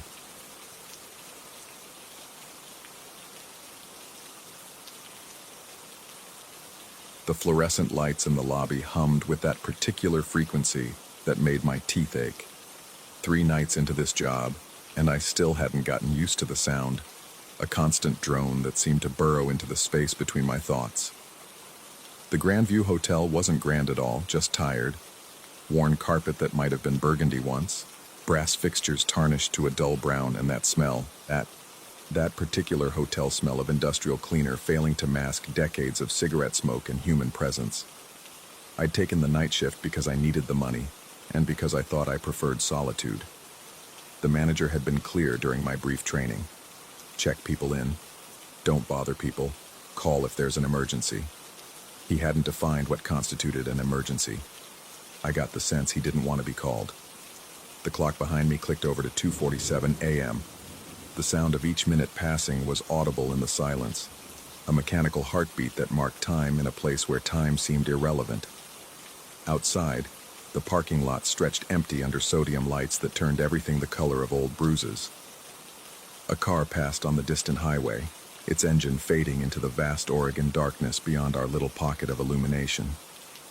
That's when the front doors opened. I heard them before I saw him. The pneumatic hiss, then footsteps on the worn tile. He appeared at the desk seemingly without crossing the intervening space, though that had to be a trick of my tired eyes and the poor lighting. Medium height, medium build, wearing a jacket too heavy for the mild September night. His face had that particular kind of averageness that made it hard to focus on. I found my eyes wanting to slide away from his features, to fix instead on the desk between us or the registration forms or anything else. My voice came out smaller than I intended. I asked if he needed a room. He said he had a reservation, and his voice was wrong somehow. Not accented, not slurred, just wrong in a way I couldn't identify. The words came out at slightly irregular intervals, like a recording with frames missing. He provided a name that I wrote down but immediately forgot. One of those completely generic combinations that disappears from memory, even as you're processing it. The computer was old, the kind that groaned and whirred with every command. I pulled up the reservation, printed the key card, explained the breakfast hours and checkout time. Standard procedure. He took the key without quite touching my hand, and I felt grateful for the miss, even though I couldn't explain why. Room 237, second floor, near the end of the hallway. He left, and I realized I'd been holding my breath. The lobby returned to its humming silence, but something felt different now. The air seemed thicker, harder to pull into my lungs. I told myself I was being ridiculous. I'd checked in plenty of people over the past 3 nights. Weary travelers, truckers, the occasional couple who paid in cash. This was no different. Except it was. I tried to focus on the paperwork, the endless forms that seemed to regenerate no matter how many I completed. But my attention kept drifting to the hallway that led to the elevator, to the stairs, to the second floor where I'd sent him. The Grandview only had 3 floors, and most nights we were less than half full. Empty rooms above me, empty rooms beside those, layers of vacancy punctuated by pockets of sleeping strangers. When the elevator dinged 20 minutes later, I flinched hard enough to knock a pen off the desk. It clattered against the floor with a sound that seemed impossibly loud. The doors opened, and he emerged, moving with that same spatial discontinuity that made him seem to simply appear rather than approach. He said he couldn't get into his room. The words came out flat, without the frustration one would expect. Just a statement of fact delivered in that fractured cadence. I apologized, asked if the keycard wasn't working. My training had covered this. Sometimes the magnetic strips failed, sometimes the locks stuck. Simple technical problems with simple solutions. I asked which room. He told me 273. The number hung in the air between us. I'd given him 237. I knew I had. The key card sitting on the counter between us even had 237 printed on its sleeve. But he stood there, absolutely certain, saying 273. I explained gently that I'd assigned him 237, showed him the key card sleeve, the registration. He looked at these things without appearing to see them. Then he repeated that he couldn't get into 273, as if I hadn't spoken at all, as if the physical evidence before us was irrelevant to whatever truth he was operating under. Something cold moved through my chest. Not fear exactly, but its precursor. A recognition that the normal rules might not apply here. That I'd somehow stepped into a space adjacent to the world I understood. I told him I'd come up and help. Heard my voice take on that bright, professional tone people use when they're trying to convince themselves everything is fine. I grabbed the master key from its hook, came around the desk, and felt immediately vulnerable without that barrier between us. He stood very still as I approached, and I had to force myself not to give him too wide a berth. The elevator ride was endless. He stood in one corner, I stood in the other, and the cramped space filled with something I couldn't name. The elevator's walls were mirrored, dingy, spotted mirrors that had witnessed decades of transient humanity, and I kept my eyes fixed on the floor numbers, refusing to look at our reflections. The mechanism creaked and groaned as we rose. I became aware of his breathing, or rather the absence of it. No sound except the elevator's complaint and my own shallow respirations. Second floor. The doors opened onto a hallway lit by alternating fluorescents, some working, some dead, creating pools of illumination separated by stretches of shadow. The carpet here was worse than the lobby, worn down to the backing and patches stained with decades of who knows what. Room 237 was to the right. I started walking, listening to our footsteps, mine squeaking slightly on the old carpet, his making no sound at all. I stopped at 237 and tried his keycard. It worked perfectly, the lock clicking open with a green light and that electronic chirp. I pushed the door open, showed him. The room was standard, 2 queens, bathroom to the right, window at the far end. Nothing unusual, everything where it should be. He looked into the room without entering, and I saw his jaw work as if chewing on words he couldn't quite spit out. Finally, he murmured something about needing to use the restroom first. He walked past me, and I smelled nothing. No cologne, no sweat, no laundry detergent, nothing. Just the musty hotel air disturbed by his passage. I stood in the doorway, uncertain of protocol. Should I wait? Should I go? The bathroom door clicked shut, and I heard the lock turn. Then water running. Then nothing. I don't know how long I stood there, but long enough for my legs to ache. Long enough for the hallway's fluorescence to seem to pulse in rhythm with that lobby hum I could somehow still hear 2 floors up. Long enough to notice that none of the other room doors had those little privacy hangers. Long enough to wonder why the ice machine at the end of the hall was silent, when I could see its green light indicating it was on.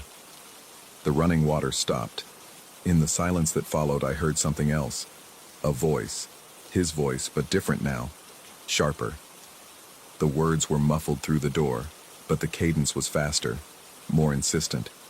I pressed closer, telling myself I was making sure he was all right. The words resolved. Kill her. Kill her. Kill her. Not a rant. Not a scream. A mantra, repeated with the mechanical precision of a prayer, or a command, or a reminder. My hand was on the doorknob before I decided to move. I don't know what I planned to do. I just knew I needed to interrupt whatever was happening in there.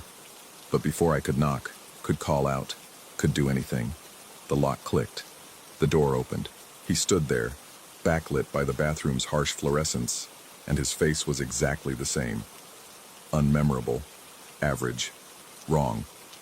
He stepped past me without acknowledgement and moved into room 237, the door closing behind him with a soft click. I stood in the empty hallway and understood that I was going to return to the lobby now, that I was going to sit behind the desk, that I was going to tell myself I'd misheard, that the sound of pipes or the building settling or my own overtired mind had created words from white noise. But I knew. In that deep animal place that recognizes danger, I knew. The rest of the shift blurred. I sat behind the desk and tried to do paperwork, but my eyes kept drifting to the ceiling, to the floor above, to room 237 and what it contained. I jumped at every sound. The ice machine's distant clunk, the heating system's wheeze, the building's countless small noises that seemed loaded with meaning now. When my replacement arrived at 7, I told him about the guest in 237, told him to watch out. My coworker, a tired man named something I could never remember, just shrugged and said they got all kinds on night shift. His indifference was maddening. I drove home through morning traffic, the sun too bright, the world too normal. I slept badly, dreaming of hallways and voices and doors that opened onto nothing. When I returned that night, I told myself it would be fine. One weird guest didn't mean anything. The manager was there, finishing paperwork before heading out. I mentioned the incident, trying to sound casual. Mentioned that maybe we should refuse service to the guest from 237. He looked at me like I'd suggested burning the place down. Asked why I wanted to ban a paying customer. When I explained, the wrong room number, the bathroom, the words, he just shrugged, said people got confused, said old buildings made weird noises, said unless there was actual property damage or a police matter, we didn't turn away business. He left me alone in the lobby, and the humming started again. The night was quiet. A few late check-ins, a couple of early checkouts from night shift workers. I kept watching the front doors, waiting. Surely he'd checked out during the day. Surely his room was empty now, being cleaned, ready for the next anonymous occupant. At 2:47 a.m., the doors hissed open. He wore the same jacket, had the same forgettable face, approached with that same discontinuous movement. He asked for a room, used what might have been the same name, maybe. I couldn't remember. I told him we were full. A lie. We had 30 empty rooms. He asked if I was certain. His voice had that wrong cadence still, but something else now. A knowing quality. An amusement. I repeated that we were full. My voice shook slightly and I hated that he could hear it. He stood there for a long moment, not moving, not speaking, just existing in my space in a way that felt like pressure on my skull. Then he said something that made my blood freeze. He said I'd been very helpful the previous night. Said he appreciated my escort to the correct door. Said he'd been confused, but I'd shown him where he needed to be. The correct door. I'd shown him 237. He'd been saying 273. But he'd said correct door. He turned and left. And through the glass doors I watched him walk into the parking lot, watched him fade into the sodium light darkness between pools of illumination, watched him not reappear. The rest of the night, I sat behind the desk and tried to understand. Had I actually shown him 273? Was my memory wrong? The registration said 237. The key card sleeve said 237. But he'd said correct door, and he'd said killer. I hadn't imagined that. Couldn't have imagined that. Unless...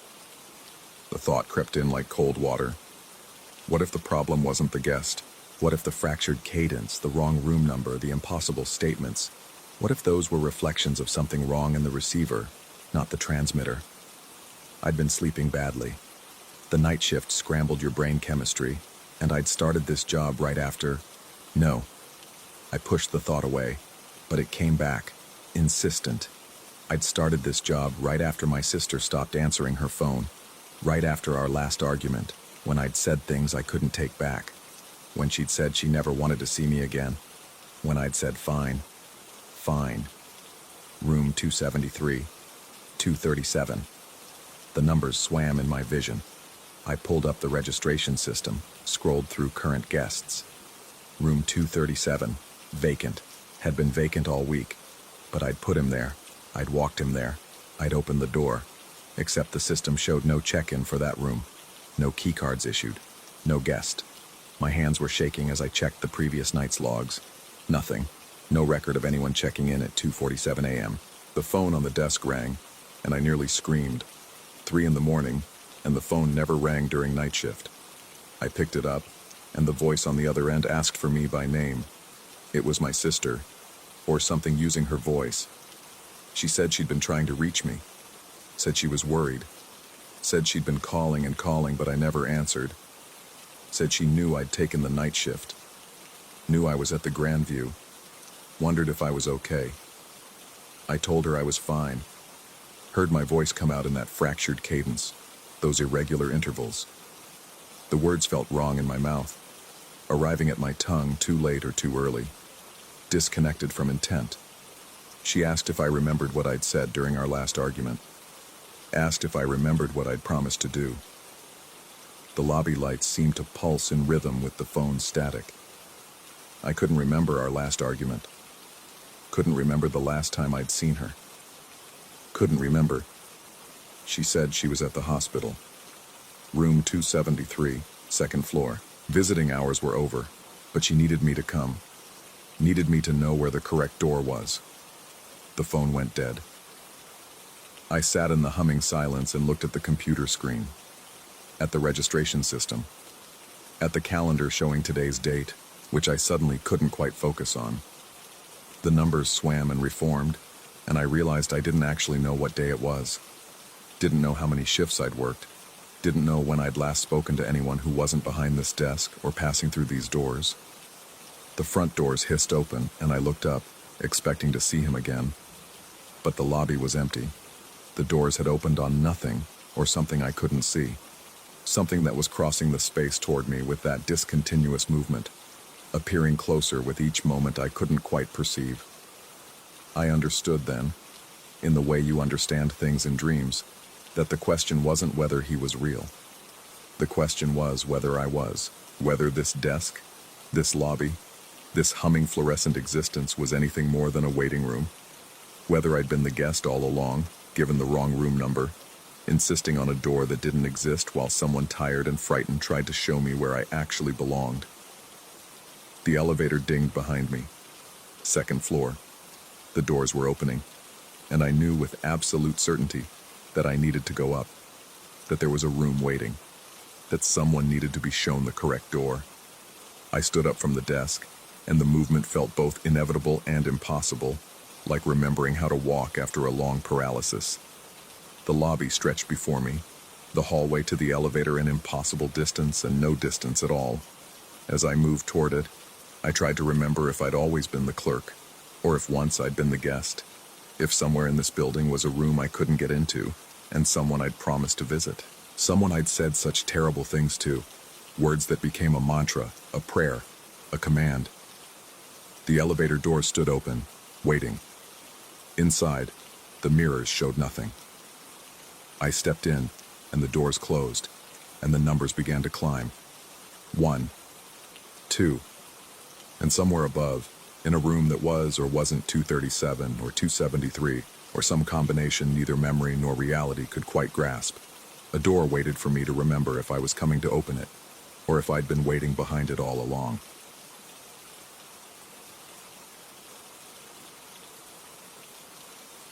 Story 15.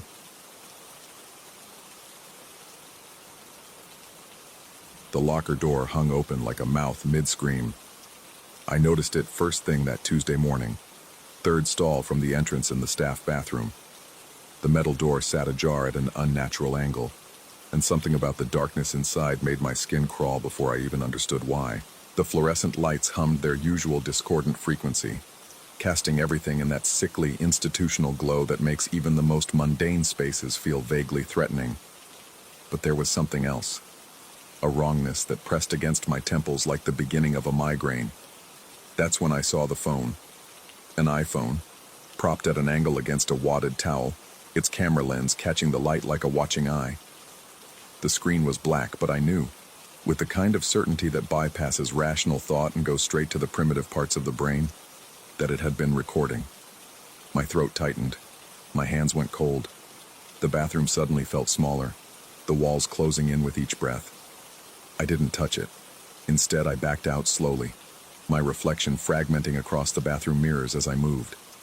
Multiple versions of myself, all wearing the same expression of dawning horror. I went straight to management. The police came within an hour. By lunchtime, they'd arrested Calloway from receiving. We all knew him as quiet, efficient, forgettable. The kind of person who faded into the background of every conversation, every meeting, every shift change. Turns out, that's exactly what he'd been counting on. The detectives found hundreds of videos on his devices. Hundreds. Staff bathroom footage, upskirt shots captured in the break room, the cafeteria, the parking garage. Women who'd never know they'd been violated unless they were contacted by the police. The oldest files dated back 3 years. They deported him after 10 months, sent him back to wherever he'd come from, as if distance could erase what he'd done. As if putting an ocean between him and his victims would somehow cleanse the building of his presence. But the building remembered. Or something did. The first time I felt it, I was alone in the third-floor break room, 2 weeks after Calloway's arrest. The room was empty except for me, the vending machines humming their mechanical lullaby. I was pouring coffee when the sensation crawled up my spine, that specific, unmistakable feeling of being watched. The kind of awareness that's written into our DNA, a survival mechanism from when being observed meant becoming prey. I turned slowly, coffee pot still in hand, expecting to see someone in the doorway. Nothing. The hallway beyond stretched empty, its worn carpet and beige walls devoid of movement, but the feeling didn't dissipate. If anything, it intensified, shifting and focusing like a camera lens finding its subject. My skin prickled. The hair on my arms stood erect. I scanned the room, the corners, the ceiling tiles, the spaces between the vending machines where someone might hide a device. Nothing. I left the coffee unfinished and took the stairs instead of the elevator. Some irrational part of me unwilling to be enclosed in that small space with whatever invisible attention seemed to follow me. The incidents multiplied with a rhythm that felt almost deliberate. 3 days later, I was using the bathroom, the same bathroom where the phone had been found, when I heard the soft mechanical click of a camera shutter. The sound was so faint I might have imagined it, but it triggered something visceral, a full-body recoil that had me out of the stall and scanning the space with frantic eyes. The lockers were all closed. The room was empty. Yet that sound, or the memory of it, echoed in my skull like an audio hallucination. I reported it to building security. The guard, a thick-necked man named Kowalski, who'd worked there longer than anyone could remember, listened with the kind of patience reserved for children and the mentally unstable. He assured me they'd swept the building for hidden cameras after Calloway's arrest. They'd found nothing beyond what had already been confiscated. He suggested, with uncomfortable gentleness, that maybe I was still processing the trauma of the discovery, that the mind plays tricks when trust has been violated. Maybe he was right. Maybe I was losing it. But that didn't explain the other things. The videos kept appearing in my peripheral vision. Not real videos. I never actually caught them playing. But sometimes, when I'd glance at a blank monitor or a turned-off television screen in the cafeteria, I'd see the briefest flash of movement reflected there. Figures walking past in footage that wasn't playing. Angles that suggested hidden cameras. Perspectives from above and below that no natural viewpoint could capture. Each time I'd turn to look directly, the screen would be dark, inert, innocent. I started taking different routes through the building, avoiding the bathrooms on the 3rd floor entirely, using the ones on 5 instead, though they were farther from my department, and the walk there ate into my breaks. But even there, in a supposedly untainted space, I'd catch myself checking the ceiling tiles, the ventilation grates, the spaces between the hand dryer and the wall, looking for that telltale glint of a lens, that tiny red recording light that might blink in the shadows. My co-workers began to notice. Dimitri from accounting asked if I was feeling okay, commenting that I looked tired. I'd caught my reflection earlier that day and understood his concern. My face had taken on a gaunt quality, dark circles under my eyes making me look haunted. Literally haunted, as if something had scooped out part of me and left only the shell behind. I wasn't sleeping well. Every time I closed my eyes, I saw that iPhone propped in the locker. its dark lens staring outward like a malevolent presence. In my dreams, I'd find more phones. They'd multiply like cells dividing, appearing in impossible places, behind picture frames, inside desk drawers, tucked into the leaves of the potted plants that lined the hallways. All of them recording, all of them watching. The worst part was the uncertainty. Had Calloway worked alone? The question gnawed at me constantly. The police had been quick to close the case, satisfied they'd caught their perpetrator. But what if there had been others? What if there were still devices we hadn't found, continuing their silent surveillance? What if, and this thought was the most disturbing, what if someone else had taken up where Calloway left off? I started documenting everything, taking photos of closed lockers, empty break rooms, the spots where I felt most watched.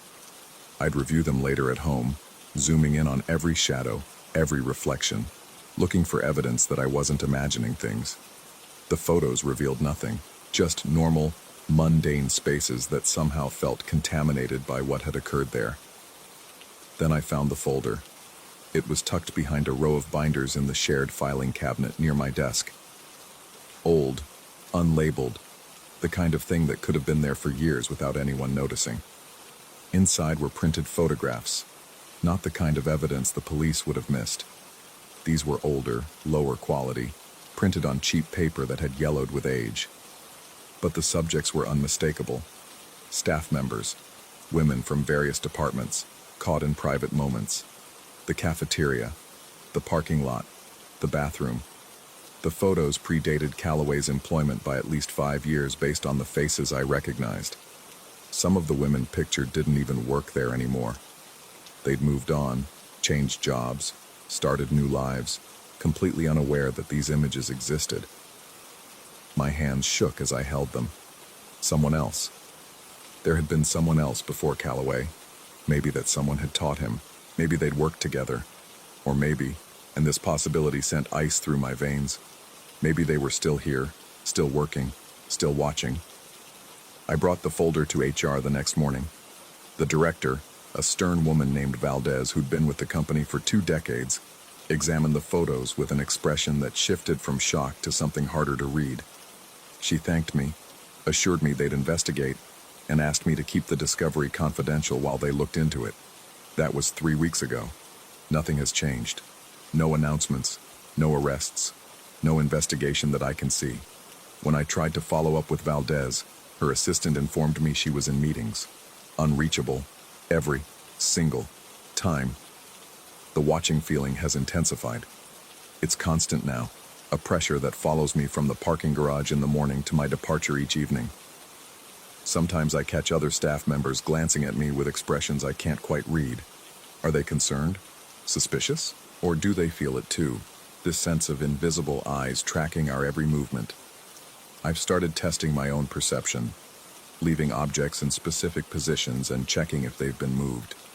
Taking photos of my desk before I leave and comparing them to how it looks when I return. The results are inconclusive. A pen might be at a slightly different angle. Papers might be shuffled. But these could be explained by cleaning staff, by co-workers borrowing supplies, by my own faulty memory. Last Thursday, I stayed late to finish a report. The building emptied around me, the usual sounds of conversation and movement fading into an oppressive silence, broken only by the hum of electronics and the distant rumble of the ventilation system. I was alone on the 3rd floor, or so I thought, when I heard footsteps in the hallway outside my cubicle. Slow, deliberate, the sound of someone trying very hard to be quiet. I stood up slowly, my heart hammering against my ribs. The footsteps stopped. I moved toward the cubicle entrance, each step feeling like it took an hour. The hallway was empty, completely empty. But at the far end, near the emergency exit, a door was just settling into its frame, the pneumatic closer hissing softly. Someone had been there. Someone had walked down that hallway, stopped when I moved, and then left through the stairwell when they knew I'd heard them. I grabbed my things and left. Took the elevator down with my back pressed against the corner, watching the doors, half expecting them to open on some floor and reveal, what? Calloway, back from deportation? the mystery photographer from years ago, or just another coworker working late, completely innocent, unaware of the paranoia poisoning my thoughts. The security footage from that night shows nothing unusual. Kowalski pulled it up for me the next day, clearly humoring me now more than believing me. The timestamp shows me leaving my cubicle, walking to the elevator. No one else appears in the frame. No one enters or exits the stairwell door. But I heard them. I know I did. Or do I? That's the question that keeps me awake at night, staring at my bedroom ceiling, feeling watched even in my own home. Have I crossed some threshold where perception and reality no longer align? Is my mind manufacturing threats to explain the violation I feel, that we all feel, knowing we were surveilled without consent? Or is something still happening? Yesterday I found another phone. Different model, different locker, but the same setup. Angled perfectly. Camera facing outward. Screen dark, but somehow still active, still watching. I haven't reported it yet, because part of me wonders if I'll pull it out and find that it's just a phone someone forgot, that there's no footage, that I'm seeing predators in every shadow because one predator taught me they could be anywhere. But another part of me knows what I saw, knows what I felt, knows that the angle was too precise, the placement too deliberate to be accidental. This morning, I received an email. No sender name. Subject line blank. The message contained a single sentence. We see you seeing us.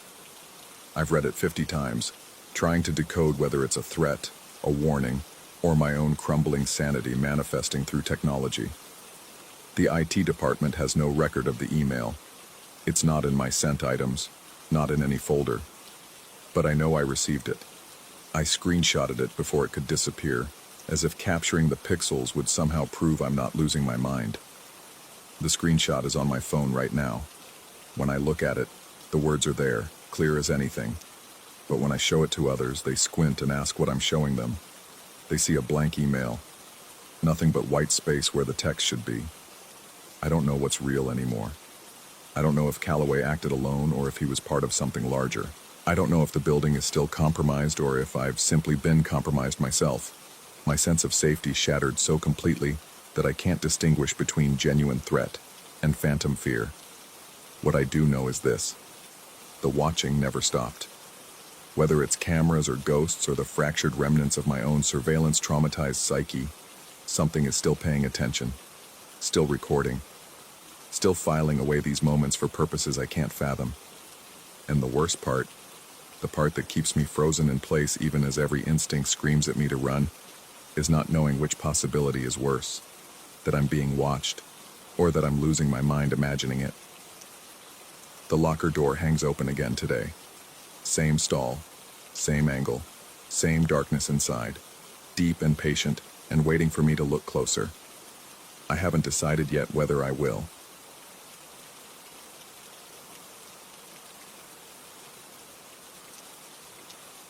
Story 16. The Riverside Inn wasn't the kind of place where things happened. 42 rooms spread across 3 floors, a lobby that smelled perpetually of burnt coffee and lemon cleaner, and guests who checked in for a night or two before vanishing back into their ordinary lives. I'd worked the front desk for 6 years, and the most exciting thing I'd witnessed was a domestic dispute that ended with someone's suitcase exploding across the parking lot. That was before room 307. Clayton Fernsby had been with us for 8 months when I first noticed something wrong. Not wrong exactly, just off in a way I couldn't articulate. He'd arrived in February with 2 battered suitcases and a story about a house fire, insurance complications, temporary arrangements that became permanent. The kind of thing that happened more than you'd think. People got stuck between lives, suspended in these anonymous boxes that smelled like industrial carpet and stale air conditioning. He was polite but distant, the sort of man who seemed to occupy physical space without actually being present in it. Mid-50s, graying at the temples, with hands that trembled slightly when he signed the weekly payment receipts. I'd see him sometimes in the hallway, returning from wherever he went during the day. I never asked, and he'd nod without meeting my eyes, as if eye contact required more energy than he could spare. The first week of October, he stopped coming down, I noticed because his routine had been clockwork. Every morning at 7:15, he'd shuffle through the lobby, purchase a coffee from the machine that made everything taste vaguely of plastic, and disappear until evening. But for 3 days straight, the coffee machine's counter remained static. Room service reported the "Do Not Disturb" sign had been hanging on his door since Tuesday. My manager, a perpetually exhausted woman named Judith who'd seen everything twice, told me to check on him Thursday evening. Standard welfare check. Knock. Announce yourself. Use the master key if there's no response. Hotel policy, liability concerns, all the bureaucratic justifications for intruding on someone's privacy. I remember the walk to the 3rd floor. The elevator had been broken for a week, and the stairwell always felt too narrow, too quiet, like walking through the throat of something vast and sleeping. The 3rd floor hallway stretched longer than I remembered, fluorescent lights humming their endless monotone song. Room 307's door looked like every other door, but standing before it felt different. The air seemed denser, harder to pull into my lungs. I knocked 3 times, announced myself, waited. Nothing. The silence had weight to it, a presence that pressed against my eardrums. I used the key. The room exhaled stale air, not the usual mustiness of an occupied hotel room, but something older, damper, like opening a root cellar. The lights were off, but gray afternoon light filtered through partially closed curtains, casting everything in a bruised half-darkness. And there, on the bed, lay Clayton Fernsby. He was on his back, arms at his sides, still as stone. His skin had taken on a waxy quality in the dim light, pale and somehow translucent. For a terrible moment I thought he was gone. But then I saw it. The shallow, almost imperceptible rise and fall of his chest. Barely breathing, but breathing nonetheless. I called 911. They arrived within 12 minutes, though it felt like hours. The paramedics worked with efficient urgency, checking vitals, muttering medical jargon I didn't understand. One of them, a young woman with kind eyes, told me he was alive but unresponsive, possibly in some kind of catatonic state. They loaded him onto a stretcher, and I watched as they carried him away, his eyes half open but unseeing, fixed on something beyond the ceiling. That was when I noticed them. Along the windowsill, barely visible in the fading light, sat 5 small figures. Crude things, made from what looked like twigs and dried grass, bound together with dark thread. They were roughly humanoid, each no larger than my thumb, and they'd been arranged in a semicircle facing the bed. Something about their positioning felt deliberate, purposeful in a way that made my skin crawl. I didn't touch them. I closed the door, returned to my desk, and tried to forget the image of those tiny watchers. The family arrived 2 days later, a nephew and his wife, middle-aged and apologetic, explaining that Clayton had no one else. They spoke about mental health struggles, isolation, symptoms that had worsened. The doctors had induced a medical coma, they said. Tests were being run. They'd come to collect his belongings, close out the room.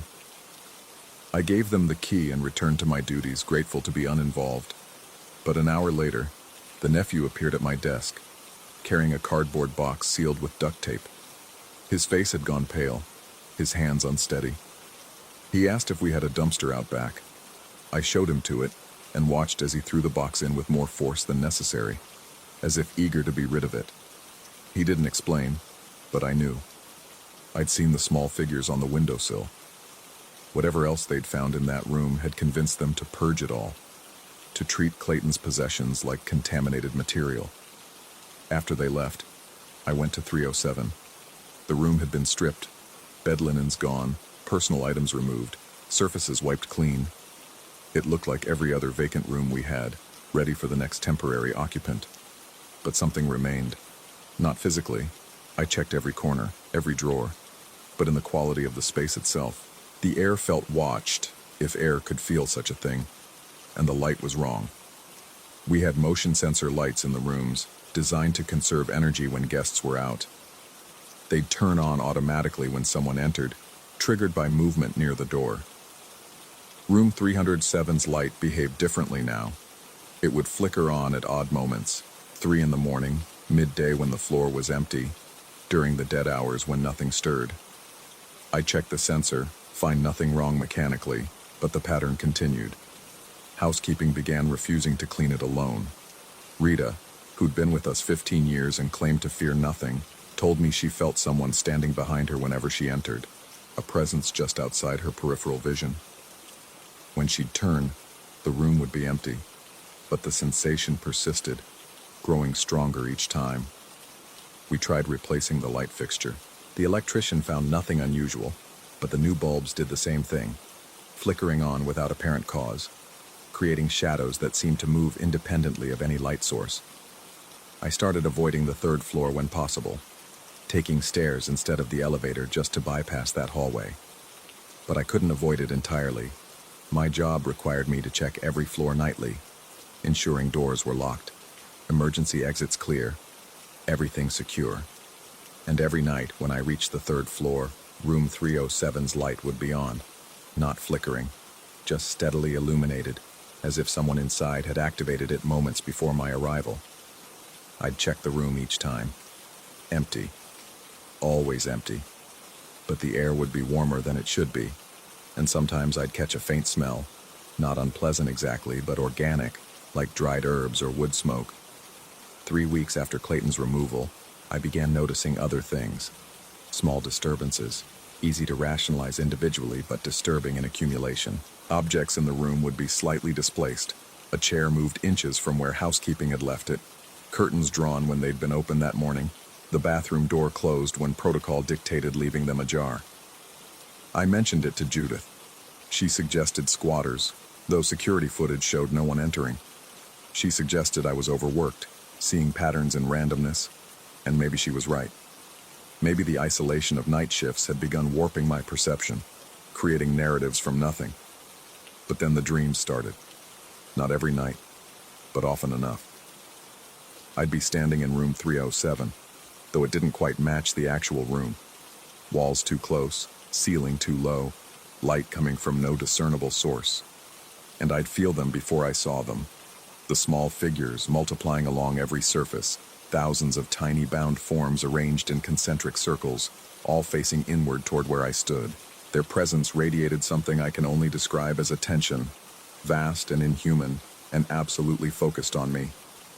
I'd wake gasping, sheets soaked with sweat, convinced something had followed me out of the dream. The conviction would fade with daylight, but each night it took longer to shake off, and the boundary between sleeping and waking began to blur. I started seeing the figures elsewhere. Not physically, I knew they weren't really there, but in the corner of my vision, small shadows that vanished when I turned my head. In the lobby, the stairwell, my own apartment. Always present, always watching. I told myself it was stress, exhaustion, the cumulative weight of too many night shifts. But knowing something isn't real doesn't make it feel less present. Room 307 remained vacant. We'd tried renting it twice, but both times the guests requested different rooms within hours. They couldn't articulate why, just that something felt wrong.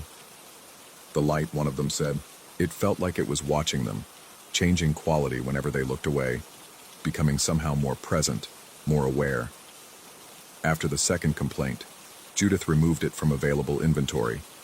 Maintenance issue, she logged it as, though no maintenance had been scheduled. The room simply stopped existing in our system, a void in the third floor occupancy chart. But I still checked it every night. Compulsion or duty, I couldn't distinguish anymore. Each night the light would be on, and each night I'd stand in the doorway, never crossing the threshold now, and feel something looking back. Not hostile, but not benign either. Simply observing, cataloging, remembering. I learned Clayton never woke up.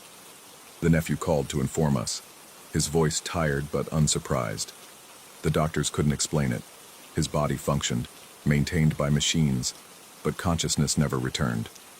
He existed in a state between presence and absence, neither here nor elsewhere. Sometimes, late in my shift when the hotel settles into its deepest silence, I wonder if he's really gone.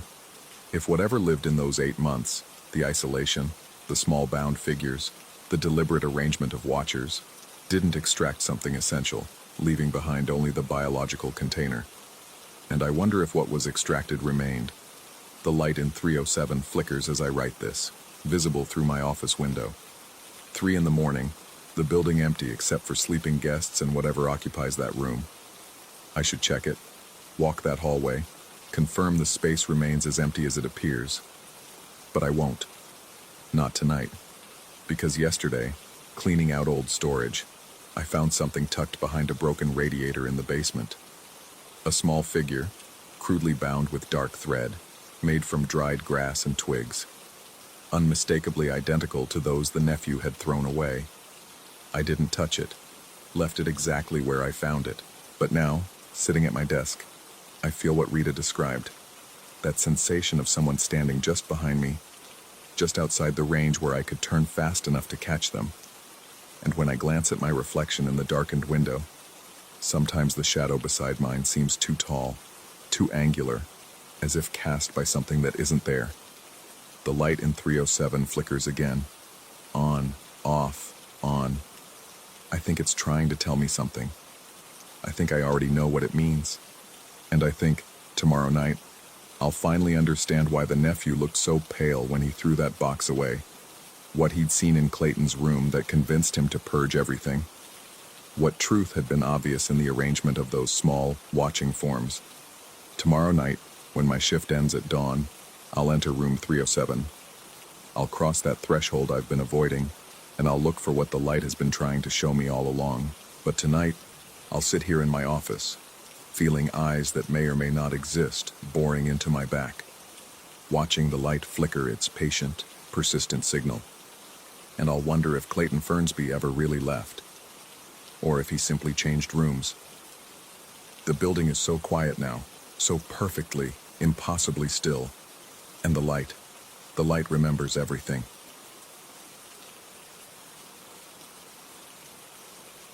Story 17.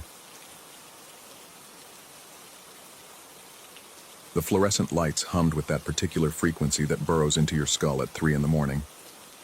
I'd been standing in the cereal aisle of the 24-hour grocery store for longer than I could justify, staring at boxes of cornflakes without really seeing them. Insomnia had driven me from my apartment again, the 4th night this week. And there was something almost meditative about wandering the empty aisles while the rest of the city slept. That's when I noticed them. 3 men in the canned goods section, visible through the gap between shelves. They wore suits, not the rumpled end-of-shift attire of night workers, but crisp, dark suits with ties still knotted tight against their throats. The overhead lights cast their faces in harsh relief, emphasizing the hollows beneath their eyes. They weren't shopping. Their hands hung empty at their sides, and they stood perfectly still, like mannequins someone had positioned between the soup cans and pasta sauce. I told myself it was nothing. People wore suits. People stood still. The hour and my sleep-deprived mind were conspiring to make the mundane seem sinister. I grabbed a box of cereal I didn't want and moved toward the bread aisle. They were there too, not the same spot. They'd somehow relocated to the end cap, still motionless, still watching. No, that wasn't quite right. They weren't watching me specifically. They were simply present, oriented in my direction. The distinction felt important even as it failed to comfort me. The store's sound system played nothing, leaving only the hum of refrigeration units and the buzz of lights. My footsteps on the linoleum seemed obscenely loud. I could hear my own breathing, shallow and quick, despite my attempts to steady it. The men in suits made no sound at all. I changed direction, heading for the produce section. The vegetables looked waxy and artificial under the fluorescence, and the misting system activated as I approached, filling the air with a fine spray that clung to my skin. When I glanced back, all 3 men had rounded the corner behind me. They maintained their formation, 2 in front, 1 behind, like some practiced choreography. Their faces remained blank, revealing nothing. My pulse began to hammer in my throat. This wasn't coincidence. This wasn't sleep deprivation playing tricks. These men were following me, mirroring my movements through the store with an intentionality that raised every primitive alarm my nervous system possessed. I needed to leave. Now, but something stopped me from simply bolting for the exit. Pride, maybe, or that stubborn masculine refusal to show fear. Or perhaps some deeper instinct warned me that running would trigger a chase. Instead, I forced myself to continue shopping, maintaining the pretense of normalcy, even as my hands trembled slightly, reaching for a bag of apples. The men drew closer. I could see them more clearly now.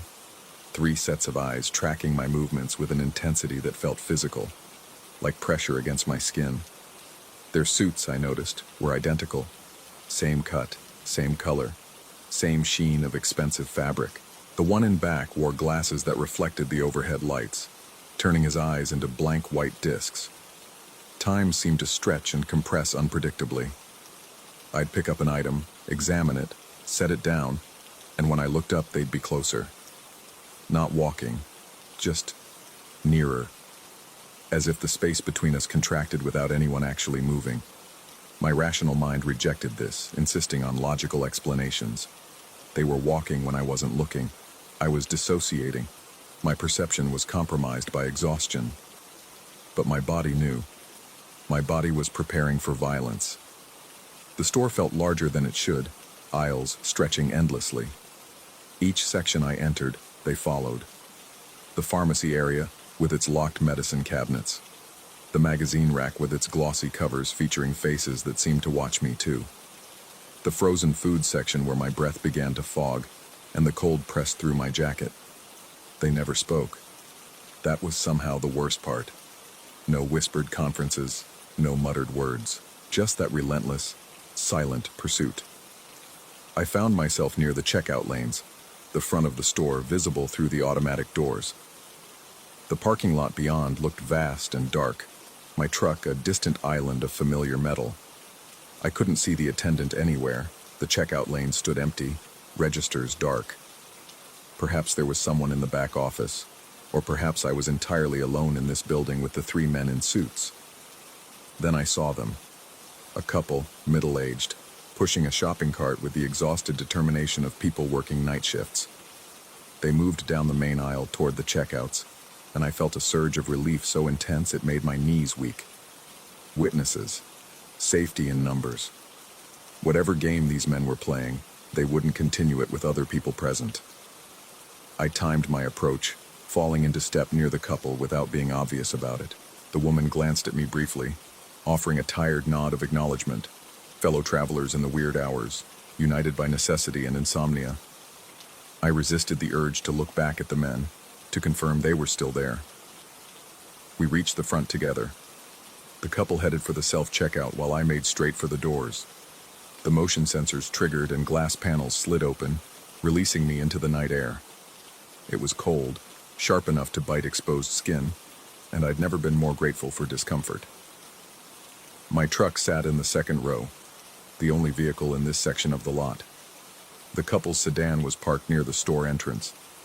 I walked quickly but didn't run, fishing my keys from my pocket with fingers that felt clumsy and thick. Behind me, I heard the doors slide open again. I reached the truck and turned. All 3 men stood just outside the store entrance, framed in the yellow light spilling from within. They'd stopped moving, stopped following, but they were staring directly at me with an intensity that transcended normal human attention. The one with glasses tilted his head slightly, a gesture that seemed almost curious, as if I were some interesting specimen behind glass. Something shifted in my chest, fear transforming into anger. The safety of my vehicle at my back gave me courage, or perhaps foolishness. I stared back, holding their gazes, willing my expression to project all the defiance and contempt I could muster. "You don't scare me," I tried to communicate. "I see you. I won't forget your faces." The standoff held for what felt like minutes but was probably only seconds. Then, as if responding to some signal I couldn't perceive, they turned and walked away. Not back into the store, toward the far end of the parking lot where the lights barely reached. They moved in formation, perfectly synchronized, until the darkness swallowed them completely. I sat in my truck for a long time, engine running, heater blasting away the cold that had settled into my bones. The couple emerged with their groceries and drove away. The store's lights continued their ceaseless humming. No one else entered or exited. The men did not reappear. Eventually, I drove home. I told myself I'd imagined the worst of it, exaggerated the threat through the lens of exhaustion and too many late-night horror movies. Strange people existed. Strange situations occurred. Nothing had actually happened. I was fine, but I didn't go back to that store. The weeks passed. I found a different place for late-night groceries, one that was somehow busier, brighter, more populated even at odd hours. I didn't mention the incident to anyone because how do you explain being frightened by men who did nothing but stand and watch? What crime had they committed? What law had they broken? Life continued its normal patterns: work, home, the occasional social obligation.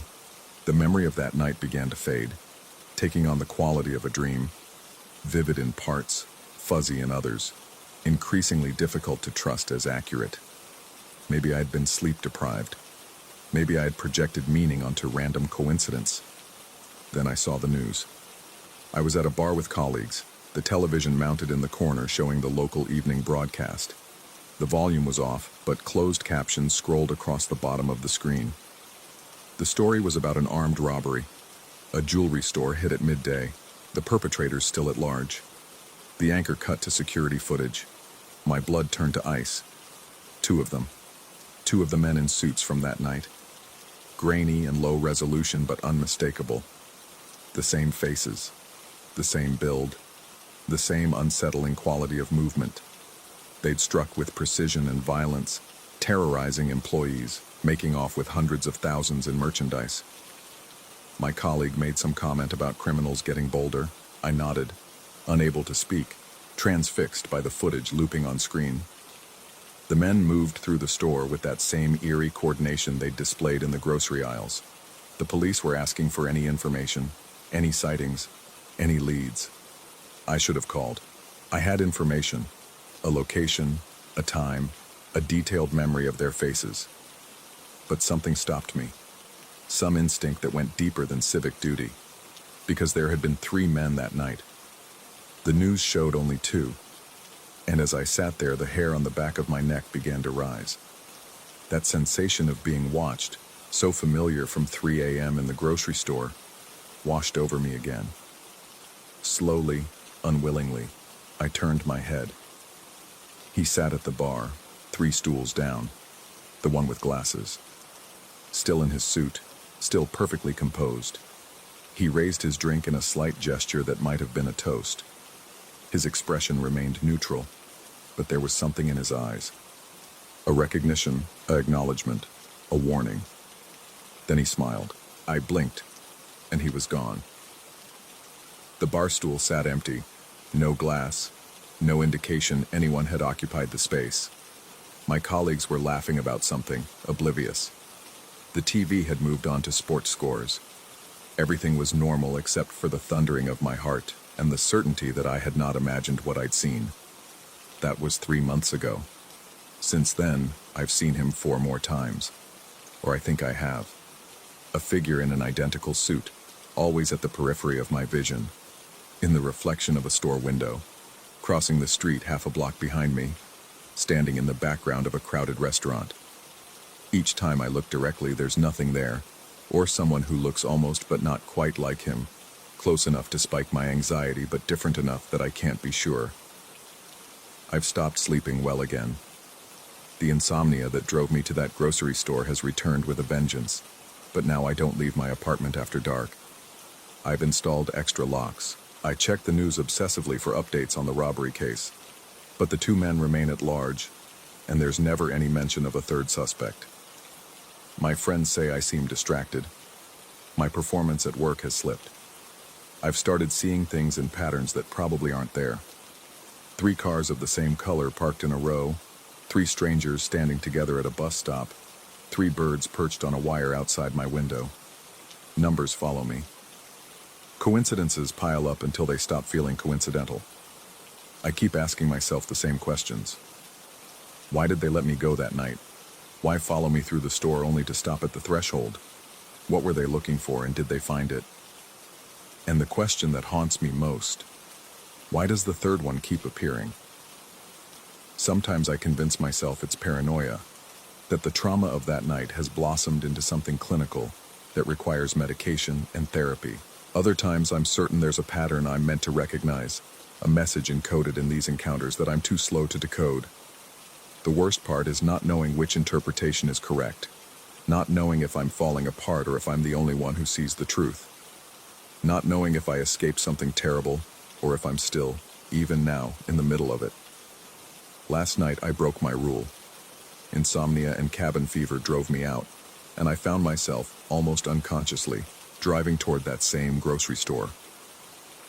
I parked in the lot, nearly empty at 2:47 a.m., and stared at the bright rectangle of the entrance.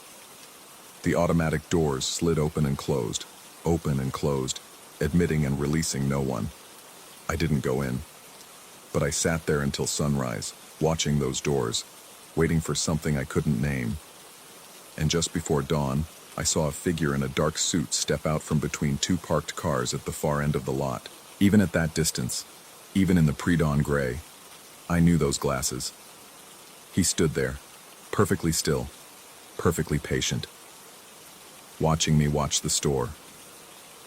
When the sun finally crested the horizon and light spilled across the parking lot, he was gone. Or he was never there.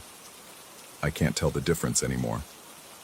I'm writing this down because I need someone to know in case something happens, in case I disappear or crack up or finally understand what I'm supposed to understand. The two men from the robbery are still free. The third man may or may not exist outside my increasingly unreliable perception, and I'm caught between these possibilities, unable to move forward or back, waiting for something to resolve. The grocery store is still open 24 hours. The fluorescent lights still hum at frequencies that burrow into your skull, and somewhere in this city, three men in suits may or may not be watching. I don't know what they want. I don't know what I saw, but I know, with a certainty that defies rationality, that it isn't over. It's never going to be over. Story 18. The casino floor never sleeps, but it dreams. That's what I tell myself during the graveyard shift, when the fluorescent lights hum their insect song and the slot machines chirp to an audience of ghosts. 3 a.m. is when the desperate ones shuffle in. The ones who've been playing so long their eyes have gone glassy, their movements mechanical. They don't look at you when they order coffee. They look through you. I'd been working the cafe counter for 8 months when it happened. Halloween night. Management insisted we wear costumes, said it would boost morale and encourage tips. I'd thrown together something approximating a vampire. Thrift store suit, cape from a party shop, fake fangs that made my jaw ache. The costume felt wrong from the moment I put it on, like wearing someone else's skin. The shift started normally enough. Poured burnt coffee for the regulars, the ones whose names I'd learned to forget. Wiped down the counter 17 times because there was nothing else to do. The casino carpet, with its nauseating pattern of gold and burgundy swirls, seemed to pulse under the lights. I'd stare at it sometimes, lose myself in the design, until the shapes started moving on their own. He appeared just after 3:30, materializing from the tobacco-stained haze that perpetually hung over the high roller section. Expensive suit, the kind that costs more than I made in 3 months. Perfectly styled hair with threads of silver that caught the light. His shoes clicked against the floor with the precision of a metronome, each step deliberate, measured. When he reached the counter, he didn't order anything. Just stood there, studying me with eyes that reflected the slot machine lights like a cat's in the dark. The way he looked at me made my skin crawl, made me aware of every inch of myself in a way that felt invasive, violating. His gaze traveled slowly, deliberately, as if he were appraising merchandise. When he finally spoke, his voice was smooth, practiced, the voice of someone who'd never heard the word no and wouldn't recognize it if he did. He said I looked perfect in the costume, said he appreciated authenticity. Then he laid $200 bills on the counter between us, crisp and new, and suggested I take my break, follow him somewhere private. The words themselves were almost polite, but underneath them ran something dark and hungry that made my stomach twist. I told him I wasn't interested. Simple, direct. The kind of rejection I delivered a dozen times to drunk customers who mistook service for invitation, but his smile didn't waver. If anything, it widened, showing teeth too white, too perfect. He said everyone had a price, that I was just being coy. The bills stayed on the counter, waiting. When I pushed the money back toward him, his expression changed. The smile remained, but something behind his eyes went cold and sharp. He leaned across the counter, close enough that I could smell his cologne. Expensive, cloying, mixed with something else underneath. Something organic and wrong, like meat left too long in the sun. The slur came quietly, almost conversationally. Then another. Words I'd heard before, words that carried the weight of every indignity, every sideways glance, every assumption. He delivered them with the casual cruelty of someone discussing the weather, someone who knew he could say anything without consequence. When I told him to leave, to get away from my counter, his hand shot out and grabbed my wrist. The grip was iron strong, his skin fever hot. That's when I tried to pull away, when my voice rose, when the careful composure I'd built cracked. Security appeared within seconds, not to help me, but to grab my arms, to force me back against the wall behind the counter while customers turned to stare. The man in the expensive suit stepped back, adjusted his cuffs, his expression one of theatrical concern. He said I'd become aggressive, that I'd threatened him when he'd simply tried to order coffee. The security guards knew me. I'd worked alongside them for months, had shared cigarette breaks and complained about management. But in that moment, I saw nothing in their faces but professional detachment. They weren't looking at a colleague. They were looking at a problem that needed solving, a disturbance in the careful order of the casino floor. They held me there while he walked away, his shoes clicking that same measured rhythm against the carpet. He didn't look back, didn't need to. The bills remained on the counter, a reminder of the transaction I'd refused. The police arrived 15 minutes later. By then, I'd been moved to the security office, a windowless room that smelled of stale coffee and industrial carpet cleaner. The footage played on a loop above the desk, grainy, black and white, the timestamp burning in the corner. But what I saw on the screen didn't match my memory of events. In the recording, I was the one who lunged forward. My mouth moved, forming words I didn't remember saying. The man in the expensive suit backed away, hands raised defensively. Security responded to my aggression. The sequence of events was clear, indisputable. Except I knew it was wrong. I remembered his hand on my wrist, the slurs, the predatory advance. But the camera showed something different. I tried to explain, my words tumbling over each other, desperate and disjointed. The officers listened with the patient expression of people who'd heard every excuse. One of them pointed to the screen, to my image frozen mid-lunge. Evidence, he said, didn't lie. The handcuffs were cold and too tight. They walked me through the casino floor at 4:30 in the morning, past the customers who'd turned back to their games, past my coworkers who wouldn't meet my eyes. The man in the expensive suit was playing blackjack at a high-stakes table, a tower of chips stacked before him. He glanced up as we passed, and for just a moment, I saw his smile return. Not triumphant. Worse. Amused. They held me for 6 hours. Questions repeated in cycles, the same inquiries phrased different ways, searching for inconsistencies in my story. But how could I be inconsistent about something I remembered clearly? The recording showed one reality. My memory insisted on another. By the time they released me, no charges filed, a warning delivered. I couldn't tell which version was true anymore. I went back to the casino the next evening, my shift starting at midnight. Management called me to the office before I could clock in. The conversation was brief, clinical. The incident had disturbed other guests. The recording showed unprovoked aggression. I was being put on immediate suspension pending investigation. When I mentioned the harassment, the slurs, the money on the counter, the manager's expression remained carefully neutral. The man I'd accused was a platinum tier member, one of their most valuable clients. They couldn't simply take my word over video evidence. The word resignation left my mouth before I'd consciously decided to say it. The manager accepted it with visible relief, already pushing paperwork across the desk. I signed without reading, my hand shaking so badly the signature looked like someone else's. I should have felt free walking out of there, but something followed me into the parking lot. Not a presence I could see, but a weight, a certainty of being observed. The sodium lights cast everything in sickly yellow, made the shadows between cars seem deeper than they should be. My footsteps echoed wrong, like they were coming from somewhere else, somewhere further away. The first night home, I couldn't sleep. Kept seeing his smile, that expression of casual cruelty. Kept replaying the video footage in my head, trying to reconcile what I saw with what I knew had happened. By dawn, I'd convinced myself the video had been edited. Had to be. Except I'd watched them pull it directly from the system, had seen the unbroken timestamp. The second night, I noticed the car. Dark sedan, tinted windows, parked across from my apartment complex.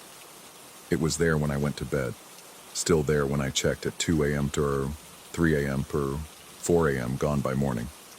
Probably nothing. Probably just a neighbor's visitor. But it came back the next night, and the one after that. I started seeing him everywhere. Not actually him, but men in expensive suits who moved with that same measured precision. In the grocery store, examining produce with too much focus. At the gas station, watching from across the parking lot. Walking past my building at odd hours. Each time I looked directly at them, they'd be doing something mundane, something innocent. But I felt their attention like a physical touch. My phone started acting strange. Calls that disconnected immediately. Text messages from numbers I didn't recognize, blank except for a single period. The screen would light up in the middle of the night for no reason, casting blue light across my ceiling. I'd check and find nothing. No notifications, no missed calls. Just the phone awake and watching. I tried to tell myself I was being paranoid, that the stress of the incident had gotten under my skin. But paranoia didn't explain the man I saw standing outside my bedroom window on the 5th night, 3 stories up. I jolted awake, heart hammering, certain I'd heard breathing. When I looked, there was only darkness and the faint reflection of my own face in the glass. But I'd seen something. I was sure of it. The lock on my door started giving me trouble. I'd turn the key and feel resistance, like someone had been trying to pick it. Scratches appeared around the deadbolt, fresh and silver against the brass. The building manager said it was normal wear, that I was imagining things, but I knew what I saw. I bought a camera for my door, one of those smart ones that sends alerts to your phone. The first night, it triggered 17 times. I checked each notification with shaking hands, saw nothing but an empty hallway. Movement sensors were too sensitive, the app suggested. I adjusted the settings. 23 alerts the second night. The hallway remained empty in every frame. Except in one, at 3:47 a.m. There was a shadow, just for a fraction of a second, a shape that could have been a person standing just out of frame. When I scrolled to the next image, it was gone. I told myself it was a glitch, a pixel error, but I'd seen the height, the proportions. I knew that silhouette. The unemployment office scheduled an appointment for me, some mandatory counseling before benefits could be approved. The counselor had kind eyes and a voice that never quite lost its professional sympathy. She asked about the incident, about my current state of mind, about whether I was sleeping. I told her about the car, the men in suits, the camera alerts. She nodded thoughtfully, made notes, suggested I might be experiencing acute stress response. Trauma had a way of making us see patterns where none existed, of making coincidence feel like conspiracy. But what about the video? I asked. What about my memory being different from what the recording showed? Memory was unreliable, she explained, especially during high-stress events. The brain could reconstruct experiences, fill in gaps, create false narratives to make sense of chaos. It was entirely possible I'd misremembered, that the stress of the confrontation had distorted my perception in real time. As I left her office, I saw him, actually him, not a look-alike, standing beside the dark sedan across the street, phone to his ear, watching the building entrance. When our eyes met, he smiled, that same smile. Then he got in the car and drove away. I called the counselor from my phone, hands shaking so badly I could barely dial. She answered on the third ring, voice concerned. I tried to explain, the words tumbling out in a panicked rush. She listened, then gently suggested I come back inside. We could talk through this, maybe discuss medication options. But he'd been there. I'd seen him. Had I, though? Was I sure? The street had been busy, full of people. The angle had been wrong, the distance significant. Could I really be certain it was the same man? That night I sat in my apartment with all the lights on, the door camera open on my phone. The hallway stayed empty. No alerts, no shadows. Just the occasional neighbor passing by, looking exactly like what they were. People going about their lives. I pulled up news sites, searched for anything about the casino, about incidents, about complaints. Nothing. Checked their social media. Photos of jackpot winners, Halloween event highlights, promotional offers for platinum members. The casino existed in its own reality, a place where nothing bad ever happened, where the house always won. At 3:47 a.m., my phone screen went dark. Not dead. I'd charged it fully. Just dark, as if someone had turned it off remotely. When I pressed the power button, it came back on immediately. The camera app was still open, still showing the empty hallway, but the timestamp was wrong. It showed 3:33 a.m., 14 minutes earlier. I checked my computer, my microwave clock, my watch. All showed 3:47. Only the phone disagreed. The counselor's words echoed in my head. Trauma, false patterns, stressed perception. Maybe she was right. Maybe I was creating connections that didn't exist, seeing threats in every shadow because my mind couldn't process what had actually happened. The video didn't lie. My memory could be wrong. I could be wrong about all of it. But then I thought about his grip on my wrist, the heat of his skin, the smell underneath his cologne. I thought about the security guards' faces, the way they'd looked through me rather than at me. I thought about the casino's indifference, about money mattering more than truth.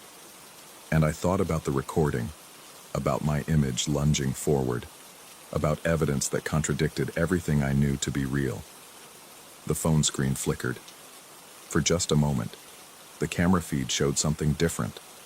Not an empty hallway, a figure standing directly in front of my door, so close to the lens that only a portion was visible. An expensive suit, perfectly styled hair. I blinked, and the hallway was empty again. My hands found the deadbolt, checking it for the 100th time. Locked, secure. Nothing could get in. But as I sat there in the fluorescent glow of my apartment, lights burning against the dark, I couldn't shake the feeling that it didn't matter. That locked doors and camera feeds, and the difference between memory and video footage were all just details, just distractions from a simple truth I was only beginning to understand. Whatever I'd encountered in the casino hadn't been stopped by security, hadn't been arrested by police, hadn't been deterred by my resignation. It was still out there, feeding on the games people played with each other, growing fat on transactions and power imbalances and the gap between what happens and what gets recorded. And it knew where I lived. The carpet pattern from the casino floor swam behind my eyes. Gold and burgundy swirls, moving on their own, forming shapes that looked almost like faces, almost like hands reaching up. I realized with a start that I couldn't remember leaving the building that final night. Remembered signing the paperwork, remembered standing, remembered the manager's relieved expression. But the walk to my car, the drive home, those were blank. As if someone had simply edited them out. The phone screen went dark again. This time, when I turned it back on, the camera app was closed. In its place was a text message from an unknown number. No words, just a single image.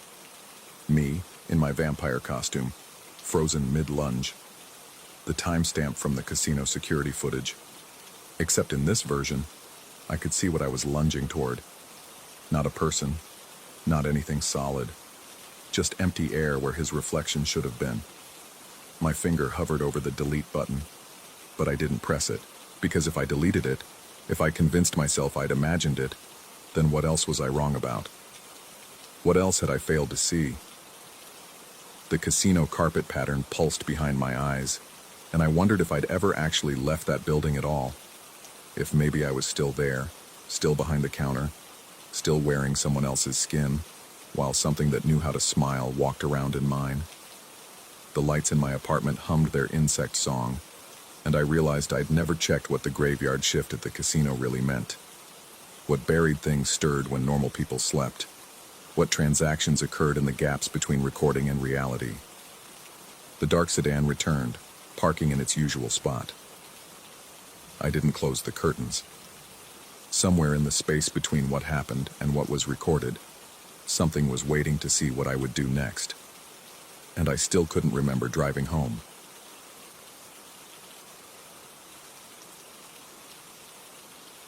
Story 19. The fluorescent lights in the convenience store buzzed with a frequency that made my teeth ache. I stood in the cereal aisle, pretending to read the nutritional information on a box of something colorful and processed, but really I was watching her reflection in the curved security mirror mounted in the corner. She moved between the register and the coffee station with practiced efficiency, her burgundy vest hanging loose over a black hoodie. The name tag pinned crookedly to her chest caught the light every time she turned. I'd been coming here for 3 weeks. The bus route changed in early October, rerouting through the industrial district where this place sat alone in a pool of yellow light, surrounded by auto body shops and warehouses with broken windows. The 47 stopped right outside at 11:43 p.m., and I'd gotten into the habit of running in for coffee while the driver took his smoke break. That's when I first saw her, tired eyes, headphones in, methodically restocking cigarettes behind the counter with the mechanical precision of someone whose mind was 1,000 miles away. I should clarify something. I'm not the kind of person who does this. I have a graduate degree in library science. I've worked at the same university archive for 6 years. My colleagues would describe me as quiet, reliable, maybe a little awkward at social events, but perfectly pleasant. I have a studio apartment with too many bookshelves, and a cat named Ptolemy, who only tolerates me because I control the food supply. But something about her made my chest feel tight. The first time I spoke to her was an accident. I'd grabbed my coffee and was counting change when she asked if I needed a bag. Her voice had a raspy quality, like she'd been yelling or crying or both. I looked up and our eyes met for the first time. Actually met, not just glanced. And I felt something shift in my skull, a subtle recalibration of pressure behind my eyes. I told her no, thanked her, and the words came out wrong. Too loud, too eager. She gave me a professional smile that didn't reach her eyes and turned to help someone else. On the bus, I couldn't stop thinking about the way the fluorescent lights had made her skin look almost translucent, like I could see the network of capillaries just beneath the surface. My reflection in the dark window showed a man I barely recognized, jaw clenched, pupils dilated, one hand gripping the seat in front of me so hard my knuckles had gone white. The next night, I almost didn't get off at that stop. The bus pulled up, the doors hissed open, and I sat frozen in my seat while the driver waited. At the last possible second, my legs moved on their own. I found myself standing on the curb watching the bus pull away, my briefcase heavy in my hand, the convenience store glowing in my peripheral vision like a beacon. I went inside, bought coffee. She was reading something on her phone, lips moving silently as she scrolled. When she looked up and recognized me, there was a flicker of something across her face. Not quite concern. More like the expression you make when you notice the same car behind you for the third turn in a row. I asked her how her night was going. She said, "Fine, thanks," in a tone that communicated the conversation was over. I nodded and left, but the feeling of wrongness had intensified. There was a ringing in my ears that lasted the entire walk to my apartment, a high-pitched whine that made it impossible to think clearly. That night, I dreamed about the store. In the dream, it was exactly the same except empty. No customers, no sounds except the hum of refrigeration units and that fluorescent buzz. She was there, but when she turned to look at me, her eyes were completely black, reflecting nothing. She reached for something under the counter and I woke up with my heart hammering against my ribs, sheets soaked through with sweat. Ptolemy was sitting on my chest, staring at me with his usual expression of mild disdain. I checked my phone. 3:47 a.m. I had a meeting at 9 about a collection of deteriorating maps from the 1800s. I got up, took a shower, and noticed while shaving that there were scratches on my forearm. 3 parallel lines, red and raised, like I'd raked my own nails across the skin. The rational part of my brain, the part that catalogs and cross-references and maintains proper humidity levels for fragile documents, told me I needed to stop, to take a different bus route, to recognize that whatever this was, it wasn't healthy or normal or acceptable. But that night, I was there again, and the next night, and the one after that. I started to learn her patterns. She worked Monday, Wednesday, and Friday nights, sometimes Saturday. She always brought the same canvas bag with a coffee shop logo on it, worn at the corners and stained with what looked like paint or bleach. She kept a notebook under the counter and would write in it during slow periods, her handwriting small and cramped. Once, when she went to the back room, I leaned over the counter to see what she was writing. Before I could focus on the words, she emerged from the stockroom and caught me. The look on her face was no longer polite customer service. It was fear, immediate and unconcealed, and seeing it made something inside me recoil and expand simultaneously. She asked if she could help me find something. Her hand had moved to her pocket, where I could see the rectangular outline of her phone. I apologized, said I was just looking for a pen. She pointed to a display by the register, her movements stiff and controlled. I bought a pack of pens I didn't need and left, without meeting her eyes. The bus was late that night. I stood at the stop for 45 minutes in drizzling rain, staring at my reflection in the convenience store window. From this angle, I could see her moving around inside, see her glance toward the door every few minutes. Watching for me, I realized. Watching to make sure I didn't come back. The rational part of my brain was screaming now, a constant alarm that I'd learned to tune out like the fluorescent buzz. But underneath that, something else was whispering. Something that suggested this wasn't entirely my fault. That maybe she was doing something to me. Those black eyes from my dream kept surfacing in my memory, and I couldn't shake the feeling that they were real, that I'd actually seen them at some point. I started checking the store's schedule online. They posted employee shifts on their website for customer convenience, which locations would have which staff members. Her name was there. I won't write it here. It feels wrong to commit it to paper, like doing so would make everything that's happened more real. But I memorized it, turned it over in my mind during meetings, whispered it to myself while organizing manuscripts in the archive's climate-controlled vault. The way the syllables felt in my mouth became more familiar than my own name. I showed up on her days off too, just to make sure. Except she was never there, which should have been obvious but somehow surprised me each time. The disappointment was physically painful, a hollowness in my chest that made it hard to breathe. The other workers started to recognize me. An older man with a thick accent asked if I needed help finding something. A woman with bright green hair told me the coffee was fresher in the morning. Their concern was obvious and made my skin crawl. I wanted to explain that they didn't understand, that this wasn't what it looked like, but I didn't know how to articulate what it actually was. One night in late October, I arrived at the store to find her in the parking lot, sitting on the curb with her phone pressed to her ear. She was crying, not sobbing, just silent tears running down her face while she nodded at whatever the person on the other end was saying. She didn't see me standing in the shadows by the recycling bins, didn't notice when I moved closer to hear what she was saying. Her voice was shaking. She mentioned my presence, not by name, because she didn't know it, but by description. The man who comes in every night, the one who stares, the one who makes her feel like she's being watched even when she's alone. Something cold and nauseating flooded my system. The rational part of my brain surged forward with crystalline clarity. This is wrong. You are the problem. You need to leave right now and never come back. But my legs didn't move.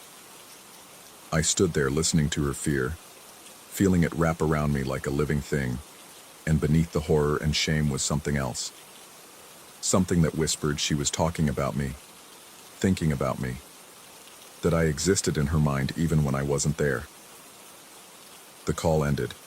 She wiped her face and went inside. I waited in the shadows for 20 minutes before following, my heart rate elevated, my hands trembling. When I entered, she looked up and her entire body went rigid. The fear was so palpable I could taste it, metallic and sharp like blood. I bought coffee and left without saying anything. On the bus, I stared at my reflection and didn't recognize the person staring back. His eyes were too bright. His smile was wrong. There were scratches on his neck now, fresh ones, and I had no memory of making them. The dreams got worse. Every night, the same store, the same empty fluorescent space, but now she was trying to tell me something, her mouth moving urgently, and I could never hear the words. Sometimes she would point behind me, terror in her expression, but when I turned, there was nothing there except my own reflection multiplied infinitely in security mirrors that shouldn't exist. I woke up one morning with dirt under my fingernails. My shoes were by the door, muddy and wet. I live on the 3rd floor. I have no reason to go outside at night. I have no memory of leaving the apartment. The next time I went to the store, and I did go back, I always went back, she wasn't there. A different worker told me she'd quit, just stopped showing up for shifts. They were worried about her, had called her emergency contact, but she was fine apparently, just didn't want to work there anymore. The relief should have felt liberating. Instead, I felt like I'd lost something vital, some essential component of my consciousness. The world became dimmer. Sounds became muffled. Food tasted like ash. Ptolemy started avoiding me. I noticed it first when he stopped sleeping on the bed, then when he would leave the room whenever I entered. The archive fired me after I was found in the vault at 3 a.m. on a Tuesday, though I have no memory of going there. Security footage showed me talking to empty air, gesturing at someone who wasn't visible on camera. I stopped taking the bus. There was no point anymore. But tonight, 3 weeks after she quit, I saw her. I was on the 47 for the first time in weeks, heading downtown for a psychiatric evaluation my former boss had strongly suggested. The bus was nearly empty, just me, an old woman with shopping bags, and her. She got on at a stop near the university, wearing the same black hoodie, the same exhausted expression. She saw me immediately, her face drained of color. She moved to the very back of the bus and sat facing forward, rigid, her phone clutched in both hands. I wanted to talk to her, to explain that I wasn't dangerous, that something had been wrong with me but I was getting help now, to apologize for the fear I'd caused. The words built up in my throat like a physical obstruction. But when I opened my mouth, nothing came out. Or rather, something came out. But it wasn't words. It was that buzzing sound, the fluorescent frequency that had been living in my skull for months. I could hear it escaping from between my lips, see her flinch at the noise even though she was 20 feet away. She pulled the stop cord and got off at the next light, practically running into the darkness beyond the street lamps. I pressed my forehead against the cold window and watched her disappear. My reflection stared back at me, and behind it, superimposed like a double exposure, I saw the convenience store. Empty, fluorescent.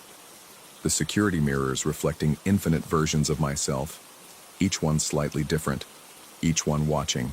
The old woman with shopping bags moved seats, putting as much distance between us as possible.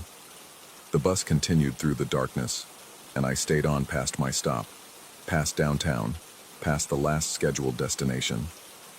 The driver kept going as if this were normal, as if buses regularly continued into nowhere with passengers who couldn't remember getting on. In the window, my reflection mouths words I can't hear. Behind me, the store flickers in and out of existence. The buzzing has become a permanent frequency in my skull. I don't know where this bus is going. I don't know if I'm still on it. I don't know if any of this happened the way I remember, or if my memory itself has become just another reflection in an infinite series of mirrors. But somewhere out there, she's walking home in the darkness, checking over her shoulder, feeling eyes on the back of her neck. And I wonder if she knows that I can still see her, even now. That the distance between us has become meaningless. That maybe, and this is the thought that truly terrifies me, Maybe I've been the one being watched all along. The bus driver's eyes meet mine in the rearview mirror. They're completely black, reflecting nothing. The doors won't open anymore. Story 20. The Grandview Hotel had been dying for years before I took the night manager position. I should have recognized the desperation in how quickly they hired me, how the previous manager had left without notice, his locker still half full of personal items gathering dust in the break room. But I needed the job, needed the quiet hours away from everything I'd been running from, and the empty corridors of a failing hotel seemed like the perfect place to disappear. The building itself was a relic from the 1920s, all Art Deco flourishes and brass fixtures gone green with age. Most of the upper floors sat vacant, sheets draped over furniture in rooms that hadn't seen guests in months. We kept the lobby presentable and maintained a dozen rooms on the second floor, for the occasional traveler who didn't mind the peeling wallpaper and the way the radiators clanked through the night like chains dragging across metal. My first week passed without incident. I worked midnight to 8, alone except for Dimitri, the maintenance man who drifted through the building like a ghost himself, and occasionally Eloise, the housekeeper who came in at 6 to prepare for a morning that rarely brought more than 1 or 2 checkout procedures. The silence suited me. I'd spend hours behind the front desk, reading or watching old movies on my laptop. The soft glow of the computer screen, the only light in the cavernous lobby after I dimmed the chandeliers at 1 a.m. The restaurant had been closed for renovation, or so the sign on the locked double doors claimed. Since before I arrived, the space beyond those doors remained dark, the windows facing the street covered with brown paper. I'd asked Dimitri about it once, and he'd shrugged, muttering something about permits and inspections that never came. The doors stayed locked, the key kept in the manager's office, though I never had reason to use it. It was Eloise who first mentioned the voice. She'd arrived early one morning, maybe 5:30, and found me doing paperwork at the desk. She was a woman in her 60s, thin and severe, with eyes that seemed to calculate the cost of everything they saw. She'd paused at the desk, her cleaning cart rattling slightly, and asked if I'd heard anyone in the restaurant during the night. I told her no, the doors had been locked, and she'd studied my face for a long moment before pushing her cart toward the elevators without another word. Something in her expression suggested she'd expected that answer, that she'd been testing me rather than genuinely asking. The following night, around 3 a.m., I heard it myself. I'd been dozing at the desk, my head propped on my hand, when a sound jerked me awake. A voice, distant and muffled, with the quality of someone speaking in an adjacent room. Female, young, the cadence of words I couldn't quite distinguish. It seemed to drift through the lobby from no particular direction, there and gone before I could fully process it. I stood, my heart hammering in the sudden silence. The lobby stretched around me, all shadows and brass gleaming dully in the low light. Nothing moved. I checked the elevators, both sitting idle on the ground floor, and walked the perimeter of the lobby, listening. Only the hum of the ancient refrigerator in the back office and the tick of the grandfather clock near the entrance. But as I passed the restaurant doors, I felt it.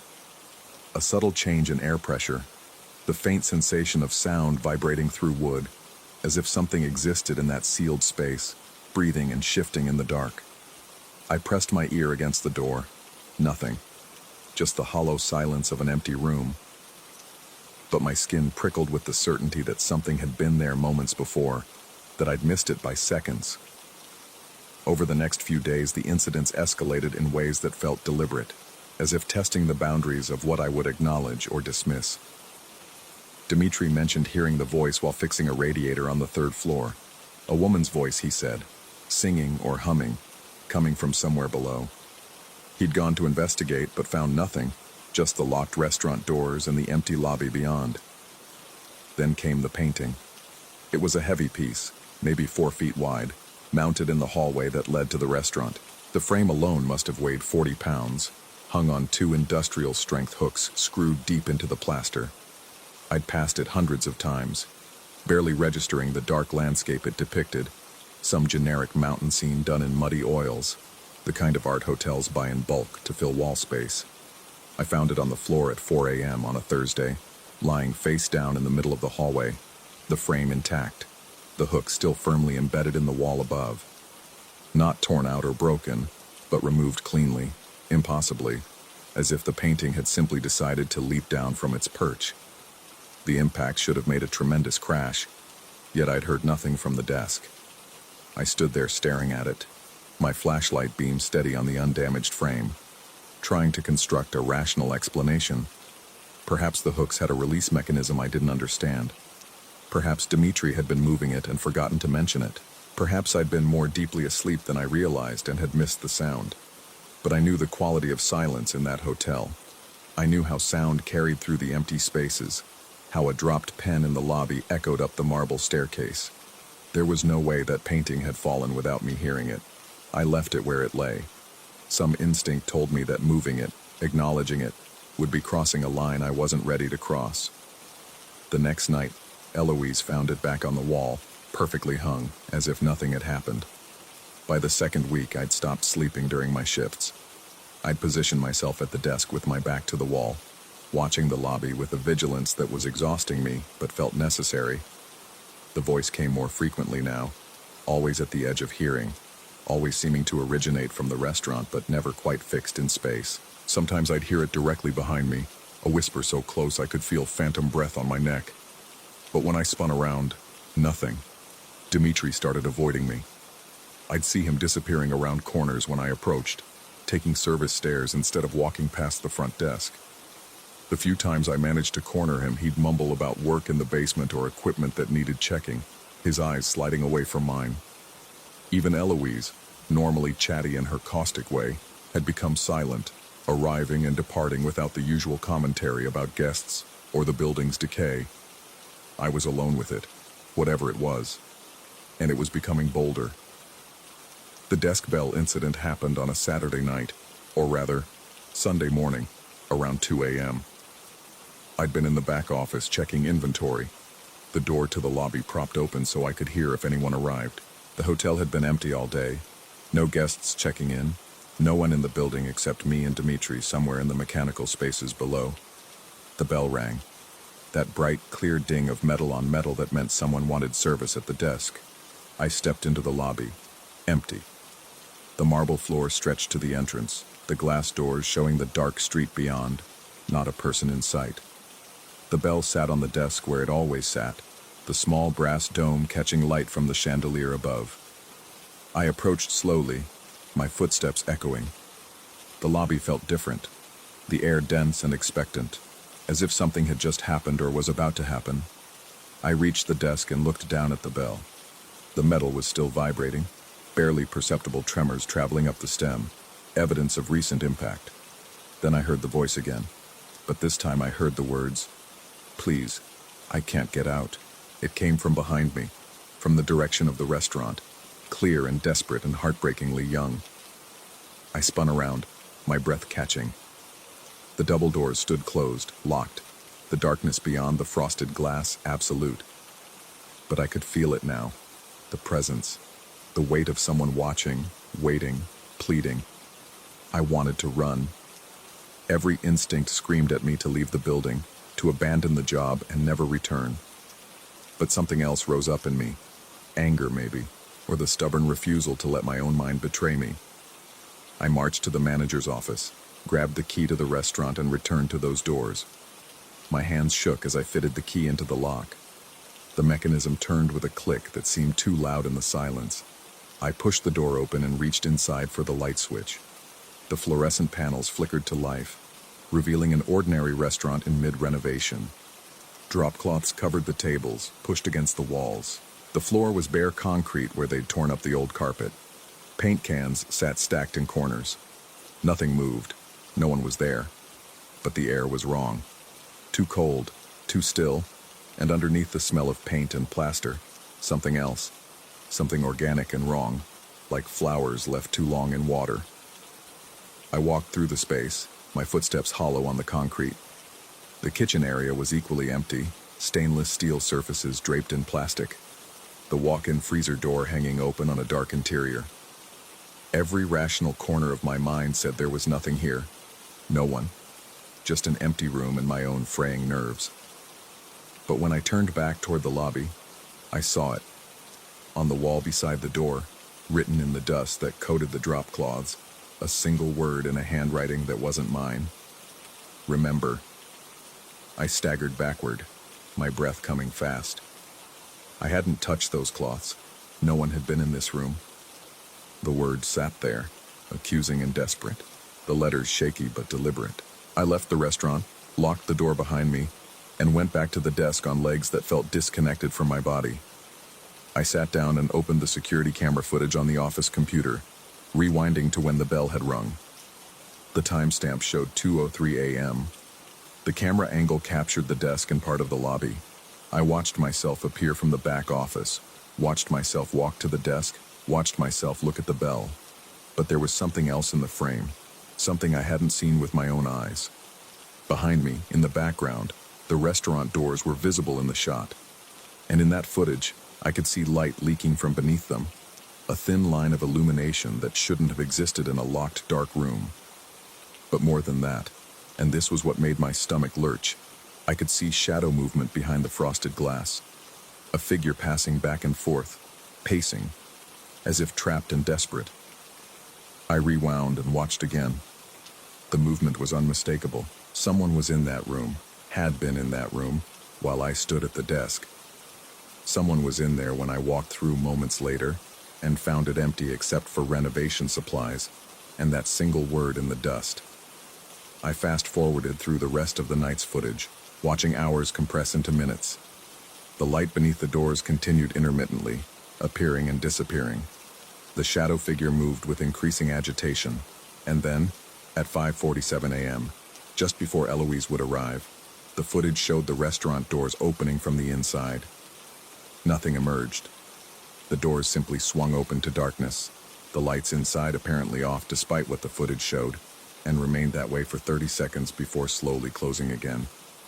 On the tape, I sat at the desk during this entire sequence, my back to the doors, apparently oblivious, though I had no memory of the doors opening. I would have seen it, heard it. The footage had to be corrupted, malfunctioning. But I knew it wasn't. I've continued working the night shift, though I'm not sure why. Perhaps because leaving would mean admitting something I'm not prepared to admit.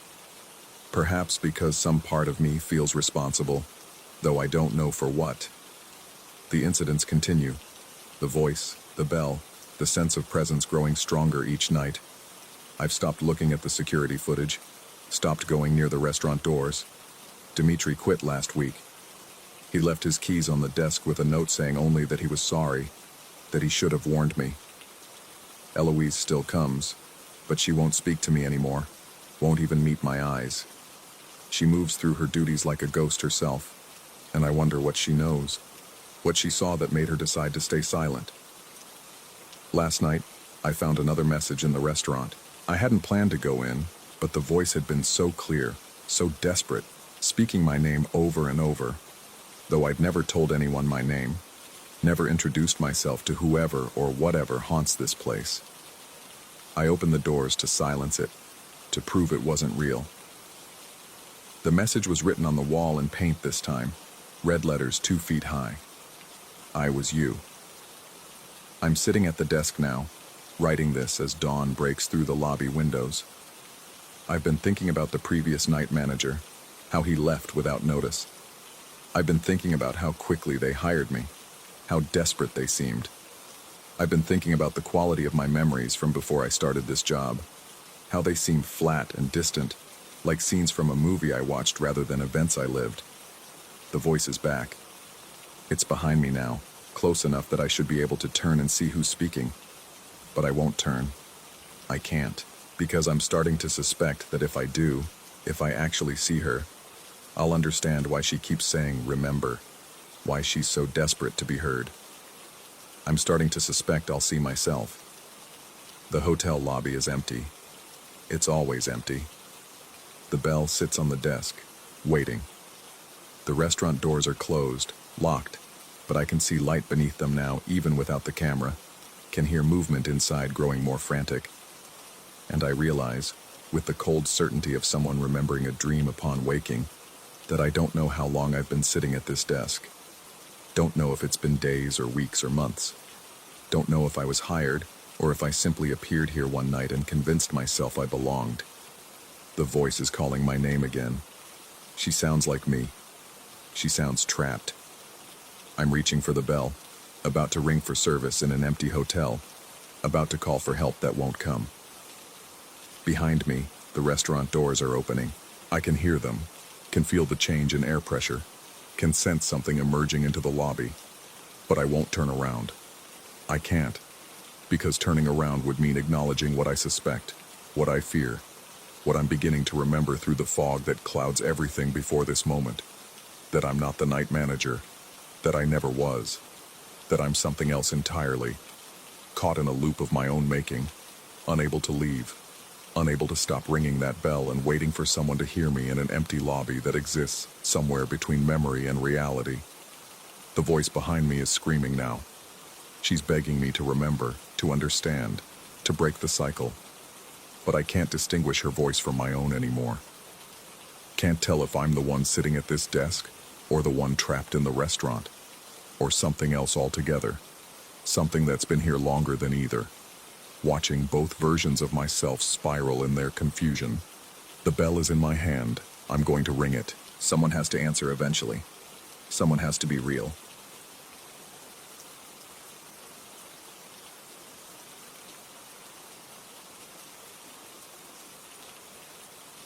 Story 21.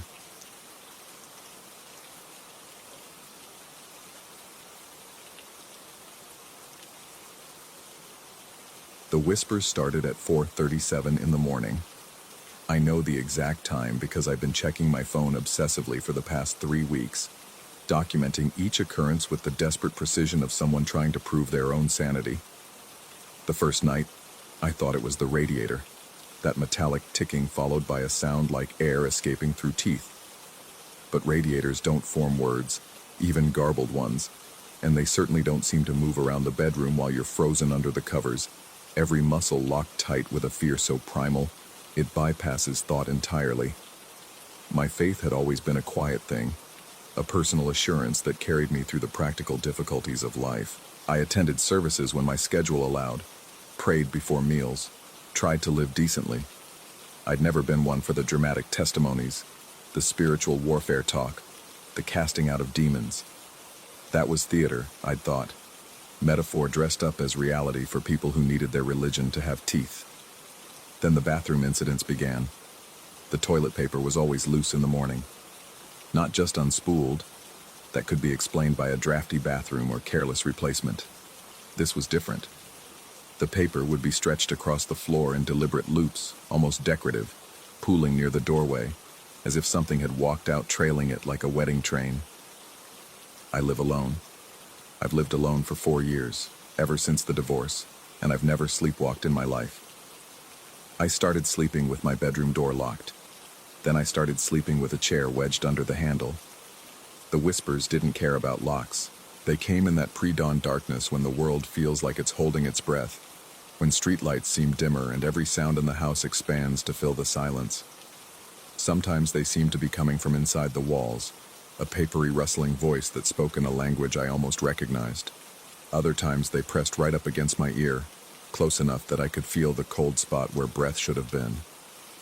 I told myself it was stress. I'd been pulling double shifts at County General, covering for 2 other security guards who'd quit within a week of each other. The hospital was understaffed and overworked, and the night shift had a way of grinding down your sense of what was normal. I'd seen things in that job, not supernatural things, but the kind of human suffering and desperation that carves grooves in your mind. Maybe my brain was processing trauma in strange ways. Maybe I needed a vacation. Then the blanket started moving, not dramatically, nothing I could photograph or use as evidence of anything beyond my own deteriorating mental state. It was always just at the edge of sleep, that fuzzy moment when consciousness starts to dissolve. I'd feel a gentle pressure at my feet, a soft tugging like someone testing the weight of the fabric before committing to pulling it away. The first few times, I jerked awake so violently I nearly fell out of bed, heart hammering, hands scrambling for the blankets even as they lay perfectly still across my body. But I'd felt it. I knew I'd felt it. I started sleeping on top of the covers instead of under them. I kept every light in the apartment burning. I played music through the night, then podcasts, then white noise. Anything to fill the silence where those whispers lived. None of it made a difference. At 4:37, give or take 3 minutes, I would wake to that sound. And once or twice a week, I'd feel those invisible hands testing the blankets, patient as fishermen. Work became my refuge, which should tell you how far gone I was. County General at 3 in the morning isn't anyone's idea of sanctuary. The fluorescent lights buzz with a frequency that drills into your back teeth. The air smells like industrial cleaner trying to mask something organic and failing. The corridors stretch longer than they should, and the elevator sometimes takes you to floors you weren't aiming for, depositing you in wings that seem too quiet, too empty, as if the hospital has more space inside it than the building's exterior suggests. But at least at work, I wasn't alone.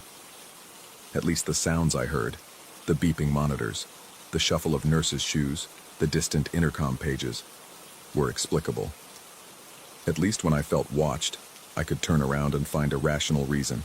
A patient standing in their doorway, a doctor reviewing charts, a custodian mopping floors, especially the custodian. I'd seen him around for about a week when I finally worked up the nerve to actually speak to him. He was always there in the early hours, sometime between 2 and 5, pushing his yellow cart through the corridors with an unhurried efficiency. Average height, slight build, wearing the standard-issue green uniform that all the cleaning staff wore. I never caught a good look at his face. The lighting in those back corridors isn't great, and he always seemed to be turned away or bent over his work when I passed. But there was something calming about his presence. Professional, normal. He represented everything that my apartment wasn't at 4:37 in the morning. Logical, explicable, part of the ordinary functioning of the world. The night I finally approached him, I'd been walking my usual rounds through the East Wing. It was a Thursday, I remember, because Thursdays always meant dealing with the psychiatric ward, and I'd just finished calming down a patient who'd become convinced that his room was trying to eat him. I'd used my gentlest voice, my most reasonable manner, all while thinking about my own locked bedroom door and wondering if I was really any different from the man I'd just sedated. The custodian was working in one of the auxiliary hallways, the kind of dead-end corridor that leads to storage rooms and utility closets. His cart was parked sideways, and he was mopping with long, methodical strokes. The chemical smell was stronger there, sharp enough to sting my eyes. I asked him how long he'd been working the night shift. My voice sounded too loud in that empty corridor, bouncing off the institutional tile in a way that made me flinch.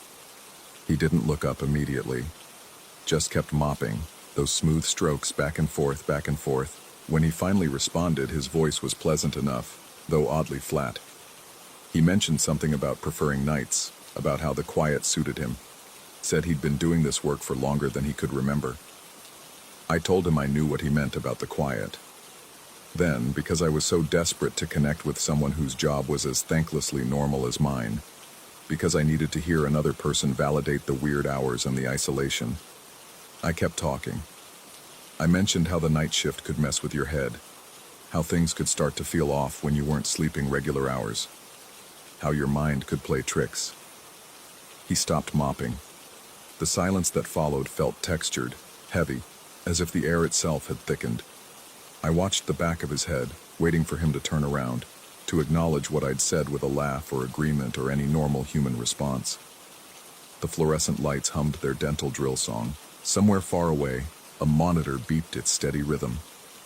He asked me what kind of tricks my mind was playing. The question came out soft, almost gentle, but there was something underneath it, an edge of curiosity that felt too keen, too focused. I shouldn't have answered. Every instinct screamed at me to make an excuse and walk away. But I was so tired, so desperately tired of being afraid in my own home, of documenting whispers on my phone, of checking and rechecking that my doors were locked. I wanted to tell someone, anyone, even if they thought I was crazy.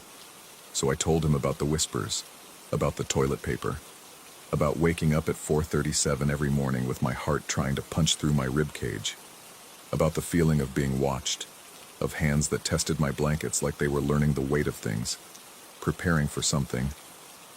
He listened without moving, didn't even shift his weight or adjust his grip on the mop handle, just stood there with his back to me, perfectly still, while I spilled my terror into the empty hallway. When I finished, the silence stretched out again. I could hear my own breathing, too fast, too shallow. Could hear the electric buzz of the lights getting louder, as if they were straining against some pressure. He asked me if I'd tried praying. The question was simple, almost childlike in its directness. I told him yes. I'd prayed. I'd prayed so much that the words had started to feel like sounds without meaning, repeated so often they'd worn smooth. He finally turned around. I can't tell you what his face looked like. I've tried to remember, tried to reconstruct it in my mind during the sleepless hours that followed, but it slides away from memory like water through fingers. I have an impression of features, eyes, nose, mouth, but they won't cohere into anything specific. It's like trying to focus on something in your peripheral vision. The moment you look directly at it, it dissolves. What I do remember is the feeling that washed over me when our eyes met. It was recognition, but not the comfortable kind. It was the recognition of seeing something you've always known exists, but hoped you'd never encounter. The recognition of a prey animal spotting its predator. The recognition of standing on the edge of something vast and hungry. He told me that the whispers would get clearer, that they always did, given time. That the things in the darkness were patient, and they liked it when people noticed them. Acknowledgement, he said, was its own kind of invitation. Then he smiled. I ran. I'm not proud of it, but I ran. Sprinted down that hallway with my radio banging against my hip, my keys jangling, my breath coming in panicked gasps. I took stairs instead of elevators, burst through doors marked staff only, and didn't stop until I reached the main security office where my co-worker was watching monitors and eating a sandwich. He asked me what was wrong. I told him nothing, just thought I'd heard something. He gave me a look that said he didn't believe me but wasn't going to push it. I spent the rest of my shift in that office, pretending to do paperwork while my hands shook, and my mind replayed that smile over and over. When my shift ended at 7, I checked the employee roster, went through every name in the custodial staff, matched them with faces from the ID photos. None of them looked like the man I'd spoken to. None of them worked that particular wing, and according to the schedule, no one was assigned to clean the East Wing auxiliary corridors on Thursdays. Budget cuts had reduced the cleaning schedule to weekends only for those low-traffic areas. I called in sick for the next 3 days, couldn't bring myself to go back. Spent those days in my apartment with all the lights on, researching online. Read about sleep paralysis and hypnagogic hallucinations and auditory pareidolia. Read about carbon monoxide poisoning and how it could cause shared delusions. Had my landlord checked the detector in my apartment, it was working fine. Read about other things too, things I wish I hadn't. Forums where people described similar experiences, patterns I recognized in their stories. The hours between 4 and 5 in the morning, when the veil was supposedly thinnest. The gradual escalation, the sense of something learning about you, studying you, preparing. The whispers, they said, were just the beginning. On the 4th day, I went back to work. Had to, couldn't afford to lose the job, and some part of me insisted that I'd imagined the worst of it. Stress and exhaustion and an overactive imagination. The custodian was probably just an odd person who'd said something strange that I'd blown out of proportion in my anxious state. I didn't believe it, but I repeated it like a mantra anyway. That night, the hospital felt different. The corridors seemed longer, the shadows deeper. Every corner I turned felt like a betrayal, exposing my back to something I couldn't see. My radio crackled with routine communications. A delivery at the loading dock, a confused patient in geriatrics, a locked door on the 3rd floor, but underneath the static, I could swear I heard something else. A whisper, a word I almost recognized. At 3:45, I found myself back in the East Wing. Told myself I was just doing my rounds, just being thorough. But I knew I was looking for him. Needed to see him again in the full light of the hospital. Needed to prove to myself that he was just a person, Just another night shift worker grinding through the hours until dawn. The auxiliary hallway was empty. No yellow cart. No smell of industrial cleaner. Just that long stretch of institutional tile reflecting the buzzing fluorescence. I stood there for longer than I should have, staring at the spot where he'd been mopping. The floor was dry, completely dry, as if it hadn't been cleaned in days. My phone buzzed in my pocket. I pulled it out with numb fingers, already knowing what time it was. 4:37. The text was from an unknown number, just 3 words. They're getting closer. The lights flickered, once, twice. In the stuttering darkness, I saw him at the end of the hallway. Same green uniform, same slight build. But he wasn't holding a mop anymore. He was just standing there, watching me. And behind him, pressed against the walls like shadows that had learned to stand upright, were others. I couldn't count them. My mind refused to process the number. They were too still, too patient, arranged like they were waiting for something, waiting for me to understand. The lights came back on fully. The hallway was empty again. I transferred to day shift the next week. Took a pay cut and cited health reasons. My supervisor understood. Night shift security had high turnover for a reason. Nobody asked too many questions, but it didn't matter. The whispers still come at 4:37. Sometimes they're clearer now, just like he said they'd be.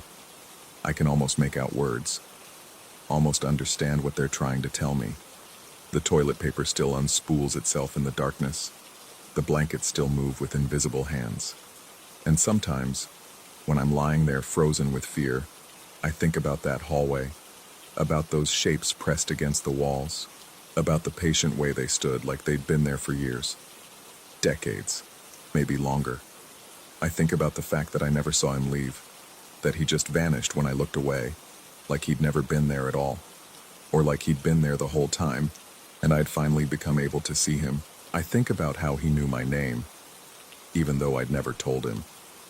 I think about the morning I found muddy footprints leading from my bedroom door to the side of my bed. Small prints, too small to be mine. The same size as the feet I'd glimpsed beneath that green uniform. I think about prayer and how the words feel different now when I speak them. How they feel less like protection and more like a challenge. How the silence after Amen seems to echo with something listening. Most of all, I think about that smile, because I've seen it again since that night. In the grocery store, worn by a stock clerk arranging cans with too precise movements.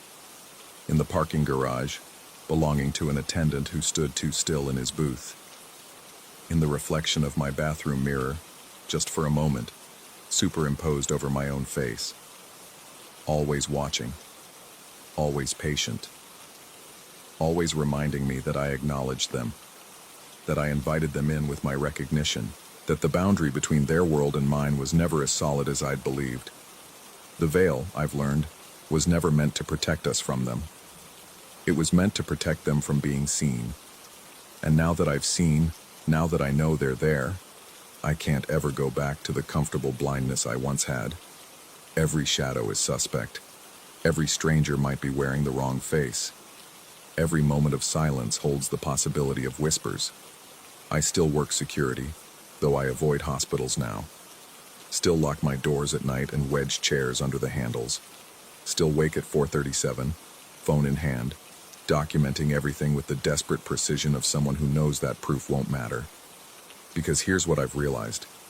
In the sleepless hours between darkness and dawn, some things aren't hauntings. Some things are introductions. And I'm still waiting to find out what happens next. Story 22.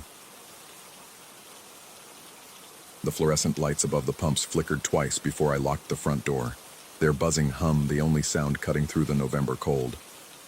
I'd worked the closing shift at the station for 3 years, long enough that my hands moved through the routine without thought. Register counted, coffee pots switched off, the smell of burnt grounds and motor oil so familiar it had become invisible. The clock on the wall read 11:47 p.m. when I turned the deadbolt, 13 minutes ahead of schedule. That's when I saw him.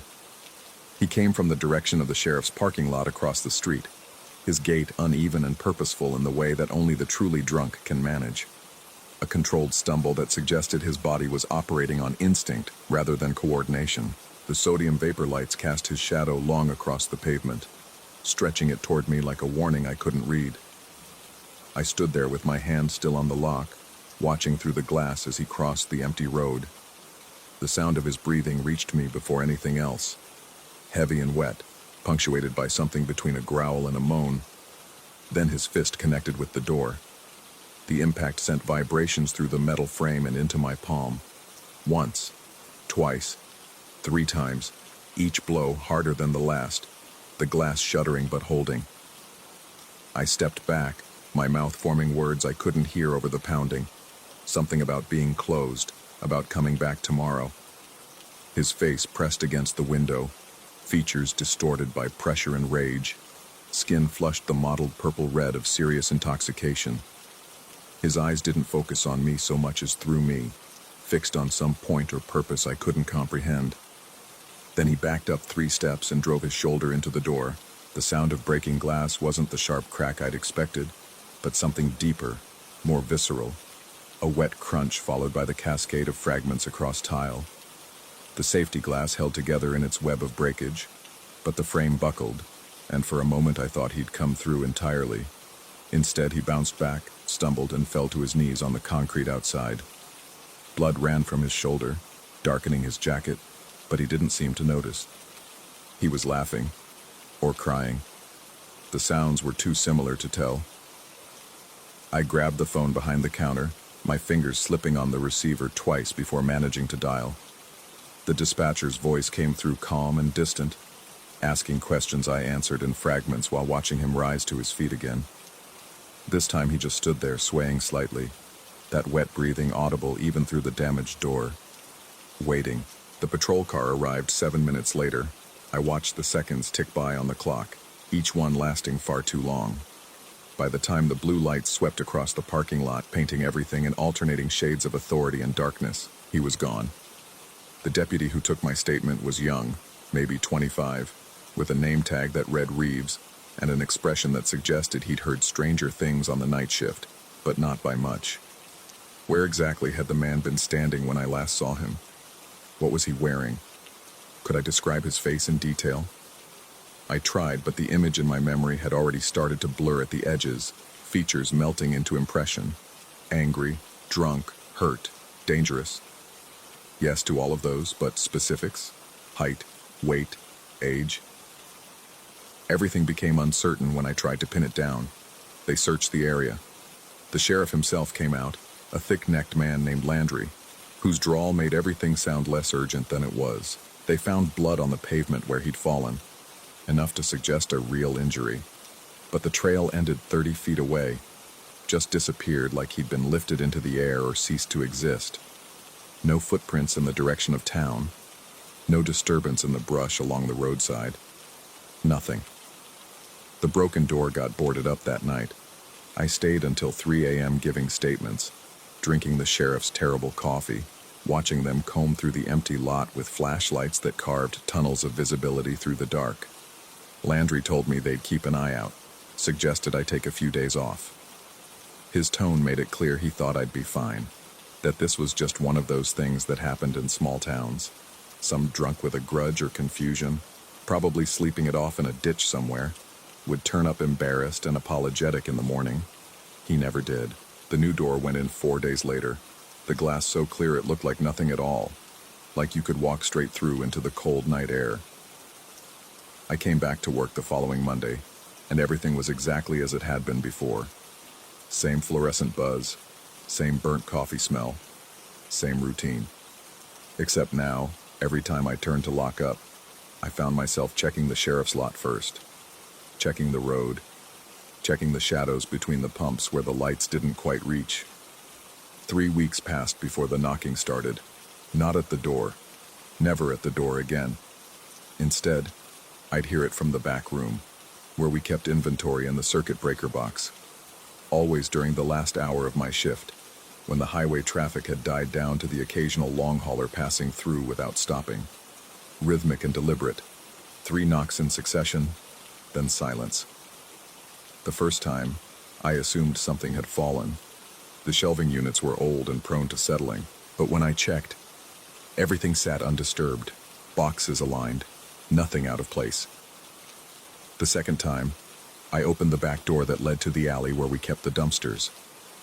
The motion sensor light flickered on, revealing nothing but broken asphalt and the accumulated debris of years, scattered bottle caps, cigarette butts, a forgotten oil pan growing rust like a fungal bloom. The air tasted of chemicals and decay. I stood there breathing it in, listening to the silence, before pulling the door shut and returning to the counter.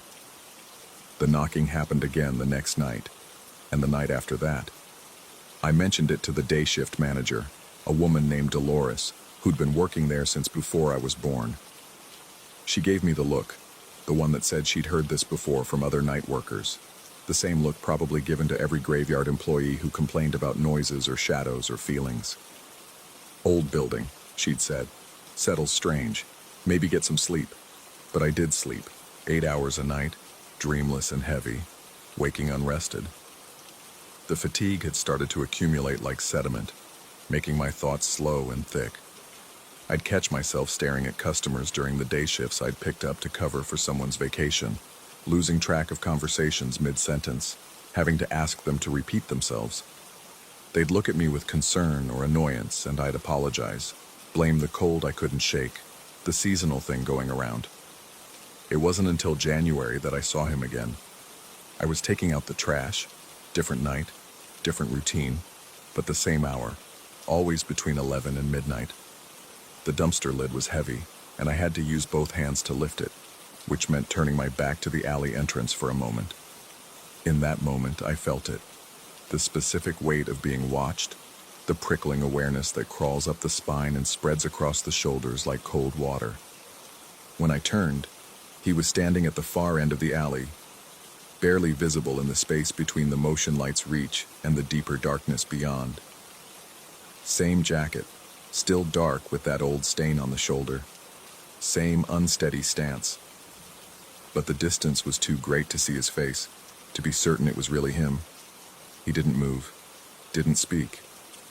Just stood there, swaying slightly, a shape that might have been a man or a trick of shadow and expectation. I went inside, locked the back door, called Reeves, who arrived 20 minutes later and found nothing. No footprints in the thin layer of snow that had fallen that afternoon. No sign anyone had been there at all. He suggested maybe I was working too many nights, that the mind plays tricks when you're tired. Said it gently, like he was trying not to spook me further.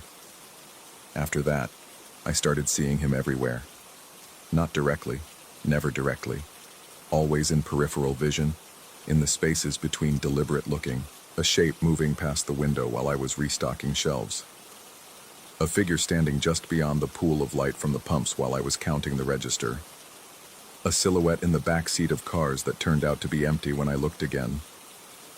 Each sighting lasted only a moment before resolving into something else.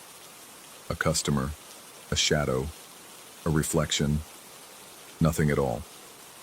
I stopped mentioning it, stopped calling the sheriff's department. What would I say? That I kept seeing something that wasn't there? That every night for the past 3 months I'd felt watched, followed, pursued by absence? The logical part of my mind, the part that still functioned during daylight hours, knew what was happening. Trauma response, hypervigilance. My brain trying to protect me from a threat by seeing it everywhere, keeping me alert to danger that had already passed. I understood the psychology, had read enough online to recognize the symptoms of sustained stress, of fear that had outlived its purpose and metastasized into something chronic. But understanding didn't make it stop. February brought a cold snap that froze the pumps twice in 1 week. I spent a Tuesday night pouring diesel into the mechanisms, my hands numb inside work gloves, watching my breath plume white in the halogen glare. The highway was empty, not unusual for 2 a.m. on a weeknight, and the silence had weight, pressing down from the starless sky. That's when I heard the breathing, the same wet, heavy rhythm from that first night, coming from behind me, from the direction of the sheriff's lot. I didn't turn around immediately. Instead, I finished with the deezer, recapped the bottle, straightened up slowly. The breathing continued, unchanged, patient. When I finally turned, I saw only the empty parking lot, the dark windows of the sheriff's station reflecting my own station's lights back at me, but the breathing didn't stop. I went inside and locked both doors, front and back, checked the windows, pulled the blinds. The breathing followed me, always just at the edge of hearing, never loud enough to pinpoint but impossible to ignore. I turned on the radio to drown it out. Classic rock, the DJ's voice aggressively cheerful. But between songs, in those brief moments of silence before the next track started, I heard it continuing underneath. When my shift ended at 3, I sat in my truck in the parking lot for 15 minutes before starting the engine. The station's lights made a circle of brightness in the vast dark, and beyond that circle, anything could exist. Everything did exist if I let myself think about it too long. I watched the front door, the new one, with its perfect glass, and tried to remember what I'd actually seen that night in November. The more I focused, the less certain I became. Had there really been a man? Had the glass actually broken? The door was intact now, no sign of repair, no record of replacement in the work orders I'd seen. Dolores had never mentioned it when I'd asked, had looked at me confused, said she didn't recall any damage to the door. But I'd been there. I'd called the police. Deputy Reeves had taken my statement. The sheriff himself had come out. These things had happened. I had the evidence of memory, the certainty of experience. Except memory isn't evidence. Memory is reconstruction, a story we tell ourselves that changes slightly with each retelling until the original event becomes something else entirely. I knew this, but I also knew what I'd seen, didn't I? The sleep deprivation made everything worse. By March, I was down to 4 hours a night, and those were broken by dreams I couldn't quite remember upon waking. Just impressions of pursuit, of being trapped behind glass while something outside tried to break through. The sound of shoulder against frame echoing endlessly. I'd wake gasping, my heart hammering against my ribs, and lie there staring at the ceiling while dawn slowly bled the darkness from my bedroom. I started arriving at work earlier, leaving later, filling my hours with the routine, because the alternative was sitting at home feeling watched. The apartment I rented on the edge of town had started to feel wrong somehow, like the walls were too close or the air too thick. At least the station was open, visible, lit. At least there, the space between me and the outside world was clearly defined. That's what I told myself. The night it came to a head was unremarkable in every way that mattered. Thursday, middle of March, temperature hovering just above freezing. I was alone in the station, halfway through my shift, when the power went out. Not unusual, the grid out here was old and temperamental, prone to outages during storms. But there was no storm that night, no wind, no precipitation, just the sudden absence of light and the hum of electricity, leaving me in darkness broken only by the emergency exit sign's pale green glow. I found the flashlight we kept under the counter, its beam cutting a narrow path through the black. The protocol was simple. Check the breaker box in the back room, reset if necessary, call the power company if that didn't work. I'd done it a dozen times before, but when I opened the back room door, the breathing was louder. It filled the small space, echoing off concrete walls, coming from everywhere and nowhere. I swept the flashlight across the room. Breaker box, shelves, mop bucket, nothing else. Nothing that should breathe. Nothing that could. Yet there it was, undeniable and immediate, the sound of lungs working hard, of air pulled through damaged passages, wet and labored. The breaker switches were all in the correct position. I flipped them anyway, off, then on, but the power didn't return. The breathing grew louder. I backed toward the door, my flashlight beam jerking across the room in unsteady arcs, and that's when I saw it. Not him. Not the man from November. Not a figure or shape or shadow. Just the blood. Fresh and dark, spreading across the concrete floor from the corner where the shelving met the wall, pooling in the low spots, moving like it was still being pumped from a source I couldn't see. The smell hit me a moment later. iron and salt and something else. Something organic and wrong. I ran. Out the back door, into the alley, into the cold air that hit my lungs like glass. The motion light blazed on, showing me nothing but asphalt and emptiness. Behind me, the back door stood open, darkness leaking out like smoke. I could still hear the breathing, fainter now but persistent, and underneath it, a new sound. Footsteps, slow, deliberate, coming closer. I should have run farther, should have gotten in my truck and driven away, called the sheriff from somewhere safe and lit and sane, but instead, I turned back toward the door, toward the darkness and the sound, because I needed to know, needed to see, needed proof that I wasn't losing my mind, that the past 4 months had been real, that something had happened that November night and was still happening, still unfolding according to logic I couldn't grasp. The figure appeared in the doorway. Backlit by the emergency exit signs, reduced to silhouette, he stood exactly where I'd been standing moments before. Same jacket, same unsteady stance. He raised one hand. The gesture might have been a wave or a threat or a beckoning, and stepped forward into the motion light's glare. It was me, my face, my features, my expression of exhausted fear, looking back at me from a body that moved wrong, that swayed like the drunk man had swayed, that bled from the shoulder where he'd hit the door. When it spoke, the voice was mine but distorted, like hearing a recording played back through water. It said I should come inside, said my shift wasn't over, said there were customers waiting, that I couldn't leave early, that I'd never been good at finishing what I started. I looked down at my hands. They were shaking. I looked back up, and the doorway was empty. The motion light clicked off, leaving me in darkness. From inside the station, I heard the power surge back on, the fluorescent lights buzzing to life, the refrigeration units humming their familiar song. When I went back inside, and I did go back inside, because what else could I do? Everything was exactly as it should be. Clean floor, no blood, lights working. The back room showed no sign of disturbance, no evidence that anything had been wrong. The clock on the wall read 12:03 a.m., which meant I'd lost 20 minutes somewhere in the sequence of events, time that had slipped away while I was doing something I couldn't quite recall.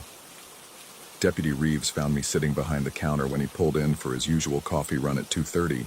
He said I looked rough, asked if I was feeling all right, mentioned that I'd left him 3 voicemails he couldn't quite make out, something about an emergency, but the words were garbled. I didn't remember calling him.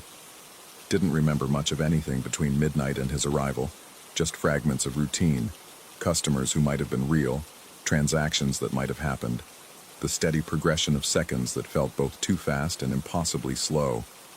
He suggested again that I take some time off. Said it like an order this time, not a suggestion.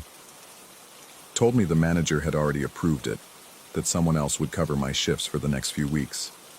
That was 6 days ago. I haven't been back to the station since. Haven't driven past it, haven't even looked in that direction when I'm in town. But every night at 11:47, I hear the knocking.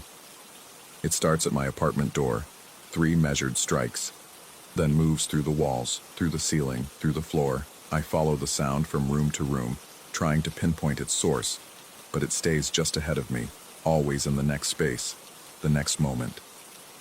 Last night, I opened my front door to nothing but the empty hallway of my building, but there were wet footprints leading from my threshold to the stairs. Just one set, the tread pattern matching my work boots exactly. I followed them down 3 flights, through the lobby, out to the parking lot where they ended at my truck. The passenger door was open. I don't remember opening it.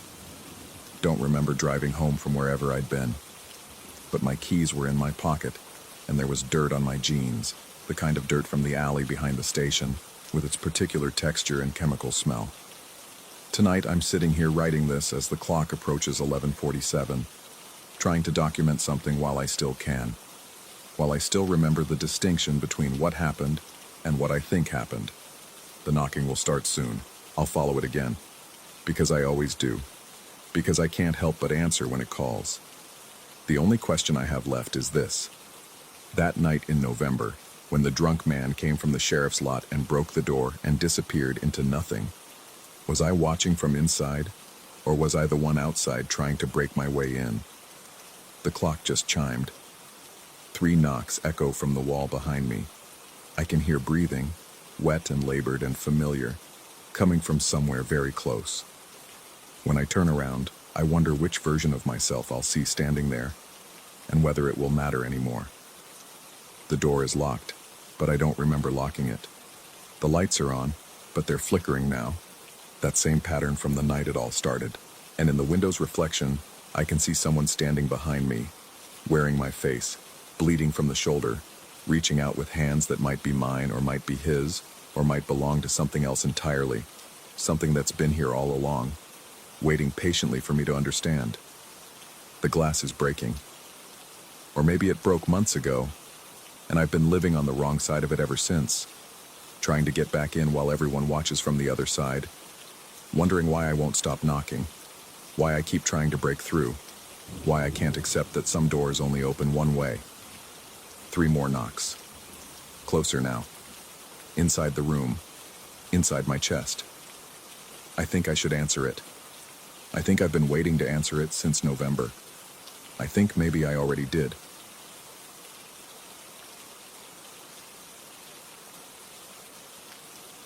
Story 23.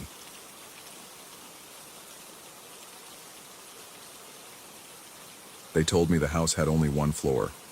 Dr. Brennan said it during intake, gesturing around the converted Victorian with something like pride. A residential treatment facility, she called it. Home-like. The word tasted like chalk in my mouth, but I nodded anyway because that's what you do when you're trying to convince people you're getting better. The ceilings stretched high above us, crown molding intact, and the hardwood floors creaked with the authentic weariness of age. 6 bedrooms converted to private spaces for patients, a communal kitchen, living areas with furniture that tried too hard to look comfortable. Everything on 1 level, she emphasized. Easy to navigate, safe. But I heard them that first night. The footsteps came around 2 in the morning, dragging and deliberate across the ceiling above my bed. I lay there in the medication-thick darkness, staring at the plaster overhead, watching the faint shadows from the security light outside play across its surface. The footsteps moved from one end of the house to the other, then back again, pacing. The kind of restless, caged movement I recognized from my own 3 a.m. circuits around my apartment before everything fell apart. I mentioned it to Dr. Brennan the next morning during our session. She had that practiced look of concern, the one that never quite reaches the eyes. Old houses settle, she said. The heating system creates noises. My new medication might be affecting my sleep patterns. She suggested we adjust the dosage. I agreed because that's what you do, and I almost believed her. Almost. The facility housed 5 other patients during my stay. We orbited each other carefully, each wrapped in our own weather systems of medicated calm and underlying chaos. The day staff moved through our shared spaces with determined cheerfulness, organizing group activities and monitoring medication distribution. At night, only 2 staff members remained. Quiet presences in the office near the front entrance, there for emergencies but largely invisible unless summoned. It was one of them, Delgado, who I found standing motionless in the hallway 3 nights into my stay. I'd gotten up to use the bathroom, moving through the dim corridor with the careful steps of someone navigating an unfamiliar space in the dark. Delgado stood at the end of the hall, facing the antique mirror that hung beside the linen closet. His reflection stared back at him, but his expression held something I couldn't name. Not fear exactly. Recognition, maybe. Or resignation. I cleared my throat and he turned slowly, his face rearranging itself into professional neutrality so quickly I might have imagined that other expression. He asked if I needed anything. I said no, just couldn't sleep. He nodded and moved past me toward the office, but I caught him glancing back at the mirror before he turned the corner. I looked at my own reflection. The glass was old, slightly warped, silvering worn thin in places. Behind my reflected shoulder, the hallway stretched back toward the bedrooms, and there, barely visible in the dark depths of the reflected space, something moved. A shape.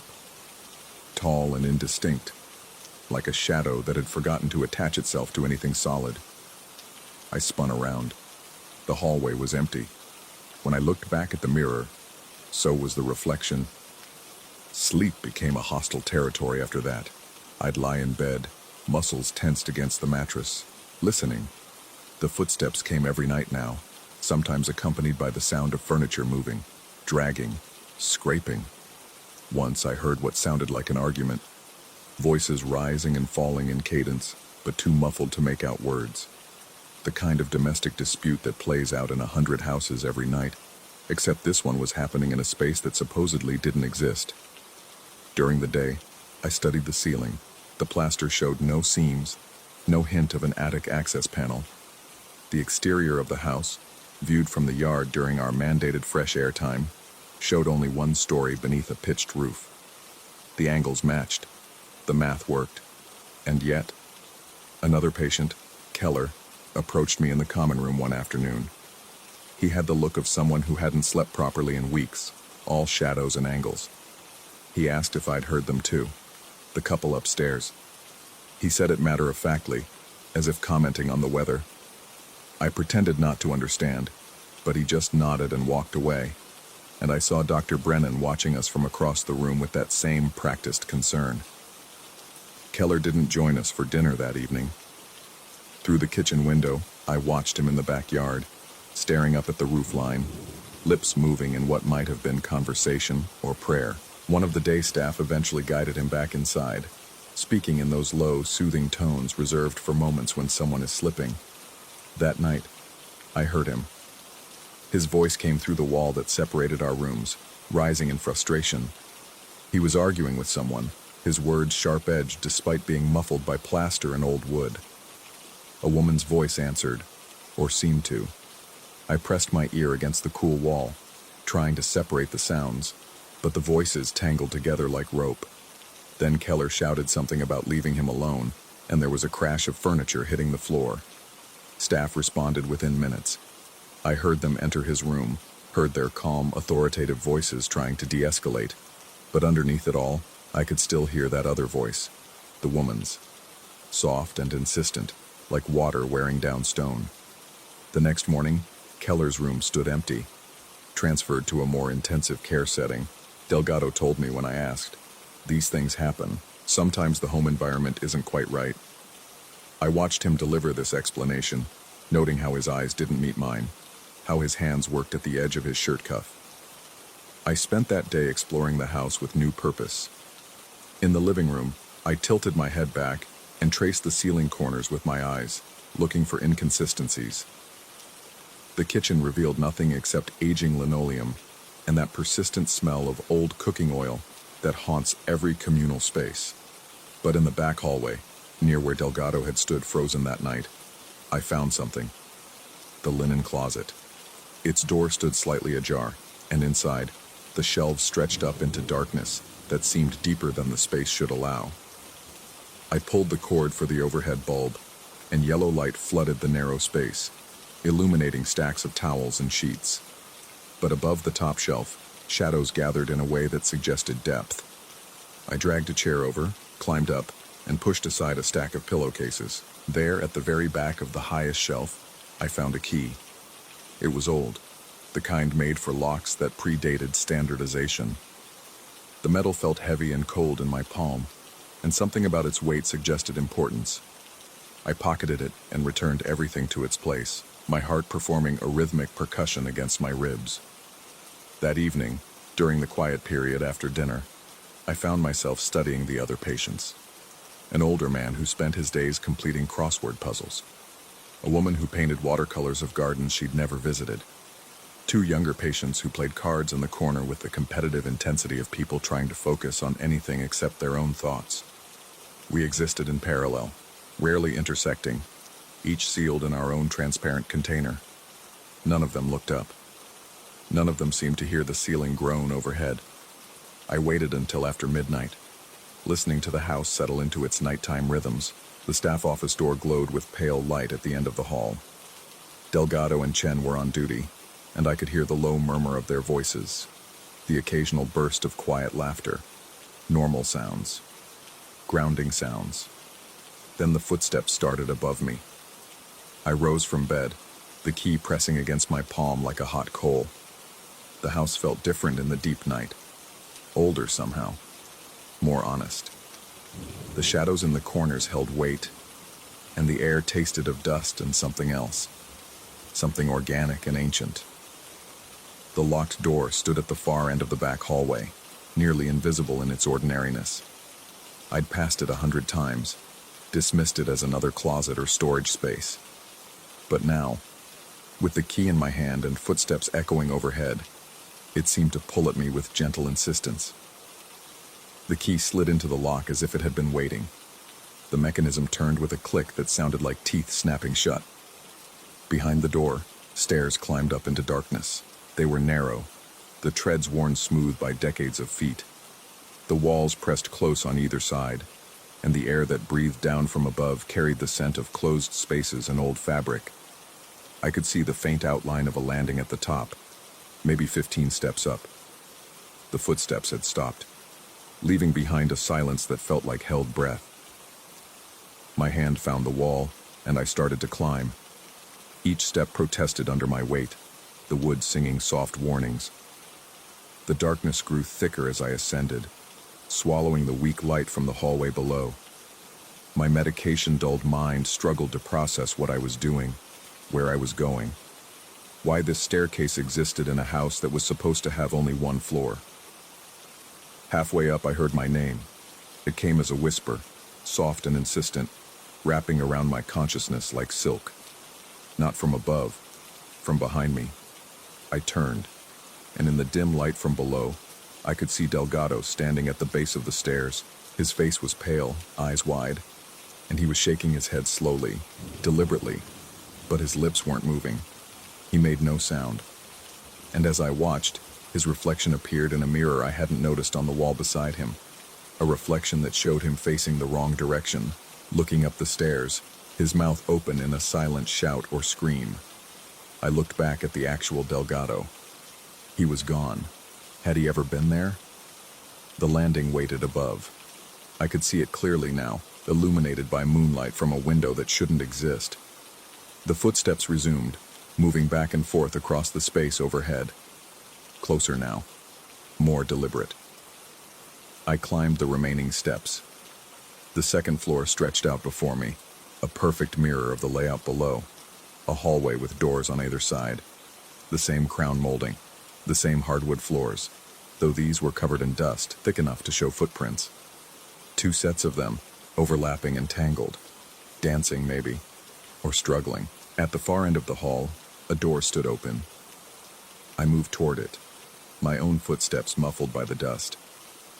The footprints led in the same direction, fresh-looking despite the abandoned feeling of the space. As I walked, I passed closed doors on either side, and behind each one, I heard breathing, soft and regular. The breathing of sleepers. 6 doors, 6 breaths, the same number as the patients below. The open door revealed a bedroom, furnished with antiques from another era. A 4-poster bed with posts that reached toward the ceiling like pleading arms. A vanity with a mirror that reflected the room behind me. But wrong, somehow. The angles didn't match. In the reflection, I could see a figure standing in the doorway. It wasn't me. She stood there in the reflected room, watching me with the infinite patience of someone who had been waiting a very long time. Tall and thin, wearing a nightgown that might have been white once, before the dust and darkness claimed it. Her face was obscured by hair that fell like a veil, but I could feel her gaze, heavy and expectant. I turned to look at the actual doorway. Empty. When I looked back at the mirror, she had moved closer. The woman in the reflection stood just behind where I should have been standing, close enough that I should have felt her breath on my neck. But there was nothing. The air remained still. The room remained empty except for me, and the dust and the growing certainty that I had made a terrible mistake. In the mirror, her hand reached forward, fingers extending toward my reflected shoulder. I felt the touch. Cold, firm, real. The woman's voice came from behind me, from beside me. from inside my own skull. She asked why I had taken so long to come upstairs.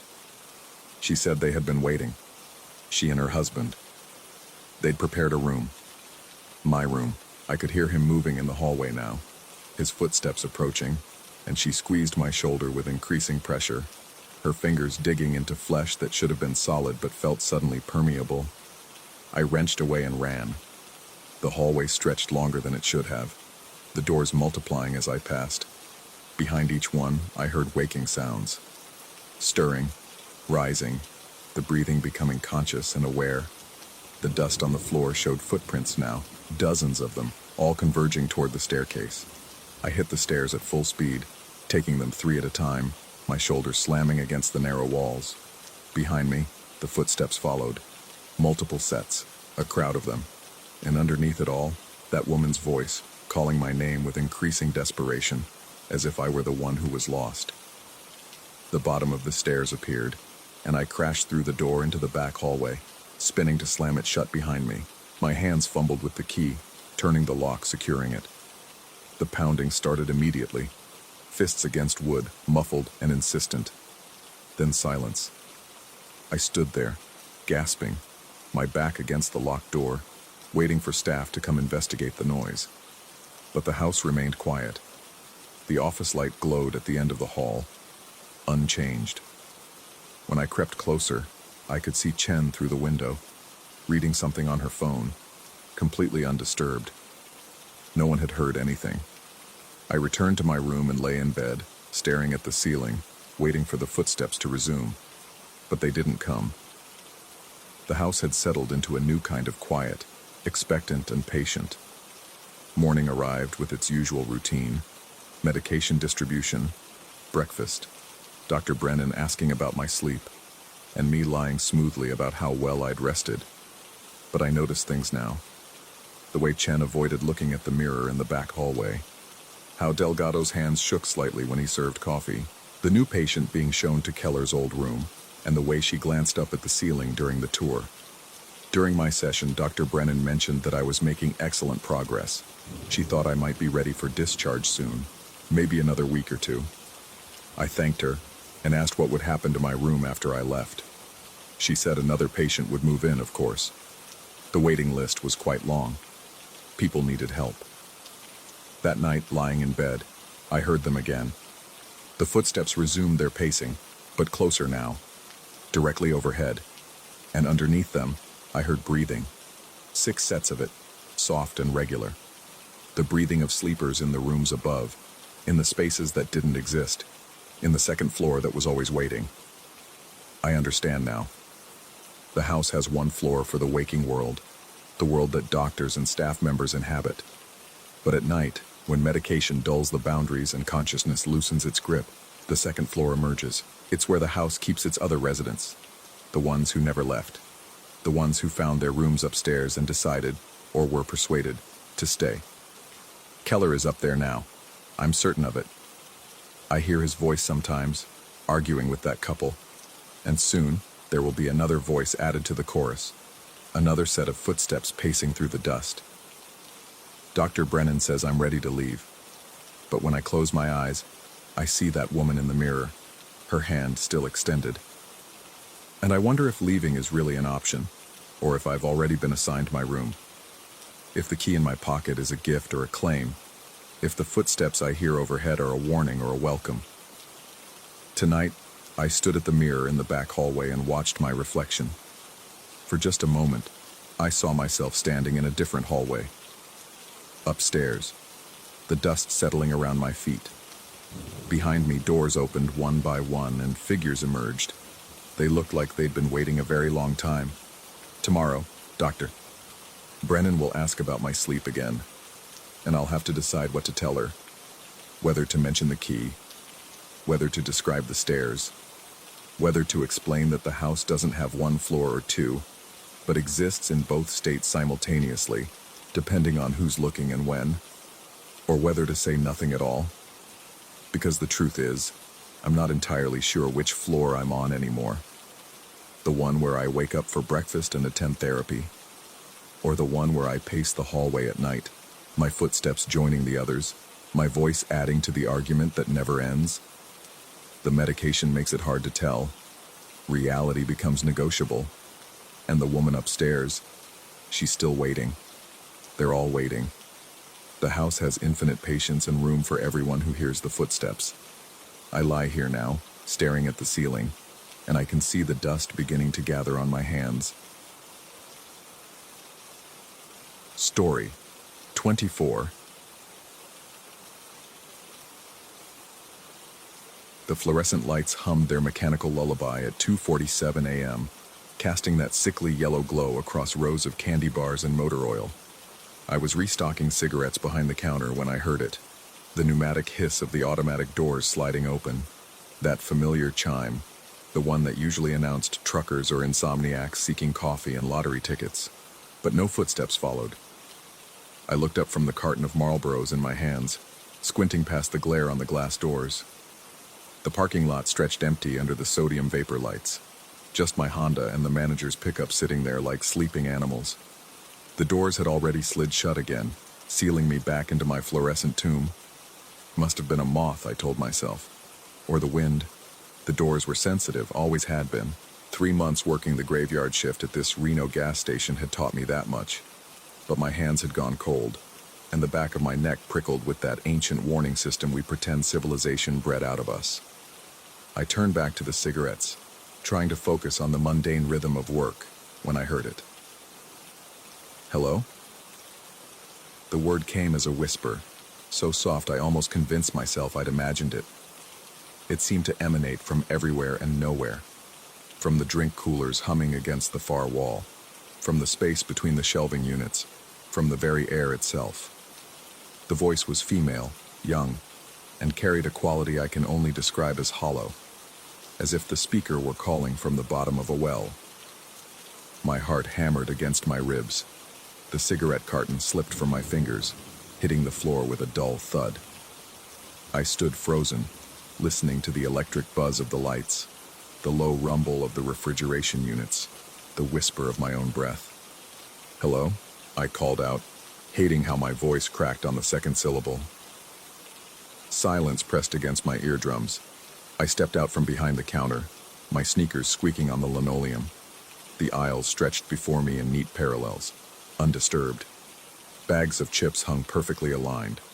Nothing moved in the convex security mirrors mounted in the corners. Then the screaming started. It erupted without warning, without crescendo, just 0 to full volume in an instant. Women's voices, multiple women, shrieking in what sounded like pure terror. The sound was massive, overwhelming, as if someone had turned every speaker in the store up to maximum and fed them a recording of hell itself. The screams came from inside the store and outside simultaneously, surrounding me, penetrating through the walls and doors and my own skull. I clamped my hands over my ears, but it did nothing. The sound wasn't just auditory, it vibrated through my chest cavity, rattled my teeth, made my vision blur.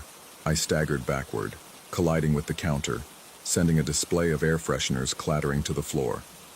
The screams went on, layered and discordant, some high-pitched and sharp, others deeper, more guttural, all of them conveying the same message. Something terrible was happening, had happened, would always be happening. Then, just as suddenly as they'd started, they stopped. The absence of sound felt like a physical weight. My ears rang in the sudden quiet. I was on my knees behind the counter, I realized, curled up with my arms wrapped around my head. Slowly, painfully, I unclenched and stood up. My legs shook so badly I had to grip the counter's edge to stay upright. The store looked exactly as it had before. Candy bars in neat rows, the coffee machine burbling its endless cycle. The clock above the cigarette rack read 2:51 a.m., 4 minutes. The whole thing had lasted 4 minutes. I stumbled to the bathroom and vomited, my body purging itself of fear and adrenaline. When I finally raised my head from the toilet, I caught my reflection in the scratched mirror above the sink. My face was sheet white, eyes too wide, pupils dilated. I looked like I'd seen a ghost. Maybe I had. The rest of the shift crawled by with agonizing slowness. I kept waiting for those doors to hiss open again, for that whispered greeting, for the screams to return. But the store remained quiet, save for the usual nighttime customers. A trucker buying energy drinks, a college kid getting cigarettes, an elderly woman in a bathrobe purchasing a single lottery ticket. Normal people doing normal things in the fluorescent night, oblivious to the terror that had soaked into the linoleum just hours before. When the morning shift supervisor arrived at 6, I nearly ran out. But something made me stop at the door. I turned back to find her already behind the counter, checking the register. Her name tag read Destiny, and she'd worked there longer than anyone, or so I'd heard. She had that weathered look of someone who'd spent too many years under fluorescent lights, her skin the color of old paper. I wanted to tell her what happened, but the words stuck in my throat. How do you explain something like that without sounding insane? Finally, I just asked if the security cameras had been recording properly during the night. She looked at me with eyes that seemed ancient despite her 40-something face. Something flickered across her features. Recognition, maybe, or resignation. You can check the footage if you want, she said quietly. System's been recording fine. I spent the next hour before heading home reviewing the security feed from the night before. The timestamp showed 2:47 a.m. I watched myself stocking cigarettes, watched the doors slide open to empty air, watched myself look up, then return to work. The time jumped to 2:48, then 2:49. I was moving through the aisles now, clearly agitated, looking around, but there was no sound on the recording, no indication of what I was hearing. At 2:51, the footage showed me suddenly dropping to my knees behind the counter, arms wrapped around my head, mouth open, screaming or gasping, I couldn't tell which. But there was nothing else. No supernatural presence, no women, no source for the screaming. Just me, alone in the store, losing my mind. I drove home as dawn broke over Reno, the casino lights fading against the rising sun. I told myself I wouldn't go back. I'd call in sick, then quit. Find some day job where the only thing scary was boredom. But I knew I'd return. Not just because I needed the money, but because I needed to understand. The human mind can't leave mysteries alone, even when it knows the answer might destroy it. 3 nights later, I was back behind that counter. The intervening days off had done nothing to diminish the memory. If anything, the distance had sharpened it, made it more vivid. I'd lie awake in my apartment, staring at the ceiling, hearing that whispered hello echo through my thoughts. The other night shift worker, a guy named Terrence with prison tattoos and a quiet demeanor, came in to cover my break around 3 a.m. I'd been dreading this moment, but I also desperately needed it. I needed to know if I was crazy. Can I ask you something? The words came out before I could stop them. He looked up from his phone, expression neutral. Shoot. Have you ever heard anything weird during your shifts? The change in his face was subtle but unmistakable. His jaw tightened. His eyes flickered to the doors, then back to me. For a long moment he said nothing. Then, so quietly, I almost missed it. Oh, you've heard her too. The words hit me like ice water. Not, heard what, or what do you mean? He knew exactly what I was talking about. Her? I managed to croak. Terrence stood up, walked to the window and stared out at the empty parking lot. When he spoke again, his voice was distant, like he was reading from a script he'd memorized long ago. Been working here 5 years. Heard her the first week. Thought I was losing it, you know. But then I mentioned it to the day manager, the one before Destiny. He just nodded, said most people who work nights hear her eventually. Some never do. But those of us who do. He trailed off, then turned to look at me directly. We don't talk about it much. What's the point? Nobody believes you, and talking about it just makes it worse. Makes what worse? He didn't answer that, just gave me a long, measuring look that made my skin crawl. Then he grabbed his coat and headed for the door. Your break's over in 5, he said. Keep the doors locked if you can. But I couldn't lock the doors. They were automatic, programmed to open for anyone approaching. And even if I could have overridden them, what would be the point? Whatever this was, it didn't seem to need doors. The weeks that followed blurred together in a haze of fluorescent nights. The incidents became more frequent. The doors would open to nothing 3-4 times a shift. Sometimes I'd hear the whisper, sometimes I wouldn't. The screaming came less often, but when it did, it was just as overwhelming, just as impossible. And always, the security footage showed nothing but me, alone, reacting to stimuli that didn't exist in the recorded world. I started noticing other things too. The way the lights would flicker just before the doors opened. The way the temperature would drop. My breath misting in the air despite the heater running at full blast. The way I'd sometimes catch movement in my peripheral vision. A figure, female-shaped, standing at the end of an aisle. But when I turned to look, nothing was there. I wasn't sleeping well.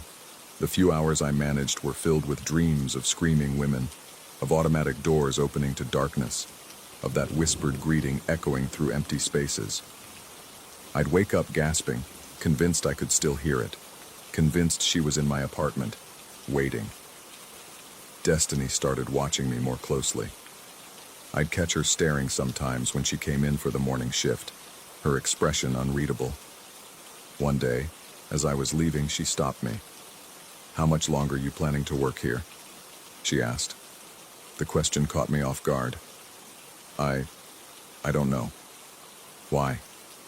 She looked at me for a long moment, and in her eyes I saw something that terrified me more than any of the supernatural occurrences. Pity. Some people, she said slowly. They hear her a few times and then it stops. They move on, get day jobs, forget it ever happened. But others... She paused, seeming to choose her words carefully. Others can't let it go. They need to understand. They keep coming back, shift after shift, waiting for her, listening for her, and eventually... Eventually what? She shook her head. Just be careful, that's all I'm saying. But I couldn't be careful. I couldn't let it go. Every shift I found myself waiting for those doors to open, for that whispered greeting. I started arriving early, staying late. I reviewed the security footage obsessively, looking for anything I might have missed. I researched the building's history, looking for deaths, tragedies, anything that might explain what was happening. The gas station had been built 15 years ago on what was once empty desert. Before that, nothing. No murders, no accidents, no historical significance. Just sand and sagebrush in the vast Nevada sky. So where did she come from? And why could only some of us hear her? Tonight, as I write this, the clock reads 2:43 a.m. I'm behind the counter, watching the doors, waiting. My hands are shaking slightly. From caffeine, I tell myself, though I know that's a lie. The fluorescent lights hum their familiar song. The refrigeration units rumble their mechanical breath. Everything is as it always is. This pocket of artificial light and processed food and late-night commerce in the middle of the desert darkness. But I can feel it building. That electrical charge in the air, that sense of impending something. The hairs on my arms are standing up. The temperature is dropping, my breath beginning to mist. 2:45 a.m. The lights flicker once. 2:46 a.m. Twice. 2:47 a.m. The doors hiss open.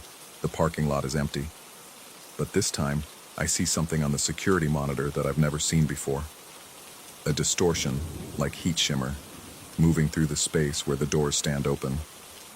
It's not a person, not exactly. More like the absence of one. A human-shaped hole in reality. And then I hear it, that whispered greeting. But this time it's not coming from everywhere. It's coming from right behind me. Hello. I turn, slowly, knowing that the security camera will record me turning to face nothing, knowing that tomorrow morning Destiny will watch the footage and see me standing here, alone, staring at empty air, with an expression of absolute horror. But I don't care about that anymore, because I can see her now, not just hear her. She's standing between the candy aisle and the motor oil, transparent but undeniably there. Her face is young, too young, and twisted in an expression of such profound sorrow that my heart nearly stops. Her mouth opens, and I brace myself for the screams, but they don't come. Instead, she speaks in that hollow, whispered voice. Can you help me? And the most terrifying part, the part that makes my blood run cold, is that I realize I've been asking myself the same question all along. Not about her, about me. Can anyone help me? Because I'm starting to understand what destiny meant. I'm starting to realize that maybe the question isn't whether she's real or not. Maybe the question is, when did I stop being real? When did I become the ghost haunting this fluorescent purgatory, doomed to repeat the same night shift rituals over and over, unable to leave, unable to move on? The woman is still standing there, waiting for an answer I don't have. The doors are still open behind me, and I wonder, if I walked through them now, would I make it to my car? Or would I find myself right back here, behind this counter, at 2:47 a.m., hearing those doors slide open for the 1,000th time? The lights flicker again, the temperature drops further, and somewhere, whether from inside my head or outside it, I hear the first whispers of screaming beginning to build. I don't know if I'm saving her or she's trying to save me. I don't know if either of us can be saved. All I know is that when destiny arrives at 6 a.m., I won't be running out that door. I'll be here, behind this counter, where I've always been, where I'll always be, waiting for those doors to open again, waiting for her to ask that question one more time, waiting to understand which one of us is the haunting and which one is the haunted. The clock reads 2:51 a.m. The screaming begins.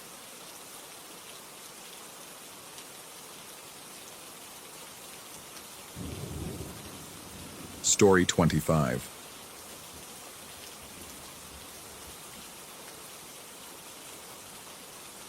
The fluorescent lights of the McDonald's parking lot hummed with an electric persistence that seemed to crawl under my skin.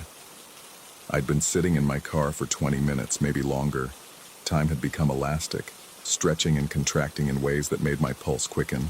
Through the rain-streaked windshield, I watched her move behind the counter, her ponytail swinging as she worked the late shift, cleaning surfaces that would just get dirty again, going through motions that seemed almost choreographed in their repetition. It was 1 a.m. when I finally went inside. The restaurant was nearly empty, just a couple in the corner booth who didn't look at each other, and an older man asleep against the window. The smell of fryer grease hung thick in the air, mixed with industrial cleaner and something else, something metallic and sharp that I couldn't quite place.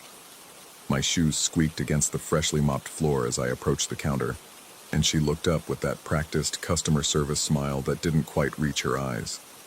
She couldn't have been more than 18, maybe 19.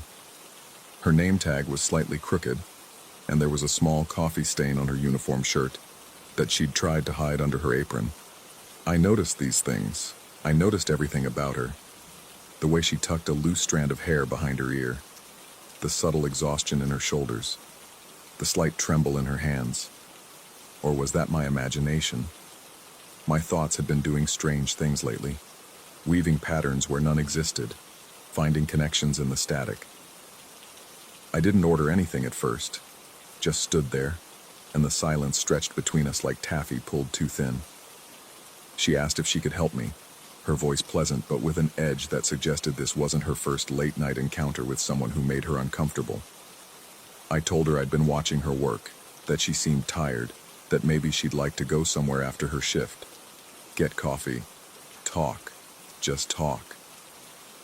My words felt disconnected from my mouth, as if someone else was speaking them, and I was just an observer in my own body. Her expression changed then, a subtle shift from professional courtesy to guarded wariness. She said no, thank you. She had a boyfriend waiting for her. This was a lie. I'd seen her leave alone the past 3 nights, but I understood. It was the kind lie women told when they felt unsafe, the social armor against unwanted attention. She suggested I order something or leave, her voice firmer now, and I noticed her hand moving towards something under the counter. Probably the panic button managers kept for situations like this. I left, got in my car, drove away. But I didn't go home.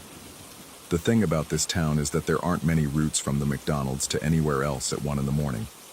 The main road cuts through the industrial district, past the closed factories with their dark windows like dead eyes, then curves around the old railway crossing where the lights always seem to malfunction. I knew she'd come this way. I'd seen her bike before, an old 10-speed with a broken rear reflector, chained up outside during her shifts. I told myself I was just making sure she got home safe. The streets weren't safe at night. Everyone knew that. There had been incidents. People talked. A woman alone on a bicycle at this hour was vulnerable, exposed. I was being helpful, protective. These were the words I used in the conversation with myself. But even as I thought them, they felt wrong, like trying to force puzzle pieces that didn't quite fit. The rain had intensified by the time her shift ended at 3. I watched from a distance as she locked up, as the other manager left in his truck, as she unchained her bicycle and started pedaling. I followed, keeping my headlights off, navigating by the amber glow of streetlights and the muscle memory of having driven this route before. How many times before? I couldn't remember. Days blended together lately, blurring at the edges. She rode slowly, cautiously, and I matched her pace, staying far enough back that she wouldn't notice. Or so I thought, but then she started glancing over her shoulder, and I wondered if she could feel my presence the way I could feel something watching me lately. That prickling sensation between the shoulder blades, the certainty of being observed even when alone. My hands gripped the steering wheel too tightly, and I noticed my knuckles had gone white. The dashboard clock read 3:47, but I could have sworn only minutes had passed since she left work. Time was doing that elastic thing again, and I felt a headache building behind my eyes, the kind that made lights too bright and sounds too loud.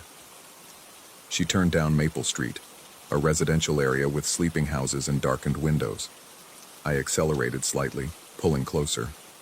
This was when I realized I needed to talk to her, to explain that I wasn't a threat, that my intentions were good. If I could just make her understand, everything would be fine. We'd laugh about this later, about the misunderstanding. These thoughts felt rational in my head, though somewhere deep down, in a part of my mind that I'd been pushing away, a voice screamed that this was wrong, all wrong. I pulled alongside her, matching her speed, and she looked at me with pure fear in her eyes. Not the guarded wariness from before, but actual terror. She pedaled faster, and I accelerated too, pulled ahead, then stopped the car at an angle that blocked her path. I got out. The rain soaked through my shirt immediately, cold and insistent. She stopped pedaling, one foot on the ground, ready to bolt. I could see her calculating, looking for escape routes. I raised my hands, tried to explain that I just wanted to help, that she shouldn't be out here alone, that I could give her a ride home. The words tumbled out wrong, frantic and desperate, not at all how I'd planned them. She shook her head, said something about calling the police, and then she was moving, not forward but to the side, through someone's yard, her bike clattering against a fence as she abandoned it and ran. I didn't follow. I stood there in the rain, watching her disappear between houses, and something cold settled in my chest. What was I doing? The question surfaced like a drowning person breaking water, sudden and gasping. I looked at my hands, at my car blocking the street, at the abandoned bicycle lying on its side, its wheels still spinning slowly. The scene looked wrong from this angle, like a crime scene before the police arrive. I got back in my car and drove home, and it was only later, lying in bed with wet clothes still on, that I started to question what had actually happened. Had I really followed her? The memory felt slippery, uncertain. I remembered sitting in my car in the parking lot, remembered going inside, remembered her rejection. But after that, things got fuzzy. I had a habit of that lately, losing time, finding myself places without clear memory of the journey. My therapist had mentioned dissociative episodes, stress-related fugue states, but I'd stopped seeing her after she suggested medication. The next morning, I drove past the McDonald's, different shift, different workers. I went inside and ordered coffee from a guy who looked barely awake. I asked him about the manager from the night shift, the young woman with the ponytail. He looked at me with a blank expression and said they didn't have a night shift manager matching that description. The overnight manager was a man in his 50s who'd worked there for years. My coffee tasted like ashes. That night, I found myself back in the parking lot. Not intentionally. I just ended up there, as if my car had driven itself. The fluorescent lights still hummed, but now they sounded different, more insistent, almost like words I couldn't quite understand. I watched through the window and saw her inside, moving behind the counter, cleaning those same surfaces. Except she was wearing a different uniform now, and her hair was shorter, and when I tried to focus on her face, it kept shifting, features rearranging themselves like a poorly tuned television. I blinked hard, rubbed my eyes. When I looked again, it was the 50-something man behind the counter, exactly as the day manager had described. But I'd seen her. I knew I'd seen her, didn't I? The rain started again, and I noticed my clothes were still damp from the night before. Or was it from tonight? The dashboard clock flickered between 3:47 and 1:13, unable to decide which was real. I found a bicycle reflector in my passenger seat, broken, and I didn't remember putting it there. My phone showed 47 missed calls from a number I didn't recognize, but when I tried to check them, the screen went dark. I've been sitting here for 20 minutes, maybe longer. Time is doing that thing again. Part of me knows I should leave, should drive home, should probably check myself into somewhere with white walls and people who ask you how you're feeling. But another part of me, the part that's been growing stronger lately, insists that she's real, that everything happened exactly as I remember it, that I'm not losing my grip on reality. Through the rain-streaked windshield, I watch the counter. Empty now. Just the fluorescent lights and their persistent electric hum. But if I wait long enough, I know she'll appear. She always does. And this time, I'll get it right. This time, she'll understand that I'm trying to help. The passenger door suddenly opens, and the interior light comes on, though I don't remember unlocking it. Someone slides into the seat beside me. I can feel their presence, smell the mixture of fryer grease and rain. I'm afraid to look, afraid of what I'll see, or what I won't see. A voice speaks, young and tired and terrifyingly familiar, asking me why I keep coming back here, night after night, sitting in this parking lot, having this same conversation with myself. She tells me that she's tried to help, that they've all tried to help, but I won't listen. She says I haven't worked at the factory for months now, not since the accident that I can't quite remember. She says my daughter used to work at this McDonald's before she transferred to another location, that she had to change shifts because of me, because I couldn't accept that she'd grown up, that she didn't need me to protect her anymore. But I don't have a daughter. I'm certain I don't have a daughter. Aren't I? I turn to look at the passenger seat, and it's empty. Just the broken reflector, glinting in the fluorescent light that spills through the window. The dashboard clock shows 3:47. It's always 3:47 when I get to this part. The manager, the 50-something man, is standing outside my car now, tapping on my window. His face is concerned but firm. He's holding a phone, and I can see the screen lit up with what looks like a police number already dialed. He's saying something I can't hear through the glass, making hand gestures that suggest I should leave, that I should get help, that I can't keep doing this. I start the car, and he steps back, still watching me with that concerned expression. As I pull out of the parking lot, I see in my rearview mirror that he's making a call, probably giving them my license plate number. This has happened before too, I think. Many times before. But I can't remember where I live. Can't remember my daughter's face if I have a daughter.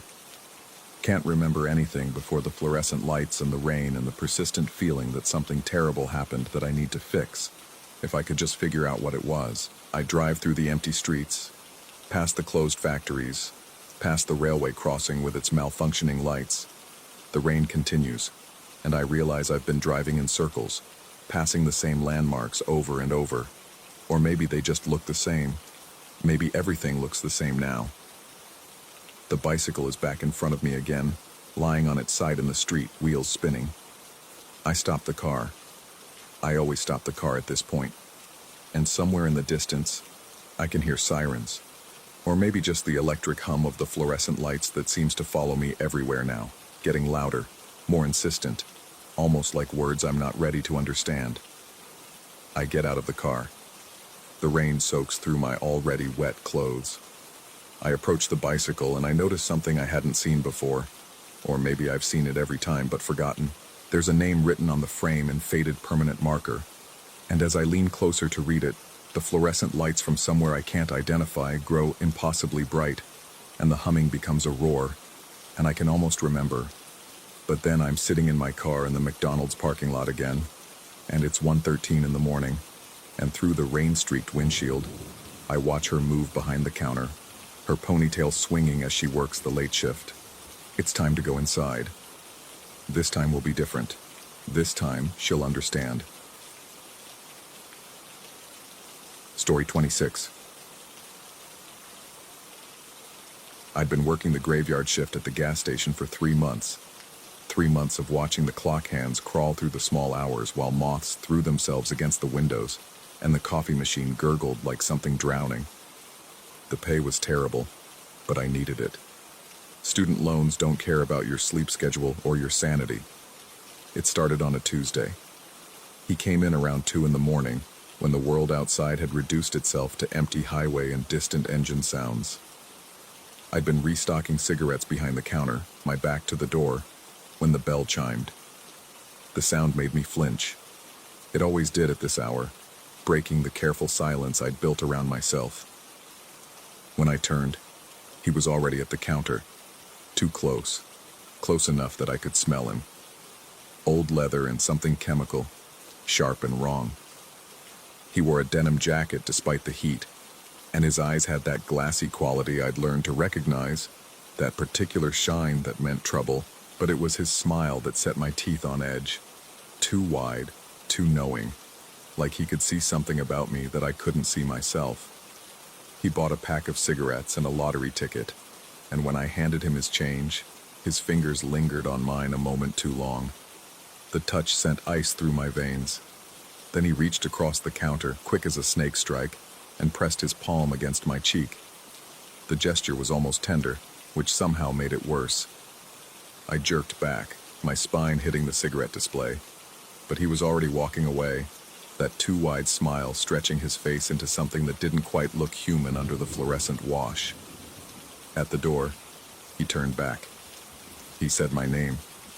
I'd never seen him before in my life, but he said my name like he'd known me for years. Said it with an intimacy that made my skin crawl, made me want to scrub myself raw. Then he was gone, the bell chiming his exit, leaving me alone with the hum of the lights and the certainty that something had shifted, that some invisible line had been crossed. I told myself it was nothing. Told myself he'd probably seen my name tag, though I couldn't remember if I'd been wearing it. Told myself the touch meant nothing, that I was overreacting, that working nights was making me paranoid. The mind plays tricks in the small hours. Everyone knows that. But then the phone calls started. The store phone rang at 2:47 a.m. the next night. I stared at it for 3 rings before answering, some primal part of my brain screaming not to pick up. When I did, there was only breathing on the other end. Slow, deliberate breaths that matched the rhythm of my own suddenly racing heartbeat. Then a voice, his voice, asking if I was alone tonight, asking if I was scared. I hung up. My hands were shaking so badly I could barely get the receiver back in its cradle.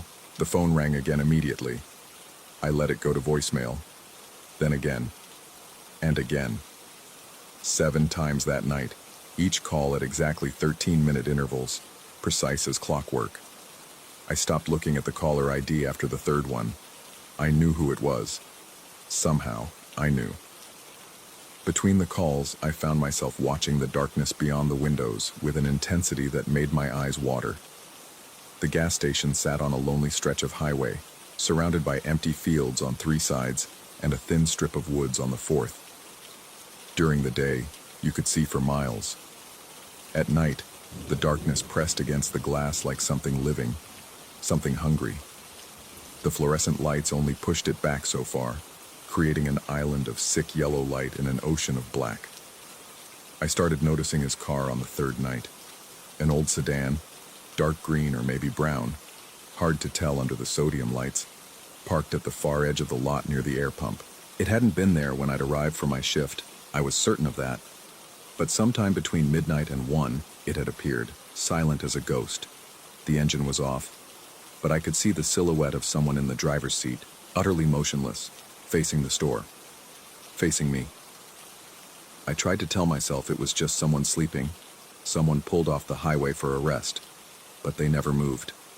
Not once in the 3 hours I watched, my coffee going cold in my hand, my reflection in the window looking more haggard with each glance. The figure sat there like a statue, like something carved from shadow, and even though I couldn't see details at this distance, I knew they were watching me.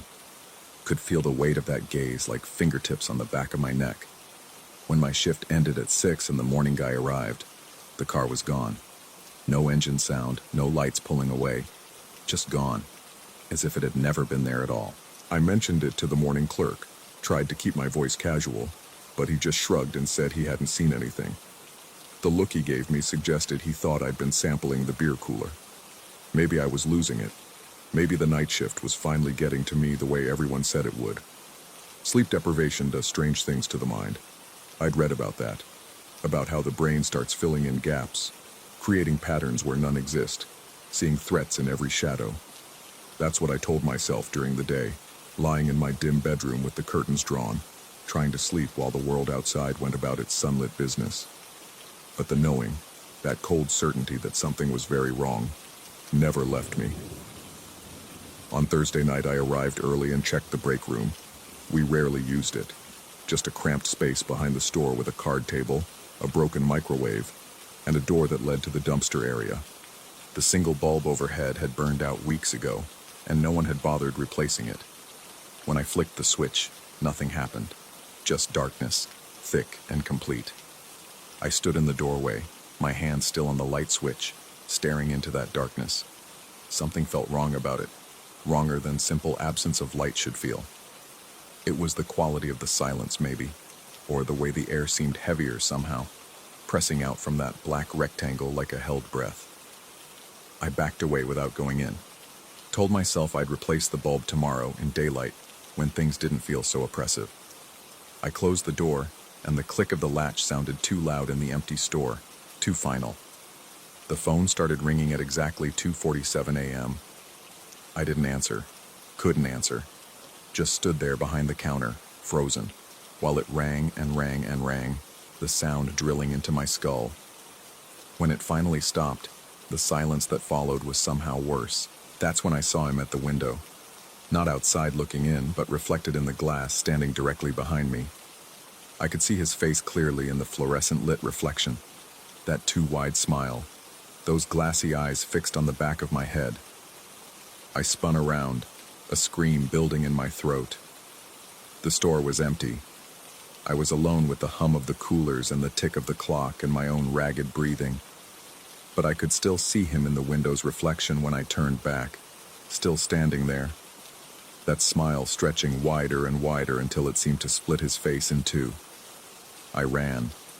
Didn't think, just ran. Straight out from behind the counter and out the front door into the parking lot. The night air hit me like a slap, hot and thick with the smell of asphalt and gasoline. I stood there in the cone of light from the overhead canopy, my chest heaving, looking back at the store. Empty. Of course it was empty. Just a gas station at night, fluorescent and ordinary, exactly as I'd left it. The register was unattended. Anyone could have walked in, taken anything. I'd abandoned my post over a reflection, over nothing. But when I forced myself to walk back inside, my legs trembling, I found something on the counter that made my blood turn to ice water in my veins. A photograph. It showed me sleeping. In my apartment. In my bed. The angle suggested it had been taken from my bedroom doorway, looking in at my sleeping form. The quality was grainy, clearly taken in low light, but there was no mistaking what it was. The timestamp in the corner read, yesterday's date, 3:17 a.m. Right around the time I would have been deep in exhausted sleep after my shift. Someone had been in my home, had stood in my doorway watching me sleep, had photographed me, and then somehow, impossibly, left this image here for me to find. My hands shook so violently I nearly dropped the photograph. The edges were crisp, freshly printed, still slightly warm as if it had just come from a printer. But there was no printer in the store, and I'd been here the whole time. I would have seen someone come in, heard the bell, noticed a customer, unless I hadn't been paying attention, unless I'd been so fixated on the windows, on the darkness, on my own growing paranoia, that I'd missed the obvious, that he'd walked right in while I'd been staring at my own reflection and left this calling card where I'd be sure to find it. I called the police. Tried to, anyway. But when the dispatcher asked what I was reporting, the words tangled in my mouth. What was I reporting exactly? A reflection that probably wasn't there? A car that might have been empty? A photograph that could have been photoshopped? That could be some sick joke from one of my friends who knew where I kept my spare key? I hung up before I could make a complete fool of myself. The rest of that shift passed in a blur of terror and doubt. Every sound made me jump. Every car that passed on the highway could have been him. The darkness beyond the windows seemed to pulse with malevolent life, pressing closer with each passing hour. I kept the photograph in my pocket, feeling its weight like an anchor, like proof that I wasn't crazy, that something real was happening to me. When I got home that morning, I searched my apartment top to bottom, checked every lock, every window, every possible entry point. Everything was secure. Everything was exactly as I'd left it. But I couldn't shake the feeling that he'd been here, that he'd stood in my bedroom doorway watching me sleep, that some essential boundary had been violated in a way I could never repair. I didn't sleep that day. Couldn't. Just lay in bed with my eyes open, staring at the doorway, waiting for a silhouette to appear.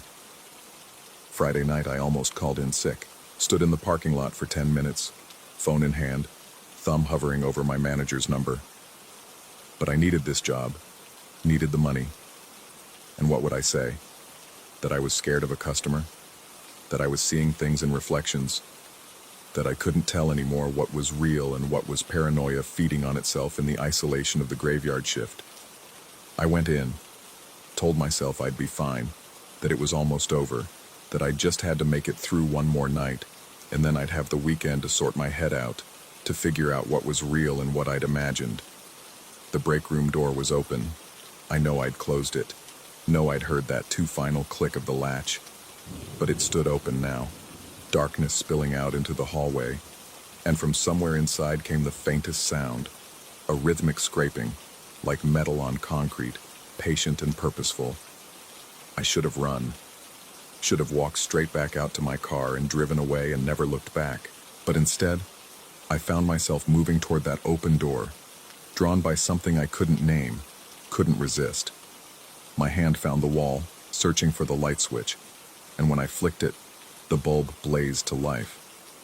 The break room was empty, but there on the card table, arranged in a neat row like surgical instruments, lay 3 objects that made the world tilt sideways. A hunting knife, its blade catching the overhead light, a roll of duct tape, and a coil of rope, yellow nylon, exactly the kind you'd use to secure a load, or a person. I backed away, my breath coming in short, sharp gasps.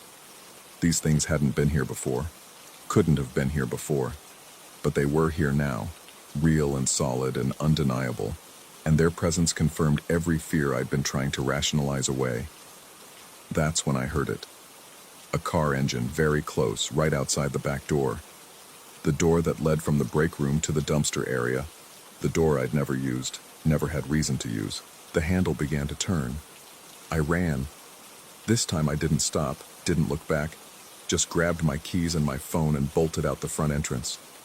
My car was parked at the far end of the lot, a million miles away under the fluorescent lights, and I ran toward it like a drowning man swimming for shore. Behind me, I heard the bell chime, once, twice, and I knew he was coming. I fumbled with my keys, dropped them, scooped them up with shaking hands. The car unlocked with a blessed beep, and I threw myself inside, slamming the locks down, starting the engine. Only then did I look back at the store. He stood in the entrance, silhouetted against the sick yellow light, watching me.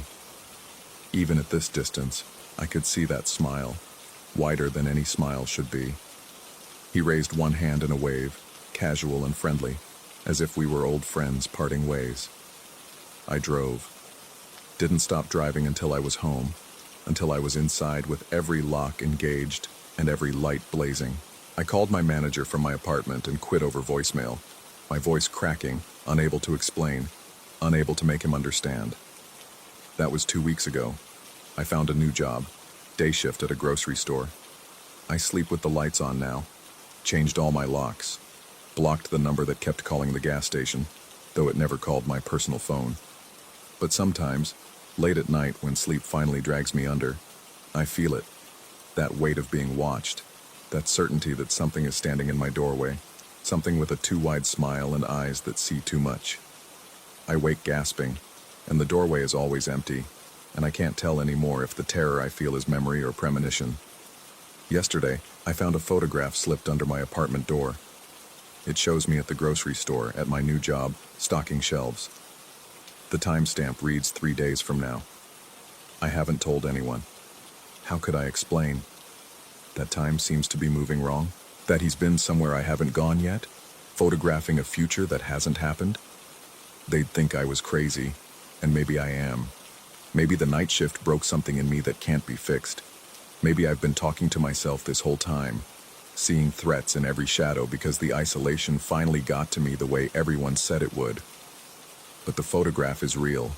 I can hold it in my hands, feel its weight, see the date stamp that hasn't arrived yet. And when I look very closely at the image, in the reflection of the freezer case glass behind me, I can see him standing there, watching, always watching. I don't know what happens in 3 days. Don't know if I should show up for work, or run, or call the police with a story they'll never believe. Don't know if any of this is real or if I've been unraveling this whole time. Paranoia eating away at the edges of my sanity until there's nothing left but fear and uncertainty. All I know is that the lights are on, all of them, blazing against the darkness. And I'm not sleeping anymore. Can't afford to sleep. Because every time I close my eyes, I see that smile stretching wider and wider, and I hear that voice saying my name like a promise, like a threat, like a certainty that hasn't arrived yet, but inevitably will. The phone is ringing. It's 2:47 a.m. I don't remember buying a phone with that ringtone. Don't remember giving him this number. But I know who it is. I always know who it is. The question I can't answer, the question that keeps me frozen here in my lit apartment while the phone rings and rings and rings, is whether I'm remembering this moment or living it for the first time. Whether I'm the person being watched or the person watching myself be watched, narrating my own dissolution from some safe distance I can no longer reach. The phone stops ringing. In the silence that follows, I hear footsteps in the hallway outside my door. Slow, purposeful, patient, the kind of footsteps that sound like they have all the time in the world.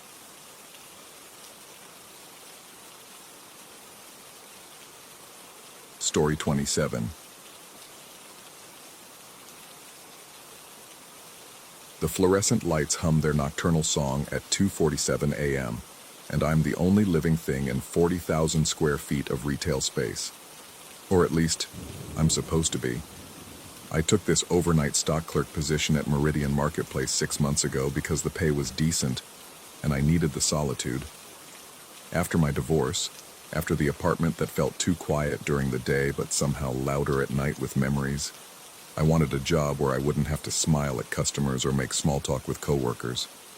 Just me, boxes of merchandise, and the industrial peace of an empty store. The first 3 months were exactly what I needed. I'd arrive at 11, punch in, and spend 8 hours restocking shelves, organizing displays, and losing myself in the mindless rhythm of work. The building settled around me with predictable groans. The HVAC system clicked on and off. The refrigeration units in the grocery section maintained their constant mechanical drone. These sounds became a soundtrack I could trust. But things changed sometime around month 4. It started with the motion sensors. The store has them throughout, designed to trigger lights in specific sections when someone walks by, conserving energy during closed hours. I'd be working in household goods, and suddenly the lights would blaze on in sporting equipment 3 aisles over. Then they'd click off after the prescribed 60 seconds, leaving that section in darkness again. At first, I attributed it to faulty wiring. Old building, cheap renovations. The manager had mentioned they'd had issues with the electrical system before. I'd even see the maintenance reports clipped to his desk sometimes, complaints about flickering lights and tripped breakers. So when the lights started doing their dance, I simply made a mental note to mention it and went back to stocking shelves. But the sensors became more active, more insistent. I'd be in the tool section, and the lights would snap on in cosmetics. Minutes later, kitchenware would illuminate. Then seasonal.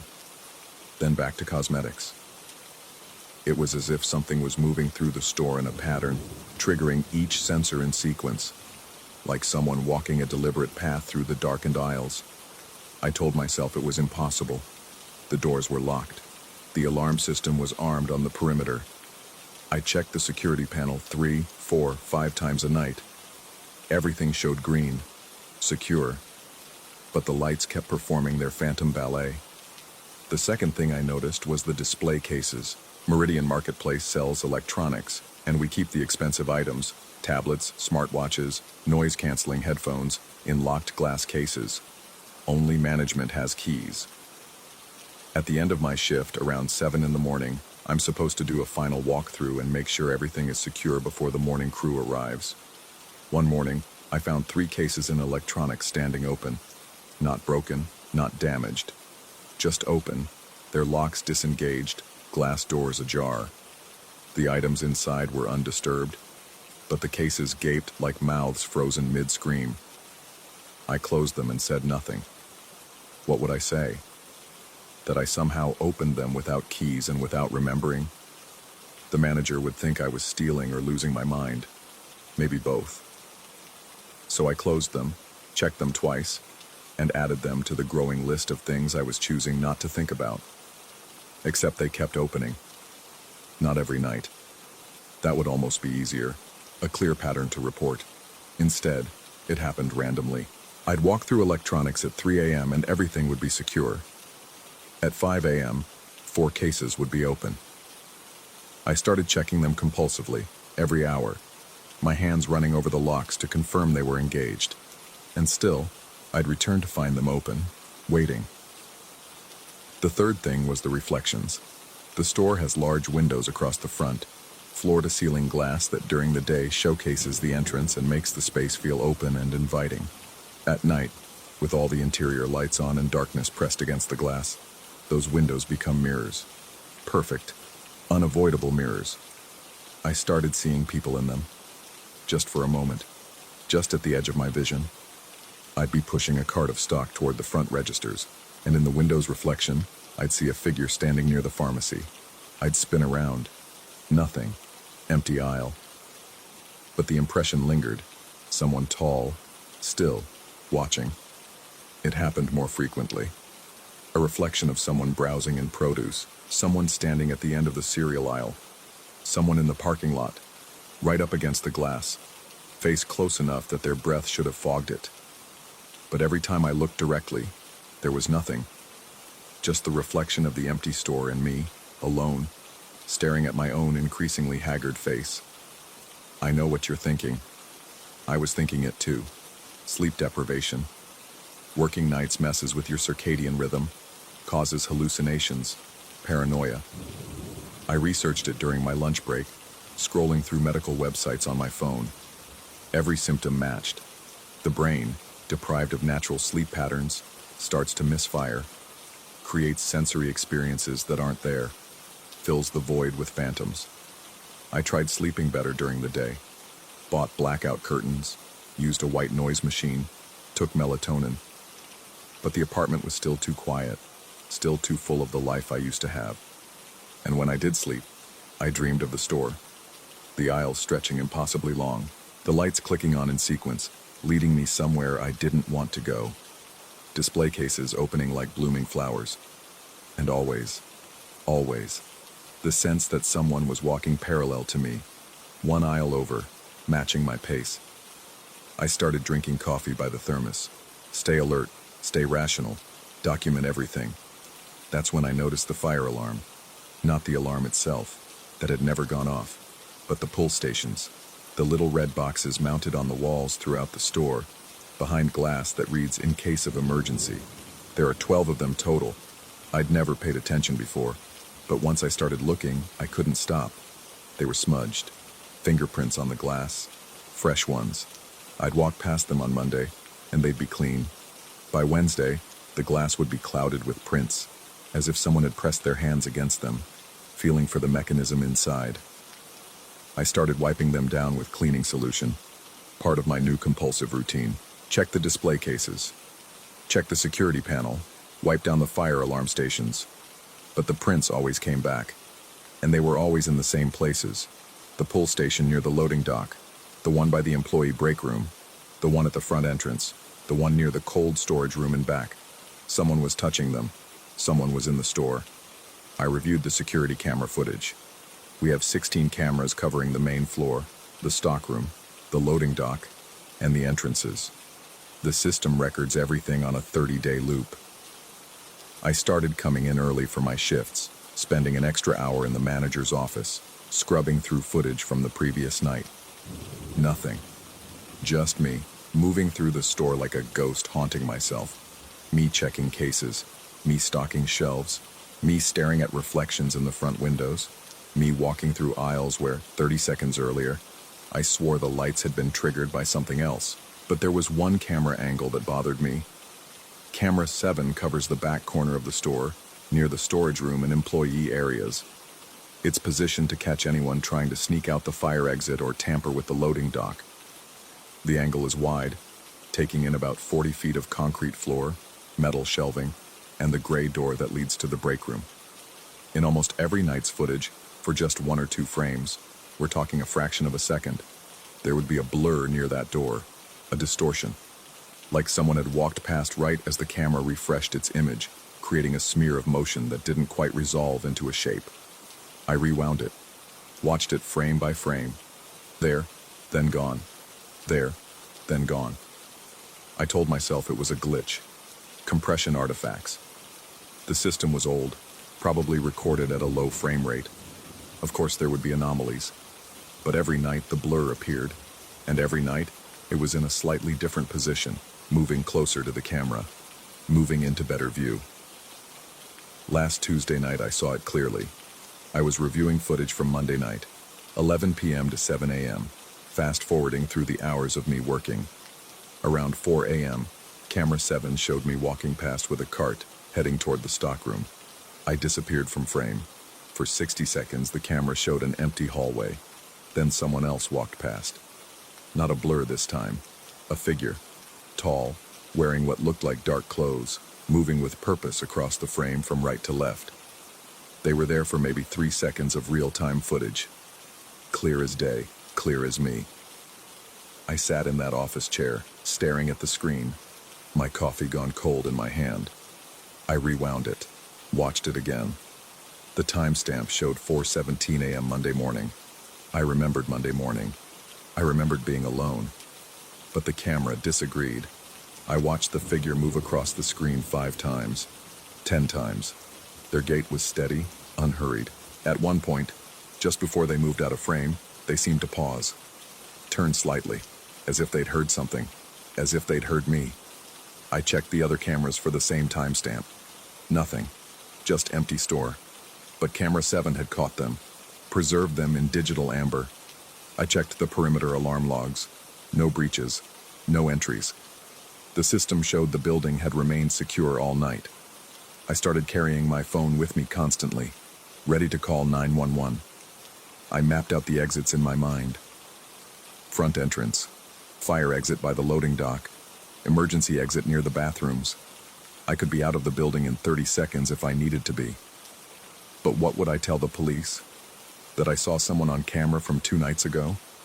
That lights turn on by themselves?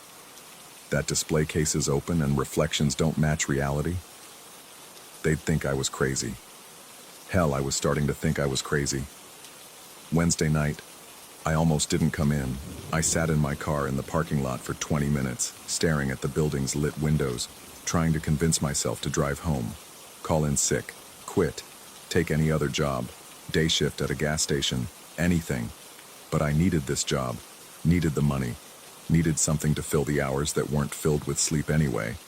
And maybe, some stubborn part of me needed to know, needed to understand what was happening in that building. I punched in at 11. The store felt different. The air heavier, the fluorescent lights seemed dimmer, their hum pitched slightly higher. Or maybe that was just my imagination. Maybe everything was just my imagination. I started my routine. Stock the shelves, check the cases, monitor the lights. But I kept my phone in my pocket, screen unlocked, emergency services on speed dial. Around 1 a.m., the lights started their dance again. Sporting goods, auto supplies, pet care, seasonal. They were moving in a circle around the store's perimeter, each section illuminating and dying in sequence. Getting closer to where I stood in the center aisle. I stopped moving, stood completely still, watching the lights spiral inward. Toys, party supplies, household goods. They reached the aisle next to me. I could hear the click of the sensors, the buzzing surge as the bulbs came to life. Then silence, the prescribed 60 seconds ticking down. The lights went dark. For a moment, nothing. Just me breathing in the dim emergency lighting that runs along the floor. Then the sensor directly above me triggered. The aisle flooded with harsh white light. I was still alone, but every cell in my body screamed that I wasn't. I moved, didn't think, just moved. Pushed my cart aside and walked quickly toward the front of the store, toward the windows, toward the space where I could see everything around me. My footsteps echoed on the linoleum. Behind me I heard another sound, softer, matching my rhythm. I stopped. The other sound stopped. I walked again. It followed. I spun around. The aisle behind me was empty, but the display case at the end stood open, its glass door swung wide. I'd checked that case 20 minutes ago. It had been locked. My phone buzzed in my pocket. I nearly dropped it pulling it out. A text from the automated alarm system. Perimeter secure. Interior motion detected. Zone 7.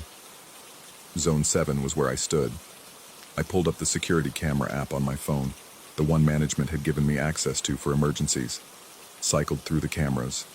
They all showed the same thing. Me, standing in the aisle, staring at my phone. Alone. But camera 7, the one covering the back hallway, showed something different. The figure was there again, standing directly in front of the camera this time, motionless. Close enough that I could see they were wearing what looked like a store uniform. The same uniform I was wearing, but I couldn't make out their face.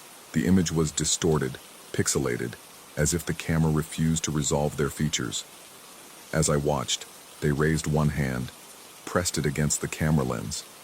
The screen went black. I didn't go back to check the camera, didn't go anywhere near that hallway. I stayed in the front of the store, near the registers, near the exit, until 6 a.m., when I saw the first morning light creeping across the parking lot. The manager arrived at 7:30. I met him at the door, told him I was putting in my 2 weeks. He asked why, and I said I'd gotten another job offer, security position, better hours. He seemed disappointed but understanding. Overnight work isn't for everyone, he said.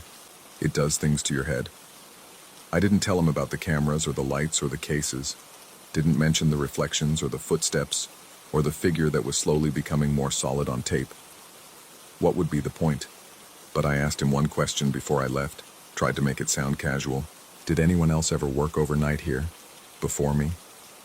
He thought about it, said there had been someone about a year ago, only lasted a few months, quit suddenly.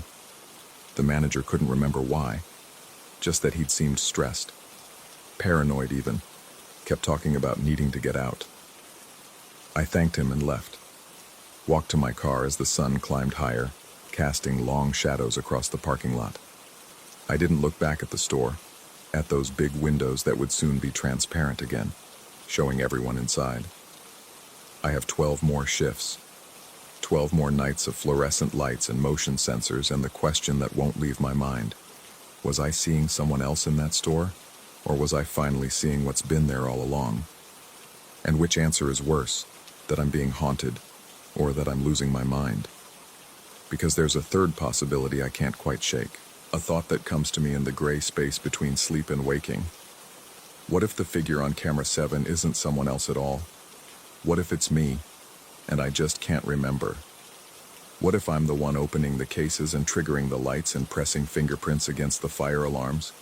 What if the reflection in the window that doesn't match is the real one, and the me I think I am is what's false? I start my new job in 3 weeks. Security guard, different building, different shift.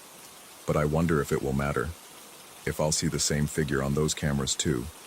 If the lights will follow the same patterns. If I'll spend every night trying to decide what's real. Or maybe I already know, and I'm just not ready to accept it yet. The fluorescent lights are still humming. I can hear them even now, sitting in my bright apartment in the middle of the day. That particular frequency that gets inside your skull and stays there. The sound of being watched. The sound of not being alone. The sound of the night shift,